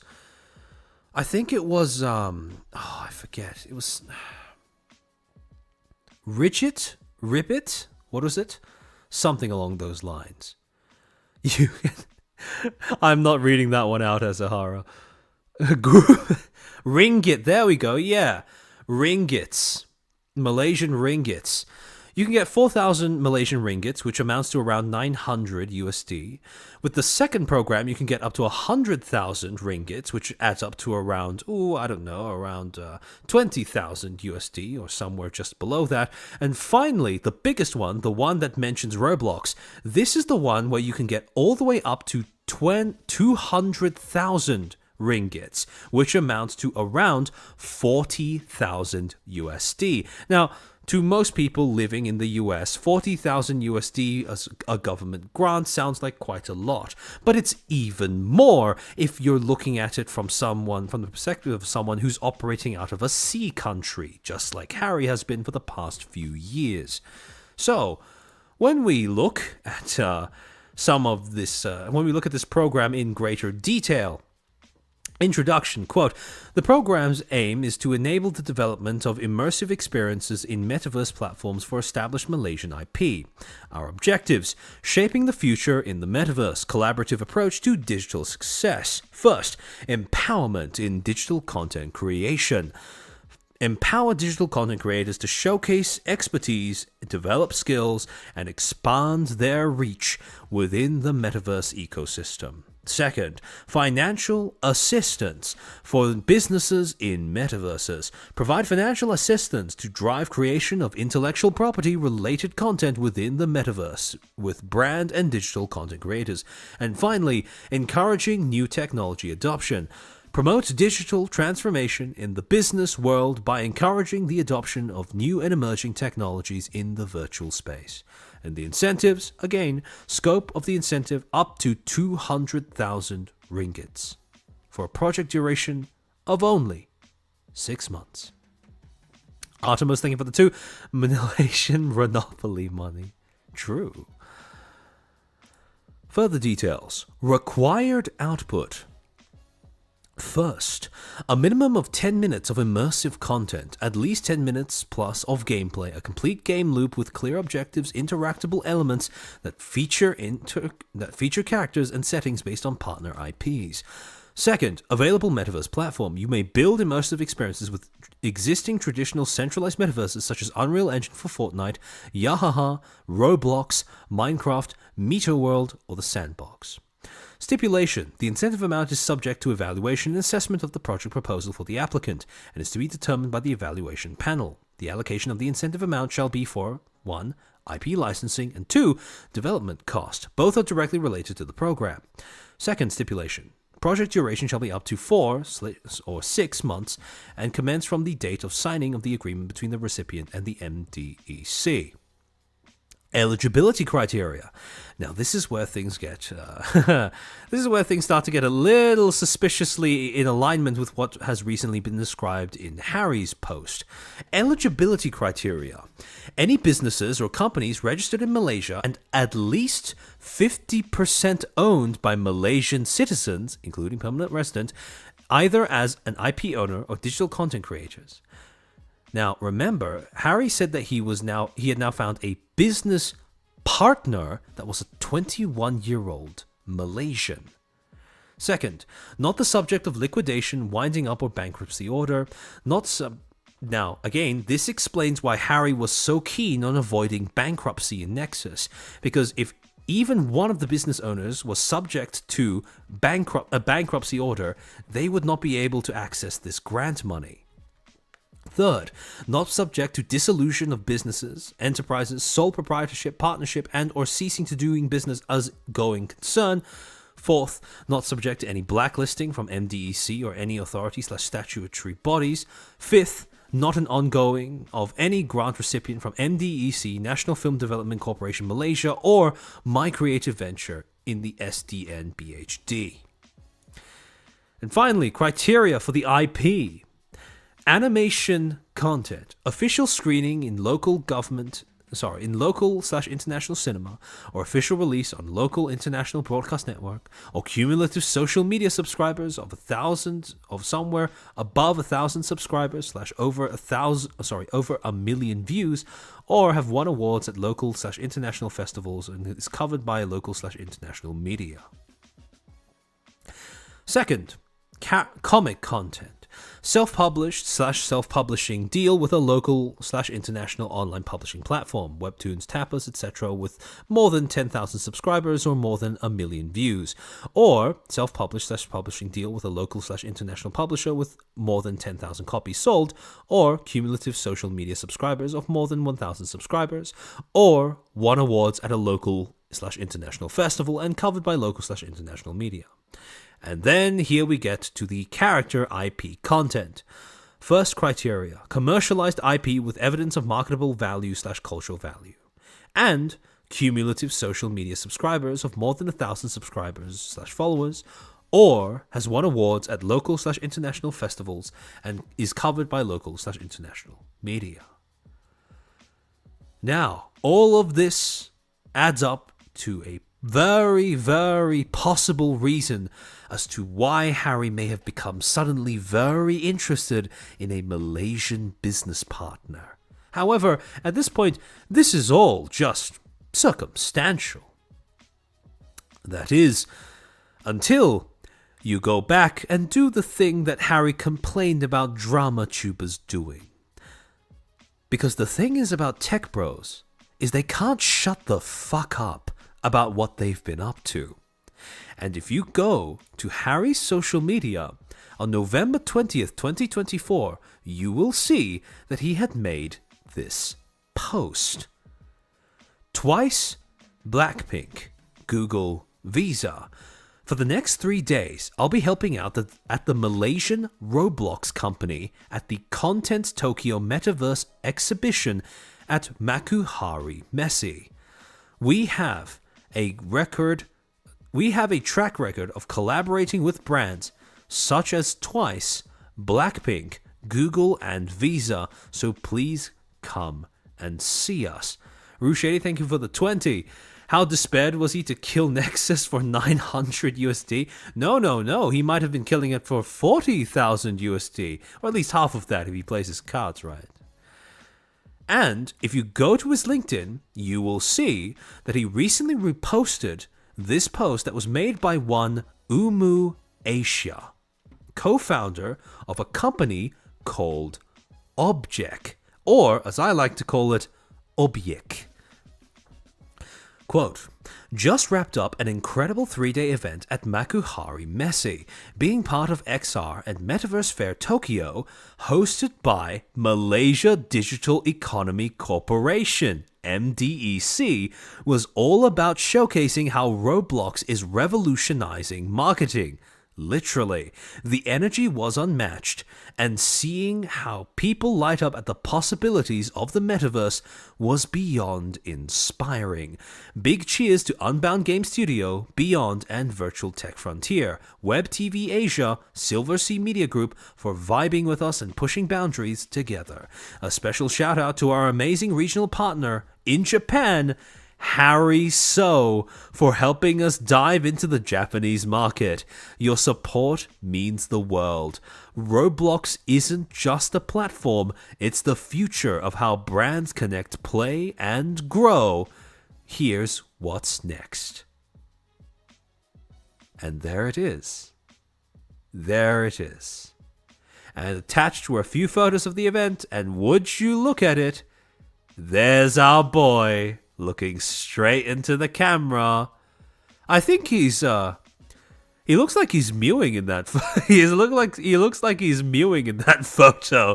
Funnily enough, but yeah, we've now found Harry So's next little pet project, the next Grift, so to speak.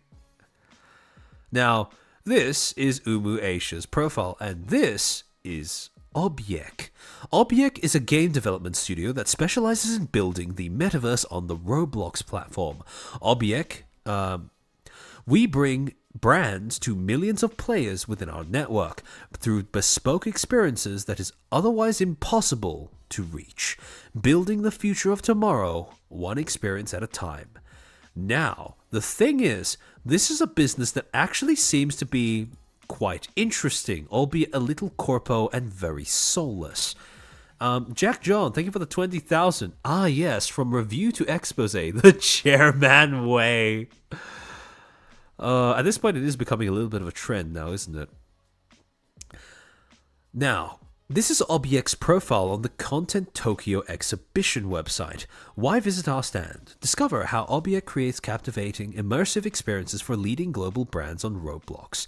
Learn about our innovative solutions, new partnerships, and our next steps forward in virtual engagement. Alamo, also, Armchair, my lawyer, told me to put disclaimer, don't harass the people mentioned. True.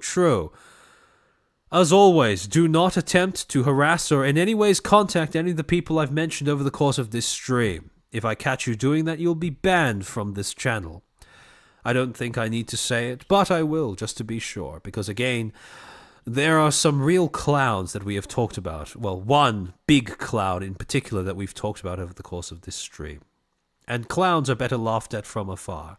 Do not tip the cow, do not touch the poo. Description.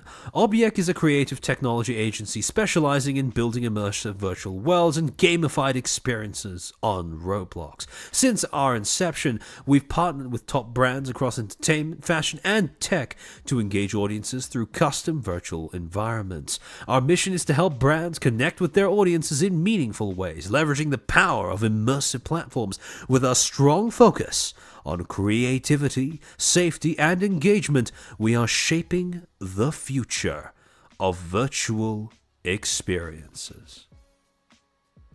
Anaria, you're gonna speedrun getting blocked by Harry.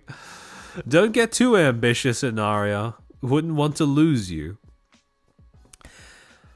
And then, when you actually go to the Objek website, you might see that they've worked with some pretty big brands. They've worked with Hugo Boss, the fucking Olympics, Visa and MasterCard, Nicki Minaj, and Google, of all places, as well as Twice and Blackpink. Because if you go on to... they actually have a record of one of the so-called experiences that they put together on Roblox called Blackpink The Palace.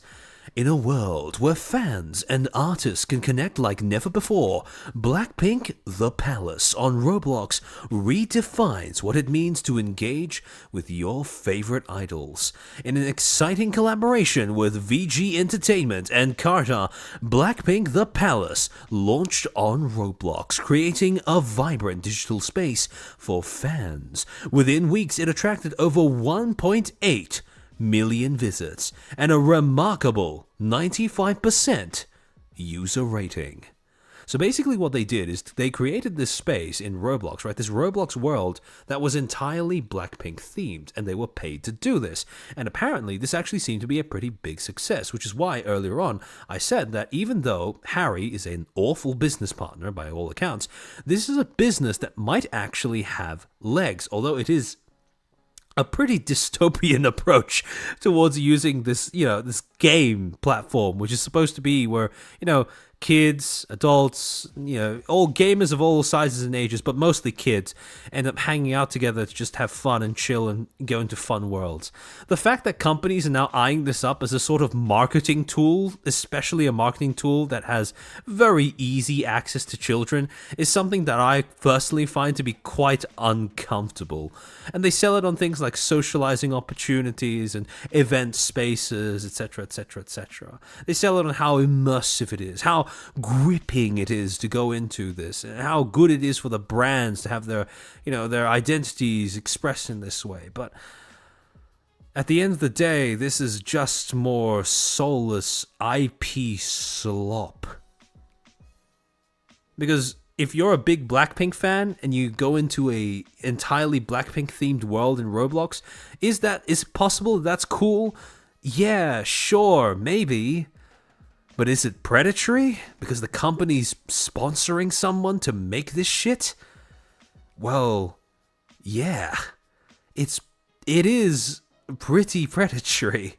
And when I say that kids are the holy grail of advertisers, I wasn't being hyperbolic. This shit, this is why. And advertisers, the moment they are given the opportunity to go for children, you bet your ass they are going to take that shit up with both hands and feet. So, this is, what is Blackpink? Blackpink is a K-pop group. This is Harry's next little side project. We will see how that goes. However, in the meantime, he still has Nexus as a VTuber-related business venture. Now, I will probably end up hitting up that studio to see if they will recognize me. If they recognize me and refuse to reply, I'll let you guys know. But in the meantime, I'm going to see how far I can push that process, assuming Harry doesn't watch this VOD. If you do end up watching this VOD, Harry, please never come back to this industry again. It's you are exactly the kind of stuff that both talents and audiences abhor. Although, that being said, if you'd like to try your hand, it's just more content for me and my peers, so I don't exactly mind too much. I just think for the sake of talents who might actually seek to use your services, some ideas are better left untested, Billy, AO Feet mentioned, I knew you would pop up again once I said that. But yeah, to go back to his statement, all that's left are his closing remarks. Quote, conclusion, moving forward after failure. Our 1 year attempt at running an English v mobile live streamer agency ultimately ended in, quote, failure. During that year, I kept running into walls, painfully aware of my own shortcomings as I tried to shape the business. It was mentally tough at times, but I also learned an enormous amount. If you've read this so far, thank you so much. If you want to do any anime or VTuber-related promotions abroad, if you want to leverage IP in Roblox, if you're curious about cross-border creative ventures connecting Japan and the world, or if you're simply interested in me or for creators itself, please feel free to get in touch for any reason. I'm still lacking in many ways, but I'll keep moving for the next big opportunity. Boo fucking who? My reaction exactly.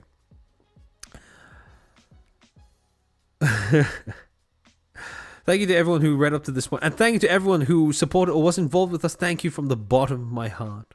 Summary, moving forward from failure. Sorry, give me a second. Let me just delete this version because this one's bigger.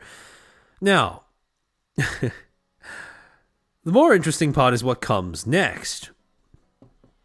To the talents reading this, quote, so, Inari and Clotho, if you happen to still be sticking around, or if you're any other Nexus talent that has happened to tune into either the VOD or the stream, this is Harry's personal message to you guys. Quote, I truly apologize for dragging you through so many changes. Seeing everyone create content day after day while dealing with their own struggles gave me enormous strength. I sincerely hope you'll continue pursuing your dreams at your own pace. Finally, this article is not meant to blame anyone at all. This is just a self-reflection to acknowledge my failure in company management and my failure to build a better operational system that could have sustained the business I originally envisioned. However, it is still something I can learn from for my next ventures.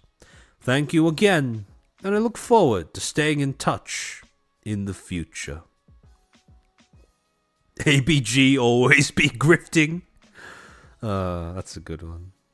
However, funny thing, in the original, what he says is, to the talents who are translating and reading this.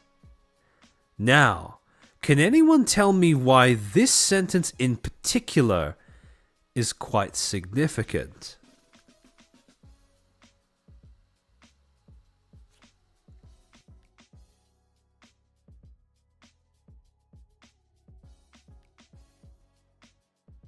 I'm going to take a moment to rehydrate a little bit.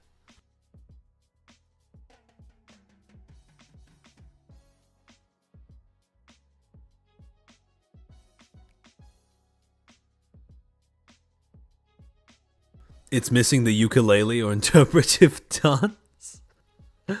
Yeah. Exactly, Sharona Slave and Sinful Lad. Exactly. He knows that he expected that his original statement was going to be put through a translator. He already knew when he put out his original Japanese statement that the talents who are going to be reading it were going to be translating it for themselves, which then leads to the question, why did he feel the need to make a quote-unquote official English translation? If it wasn't for, what I think is quite obvious, damage control. Wanting to put out another statement so that hopefully people who were going off of his original would ignore the fact that he says certain things that he may or may not have repeated or may not have omitted from the newer iteration of his statement to make himself look just a little bit better. Yeah, he's scared of interpretation. And he has good reason to be. The more you interpret what he's saying, the more of a shitty person he becomes. The more untrustworthy of a business person he becomes as well. So he didn't have to make this translation. Like I said, he already knew that people were going to be translating his statement in order to read it. All that was left was, trying to take control of the narrative thus far, because he saw that people like me, people like Legal Mindset, were also translating this document and reviewing it as well. And he got fucking shit scared.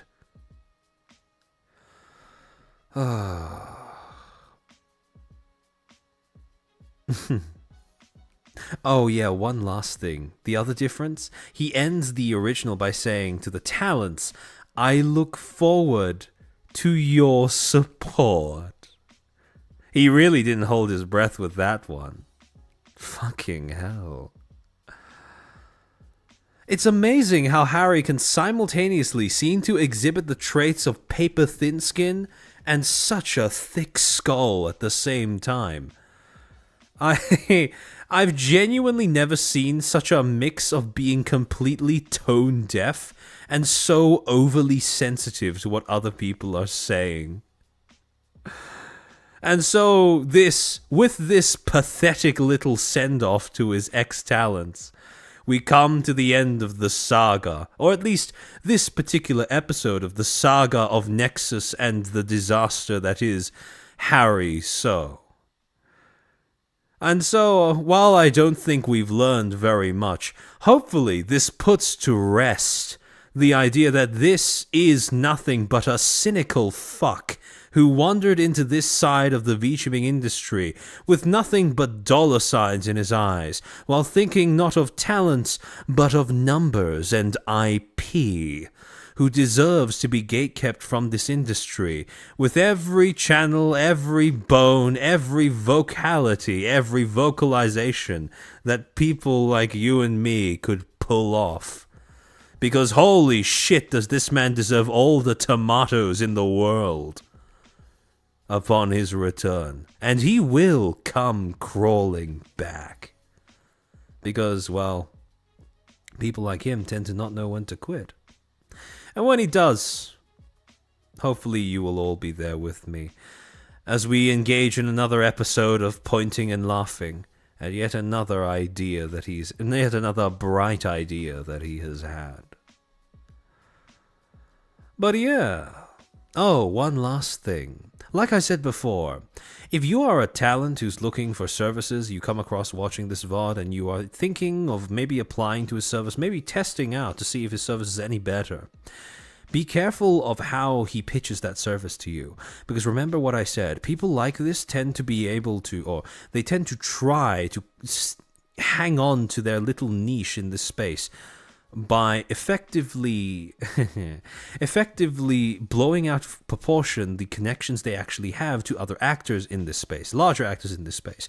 So if he tries to say that he has connections to Bond Live, to reality, to the shoujo of all things, take it with a grain of salt. Because at most what has happened is he's maybe friends with one of their staff members, or, including the CEO admittedly, but in the case of Bond Inc., but again, just because he's friends with one of their staff members doesn't mean that he's capable of getting you to, hitting up another corporation or another agency on your behalf. So, like I said, take everything he says with a grain of salt. He got PR taxed? I fucking hope so. I really do hope that more I hope that more content creators find this to be find this saga, this meltdown to be content that is worthy of being being talked about. Because I'm not going to lie, this is one of the funniest Menhera moments I've ever had the pleasure of reading through on stream. And all the juicier that it comes from it, all the more delicious that it comes from a CEO who effectively used his talents as cannon fodder to get his ex-boss's new platform off the ground, only for both the agency and the platform to either die or go comatose with the beginning of the new year. I hope, if you're a Nexus talent watching this, I hope you I wish you the best luck on your journey. I hope you grow as much as personally possible, because there would be nothing funnier than seeing a bunch of you guys absolutely pop the fuck off while he sends yet another business venture crashing into the ground. Now that would be poetry. Rue Shady, thank you for the 20. Please help to translate the stream to JP and else. If there's anyone who's willing to do that, I would more than welcome it. But yeah. Oh, Shinjuku boy. Chair, my friend DM'd you Harry's previous NFT project trailer. Hold on, let me see if I can find that in my DMs. We're getting new Harry lore in real time. Hold on, let me check. Success is indeed the best revenge. Certainly one of the best. Where did they DM me this, by the way? Oh, in Aria, I avoided doing art commissions and fancy stuff till after Nexus shut down so Harry wouldn't get a single dime. Based and red-pilled. Good. I'm glad to hear that that's what you did and that was the intention. Oh, thank you, Venya, for sending me this. Okay, let's... maybe we'll get a React stream after all. Alright, let's take a bit of a gander at this little project, shall we? All right, let's see. Hold on. Let me.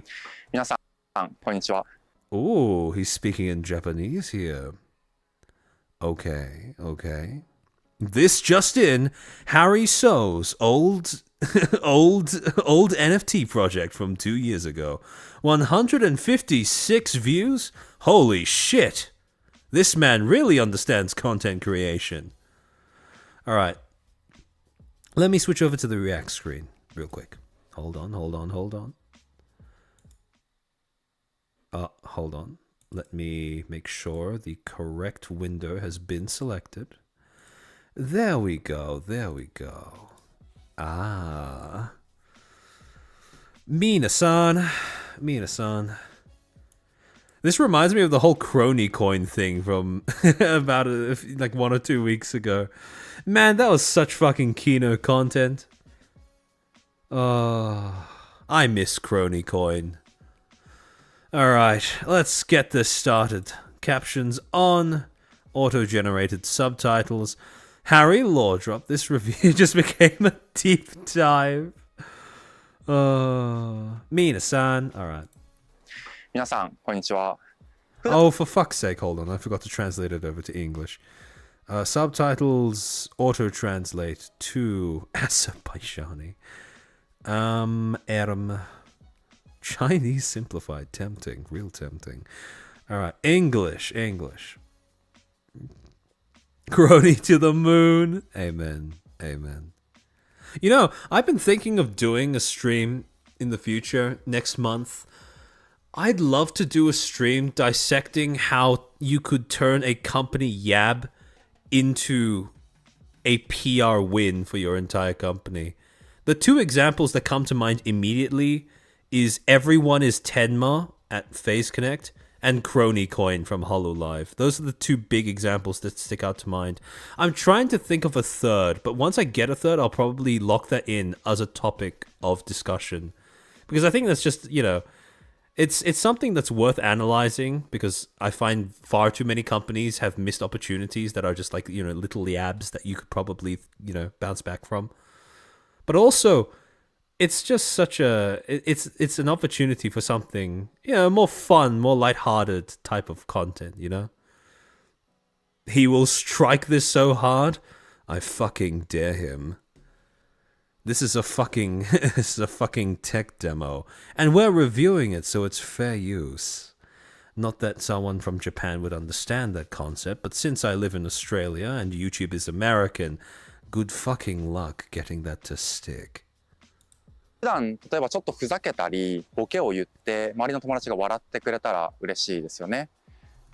Okay. we're getting off to a little bit of a human a little, this average description of human interaction, right? You say something funny, your friends laugh, it makes you happy, right? SNS とかでいいねがもらえたらすごく嬉しいみたいな体験あると思います。でも今はそこから得られるものってちょっとした自己満とか自己承認欲求とかが満たされるとかだけだと思うんですけど、例えばこうふざけて人が笑ってくれたらお金がもらえる、そんなシンプルな世界になったらすごく素敵だなと思って生まれたのが座布団というプロジェクトです。I thought it would be amazing if we could live in a simple world where you could get paid if you mess around and make people laugh, and that's how the Zapaton project was born. It's like making jokes. You know what else that's called, Harry? Fucking comedy. A comedy show does exactly this. You could go to your local stand-up bar and do this exactly. If you're good at it, you might even get paid. Like, what? This is exactly like when tech bros in the Silicon Valley reinvent buses or public transport of some sort. Man, what is... let's let him go on. Let's see what he's cooking. いわばボケて to earn、大喜利 to earn のゲーミファイ。では早速デモ動画をご覧ください。座布団では Oh, for fuck's sake, man. What the fuck?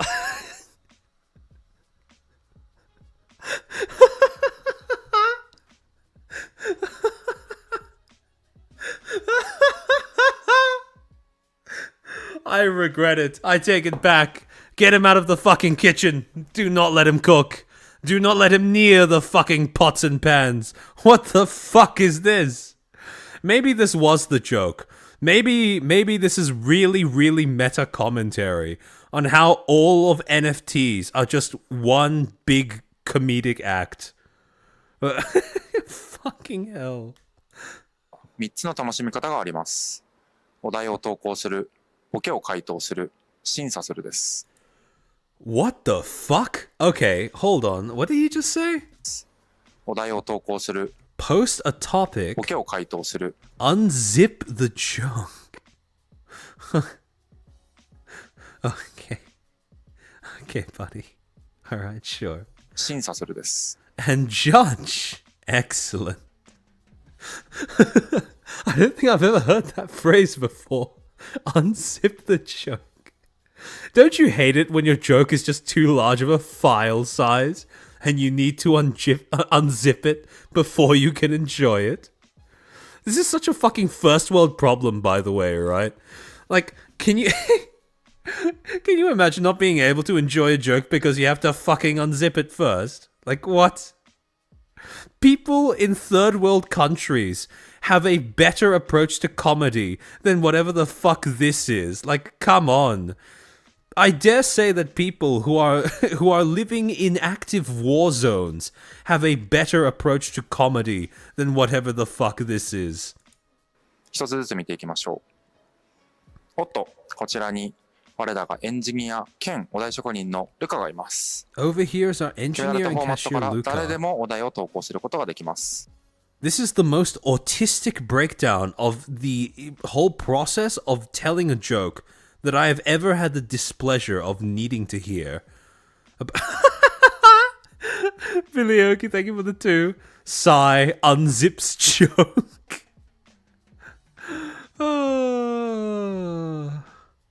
Pants grab. おっと、こちらにはボケの塊デザイナーの藤井がいます。こちらでも好きなお題を選んで誰でも渾身のボケを投稿でき Anyone ま can す。 choose a topic they like and こうし post て the 一つ best の joke. お題に集まったたくさんのボケをユーザー Oh, so this is like social media, but for this is basically just what? This is every social media app, but just memes.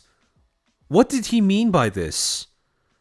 This is quite literally Instagram, Twitter, TikTok, YouTube Shorts. Like, even Facebook does this. Everyone puts all of their jokes or memes on one app or site, and people scroll past, react to it, and like it. How is this any different? What? Also, what the fuck was this skit in the background? Like, hold on. Like he has this in the front, right? You assume that this is the thing that he's showcasing. こち And らに then he は has this ボケの guy 塊デザイナーの藤 walking from off screen. He has a thought, right? 井がいます。 And then he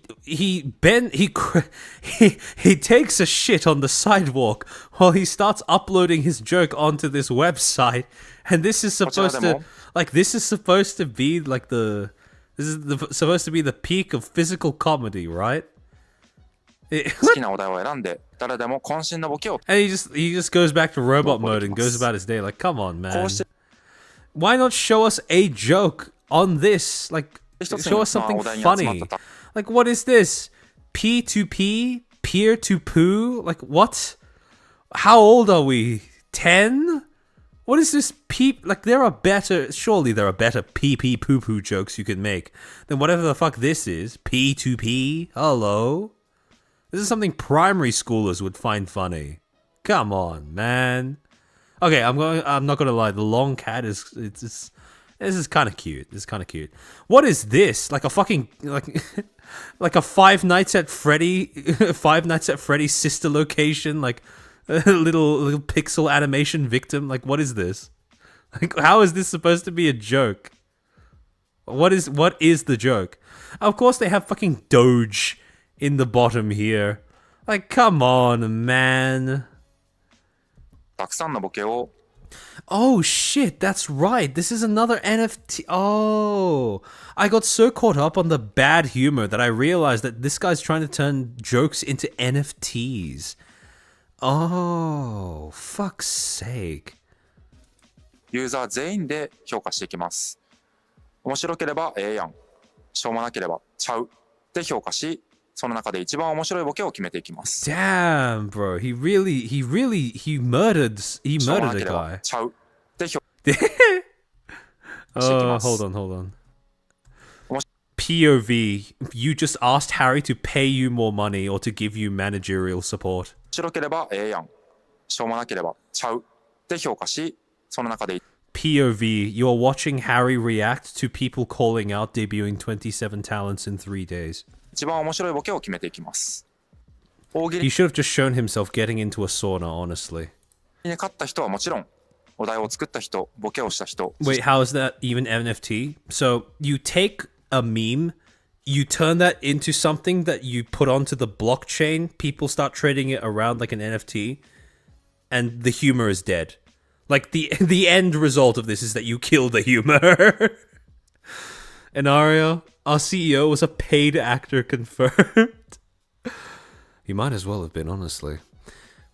そして評価をした人までがトークンをもらえる設計になっています。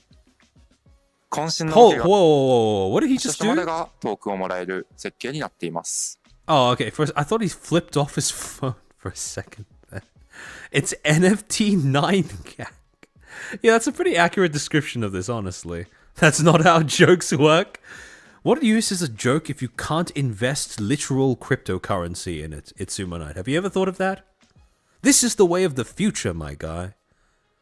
Can't you see? When the government start printing too much money, when inflation comes for us all, you are going to be sitting there in poverty and filth, looking at the rest of us with all of our joke NFTs, and we will be the ones laughing at you. 渾身のボケが審査落ちをして悔しい時もあれば、大喜利に勝って What the fuck was that reaction? He's had a little seizure. 渾身のボケが審査落ちをして悔しい時もあれば、 This is like that fucking oh fuck, what was his name again? What was the name of the actor that played Captain Picard? Oh fuck. How did I forget his name? VTubers are just talking NFTs, didn't you know that? True and real. What was the name of that guy? Margarita, thank you for the 2. I think he's trying to promote an NFT making app. Yeah. No, I know that's what he's doing. I'm just a little perplexed at the messaging of this ad. I'll be honest. Ironically, the guy having a stroke is more funny. True. Yes, Patrick Stewart. Thank you. You know that Patrick Stewart meme was just sitting there in a chair with his hands held up, going acting. Oh, no, that's not him. That's cinema. Fuck. No, he's just talking to the camera after pretending to be asleep and he goes acting. That's the entire trailer, pretty much. 大喜利に勝ってたくさんボーナスをもら I う。 really need to... Fuck, I need to work on getting a soundboard hooked up for my streams so that I can have the acting sound effect on call. On speed dial. たりトークインセンティブによって面白いハガキ職人的な人を集めたコンテンツメディアを作り、ふざけてふざけてふざけまくった結果お金を I love how what's being said is such bullshit that even YouTube's given up on giving us the translated subtitles. 稼げる、そんな世界を実現します。こんな世界を実現するために我々が特にこだわった部分を2つだけ。 Whoa, holy exposition, Batman, what the fuck? Alright. We will create a world where you can make money by fooling around.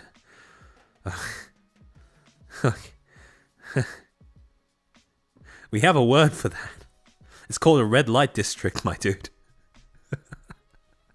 And messing around to your heart's content.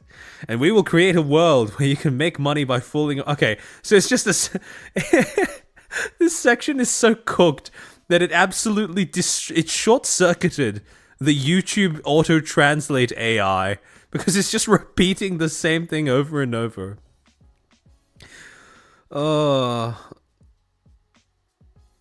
I was acting one is Giancarlo Esposito. No, this is a different one.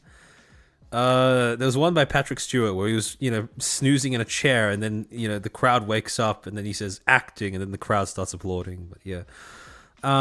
In order to realize this kind of society, let me explain. She's going to turn the entirety of the Western world into one big red light district. Misu, welcome. Good morning. 説明させてください。一つ目は Web3 を全く知らない人でも慣れ親しんだ。 First, we designed a UX that is familiar even to people who are completely unfamiliar with Web3. You're going to be pretty hard-pressed to find someone who's not familiar with any of that, my guy. I'm not sure how large the target audience is going to be for that. UX No wonder this video only got 156 views. All the boomers were too busy scrolling Facebook to pay attention to the new NFT meme machine that you just released. にしました。ソーシャルログインから勝手に裏側でウォレットが生成されるようにし、仮想通貨や NFT を全く okay. New wallet is auto-generated. Very nice. 買わなくても十分楽しむことができるゲーム設計になっています。 Charlie, you mean he's just horsing around? No.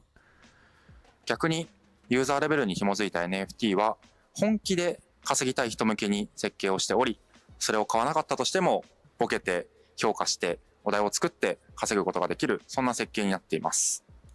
Okay. Again, I fail to see how this is any different from making a viral meme on Twitter and getting money via the engagement on your post. Just have Twitter blue. That's like the exact same thing as this. Is there any reason the presentation is in English but he's not speaking it and letting the terrible auto-translate pick up the slack? You know what, Vinsu? I didn't even notice that. Yeah, that's an excellent point, actually. Why is everything in the video in English when he's just speaking Japanese? What the fuck? 2つ目、完全匿名の賞レースバトルによって誰でも松 Through a 本人志に completely 勝ち得る仕 special 組みに case, しておりま anyone す。 can create a system that can こ beat れまでの Matsumoto. プレイトゥーアーンやウォークトゥーアーンなどのトゥーアーン系に関しては誰でもやればやるほどトークンがもらえるという設計であった一方で、座布団に関しては面白ければ面白いほどお金を稼ぐことができると。 Whoa, the more fun you have, the more money you can earn. Holy shit, I've never heard of that one before on social media. What a revolutionary idea. Drac, I finally caught a gorilla stream. Welcome. We're more at the tail end of this. We're about to end, actually, in less than 10 minutes for the funny number. 実力がないと稼げないエコシステムを作り、クリエイターエコノミーを推進していきたいと考えています。 Oh, there's that buzzword 以上 again. となります。では、プレゼン会場でお待ちしております。 Man, this guy has been at it for a fucking minute, hasn't he? Holy shit. The more you spend, the more you save. Exactly, Dark SCFC. Oh, for fuck's sake. What a fucking jester. Oh, and you know he's gonna be back with more ideas just like this. English presentation makes the JP investors think that he's saying something insightful. True, true. That's the main reason why so many of my college papers were written in English and not Spanish. Despite you live in Puerto Rico, right?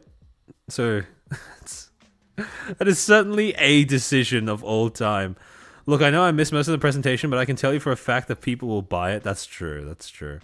Remarkable, he thinks that he can appease with that pain. Yeah, he wants to beat Matsumoto Hitoshi, the man accused of. Oh yeah, that wasn't that the executive from Fuji TV? Yeah, no, I think I remember that. Lol, I can't stop laughing. Then I've done my job, player. Then I've done my job. I told everyone that Nexus was going to be the Hunger Games-esque shit show before it even started, and they still dived in on it. I mean, look, you can't really fault a person for trying, right? Well, they're grown adults. They can make their own decisions. To be fair, I don't think they anticipated that it was going to be quite this bad. But yeah, no, a lot of people knew. A lot of people saw this coming. This wasn't really a surprise for anybody, I dare say. Oh, hey, isn't Player ex-Nexus too? If I remember correctly, Player was ex-Bond. So. Yeah. Player, if you're still around, can you confirm to make sure whether I'm misremembering or not? Is Player ex-Nexus or ex-Bond? Ex-Bond, there we go. I knew I remembered that. I knew I remembered that. There we go. Never let it be said that I forget my chatters. Alright. I'm glad I got that right. In any case, we now only have 6 minutes before we manage to hit exactly 5 hours. And I would love for this stream to hit exactly 5 hours. So I want to say to all of you guys, I want to start wrapping up and saying thank you so much for tuning into this quote-unquote guerrilla stream. Thank you for sitting with me while we gather around the fire and unveil and point and laugh at some good old-fashioned CEO Menhera cringe. I do have a second stream coming up this week at my usual scheduled time slot, 9 p.m. Friday EST, where we will be having yet again another shorter, more chill stream. This time, I mean it, pinky promise, where I will be going through some of the old myths and fables that I've written, trying to come up with more ones that suit the modern age. You know, something that isn't Disney slop, or, you know, uninspired. Well, it might still be uninspired. I'm not that good of a writer, but at the very least, it will do the thing that bedtime stories were always supposed to do, and that is scare children so that they know to avoid unhelpful, dangerous, and unhealthy behaviors later on in the future. Fables that are supposed to teach lessons. Harsh lessons, but important lessons nonetheless. So if that sounds interesting to you, the waiting room's already up. So, please feel free to join us on the day. I'll be putting out a formal announcement in any case that that's going to be the next stream in my community tab and on my Twitter sometime later on. As per usual, within the next 24 hours, timestamps will be going up for this VOD, even though it's a Guerrilla stream and I don't usually do it for Guerrilla streams. I think this is a funny enough topic in order for... funny enough topic to warrant the timestamping. And later on in this week, on Saturday, CET, if I get the times in right. I'll post it out later. I'll make a formal announcement clarifying when exactly this is. I may or may not be appearing on a show hosted by another creator that I have been watching for quite a while, a show that some of the friends of this channel have appeared on before, namely a certain beloved horse. More details to come later on in this week. Again, keep an eye on my community tab and on my Twitter. As per usual, like, subscribe, comment if you're watching the VOD. All of those things help the YouTube algorithm, etc., etc. Let me move over to this while I find somebody to raid. And if you don't already follow me on Twitter, and you do have a Twitter, please consider doing so. I will post the occasional essay on a topic that interests me, and that's, well, I'll also be posting various things like when I'm about to go live and plan streams and all that. But if you don't have a Twitter, don't bother downloading one just for me. I promise you it won't be worth it. Alan, thank you for the 2. Chair sauna stream. When? Sauna ASMR when? I don't know if I want to take you guys into the bathtub with me. Not a collab with Rima, but a collab on a show that Rima has appeared on before. That's all I'll say. That's all I'll say. Let's see who's live. Oh, Sayu's live. She's playing Pikmin. Oh, no, Pokemon. Why did I read that as Pikmin? I'm cooked, chat. I've actually consumed too much brain rot over the course of this stream. Alright, I'm going to be sending you guys off to watch Sayu play Pokemon. I hope you enjoy your time there. And I hope you behave in her chat. There's now only 2 more minutes, so we're going to stall for 2 more minutes before I end the stream. Lovely weather that we're having, guys. Why you weeb? Amen, amen. Trust. Harry Brainrot did this? Absolutely, absolutely. She isn't playing Pokemon anymore, though? Ah. Well, we'll see what she's playing once we file in, because I'll be sticking around for a little bit before... Well, over here, it's the early AM, so I need to get to sleep. I really fucking need to get to sleep. But, yeah. Harry, please Harry, please strike this stream. I'd like to see the Streisand in effect. Yeah, no, this is Darwinism, but for PR.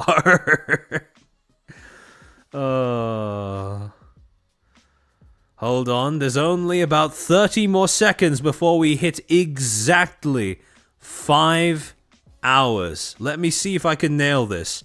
We're going to need to be very precise here.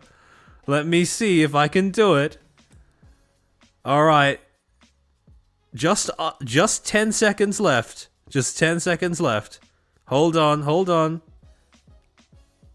All right. 5, 4,